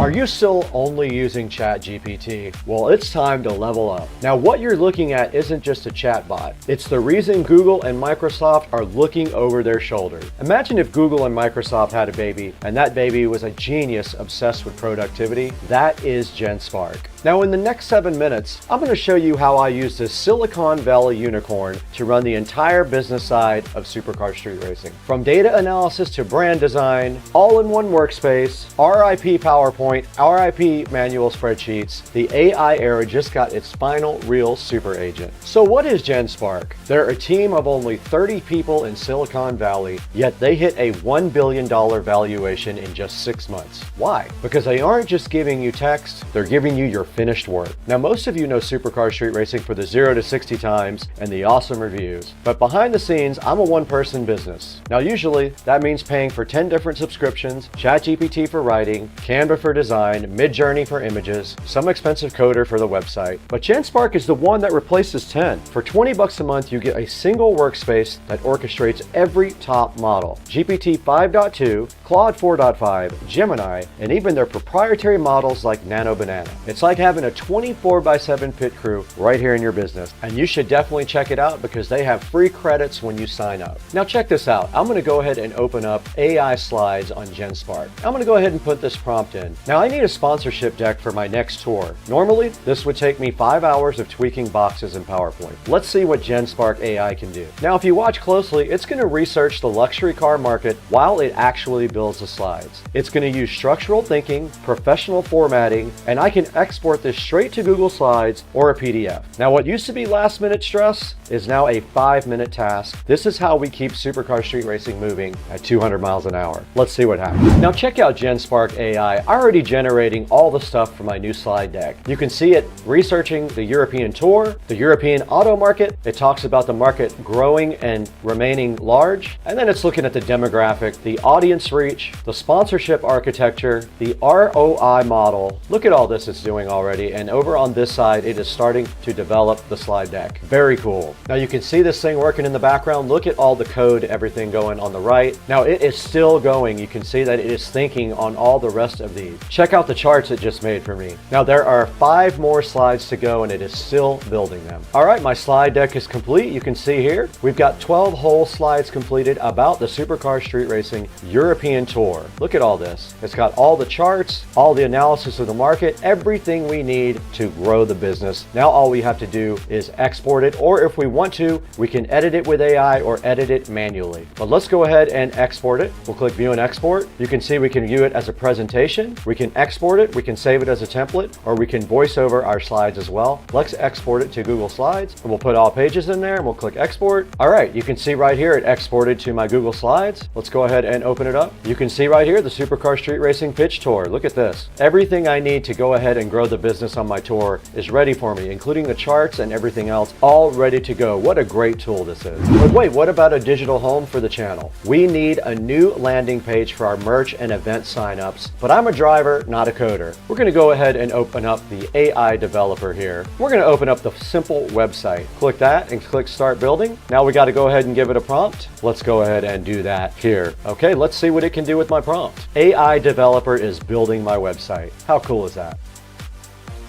All right, the AI developer is now building my website for Supercar Street Racing. Check this out. Look at the front page of my website. Now it's still working through everything, but look at this. Where speed meets luxury. Here's our website. We've got this cool speed indicator right here with a supercar fleet, racing events, all this. And it's still working on the website here. Hold on, let's see. All right, it is ready to deploy. Our full website is ready to deploy. We can go ahead and export that as HTML. Now all you have to do is go ahead and click Publish now to export the website. Look at this. You've got your 4 files here ready to go on the web server, and it shows you how to set it up in Cloudflare, and you just hit the publish website. What a cool tool this is. I just built a website, guys. Now that was with zero code. I gave it nothing. I just told it what I wanted. It put in the aesthetic, the navigation, and the layout automatically. If you see a random company with a terrible website on Google Maps, you could literally rebuild it for them in 10 minutes using GenSpark and sell it as a service. The power is right there. Now the newest update is a game changer, AI Sheets 2.0. I hate spreadsheets, but for Supercar Street Racing, I have to track sponsorship, ROI, and YouTube analytics. Now I'm going to ask AI Sheets to compare Supercar Street Racing with the top 100 subscribed YouTube channels. Let's see what it finds. And it says it's gathering the information now. It says I have 256,000 subscribers, and now it's finding all the other data. Now this is a fully automated Excel experience. It pulls data from the web, runs the formulas for me, and creates visualizations without me typing a single equal sign. I can export it back to Excel with all the formulas preserved, and it's data analytics for people who don't have time for data analysis. All right, it is completely done. It created this nice chart to show us that we're actually way below the top 100 subscriber channels, of course, and we already knew that, but that gives us room to grow and also something to give potential customers. Now, if we want to, we can export this XLSX. Now, here's a really wild feature called Call for Me. This thing can actually make phone calls on your behalf. There's an example right here, and there it is. It can actually make a phone call and do business for you. It saves you time and effort by doing everything you need done. This thing can handle restaurant reservations or even phone interviews for the channel. But now here's the wildest part of the 2026 launch. GenSpark is offering unlimited usage of AI chat with AI image features for the entire year of 2026. We're talking Claude, Opus 4.5, GPT 5.2 with zero limits. In the world of Supercar Street Racing, we don't like speed limiters, neither does GenSpark. Now, if you want to run your business, your studies, or your side hustle like a Silicon Valley unicorn, you need to be on this platform. And January 1st through 7th only, you can get 40% off any annual plan. That's $100 savings on the Plus plan or a massive $1,000 off the annual Pro plan. And you also get free credits when you sign up. Now, you can just click the link in the description and sign up for free credits to test yourself out. Use it to plan your 2026 goals or build that business you've always wanted to build and been putting off. So stop juggling 20 tabs and start getting work done. I'm Brad from Supercar Street Racing. I'll see you in the fast lane. If you're using ChatGPT for your business, you might as well charge this with a 12-volt battery. Hey guys, how's it going? Good morning. Supercar Street Racing here again.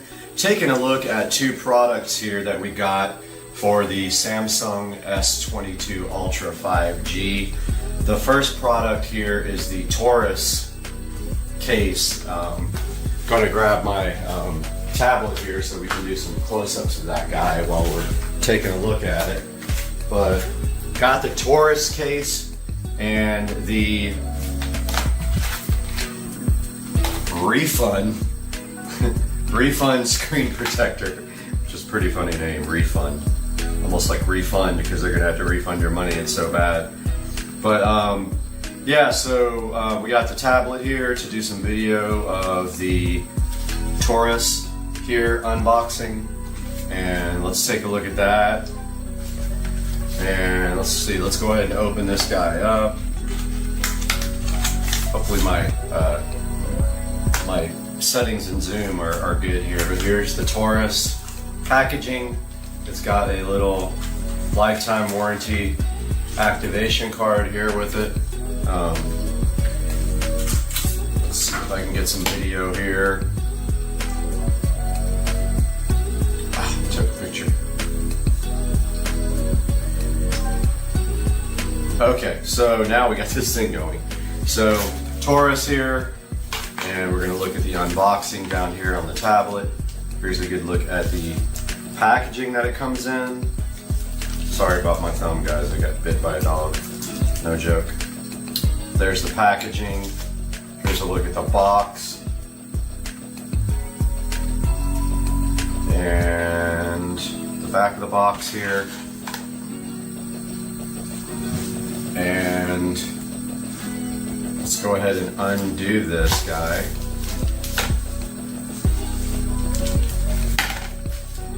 So this is what it looks like right out of the box. There's the front, there's the back. It's got a metal kickstand here. Get a little bit of this for you up close on the tablet. It's also matte translucent, so you should be able to see the phone through it. So obviously we're recording on the phone, so I'll take some video of that installed on the phone after we take a look at this. Oh, here's the card that you scan for lifetime warranty. I actually don't want to scan it. Now, these guys are the refund screen protectors. And by the way, this is all being shot in 8K, if I didn't tell you guys. I'm gonna put this down and try to open the screen protector without a knife. I was ill prepared. Here's the refund screen protector with a lifetime warranty. It says a soft, it's supposed to be soft. Hopefully my framing is good on this, so it's hard to tell. But it's supposed to be a soft screen protector. All right, so it's got a bunch of stuff in here that we need to take a look at. Self-healing. Bubbles will disappear in 24 hours. There's the what's in the packaging. Let's get out the tablet here. So we got this. Says that after 24 hours, bubbles and lines will disappear. And then we have the installation manual here, which I'll get on the tablet for you right now. We have some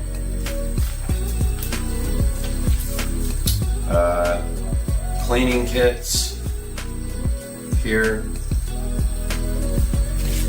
And we have the actual screen protector. You get 3 of them.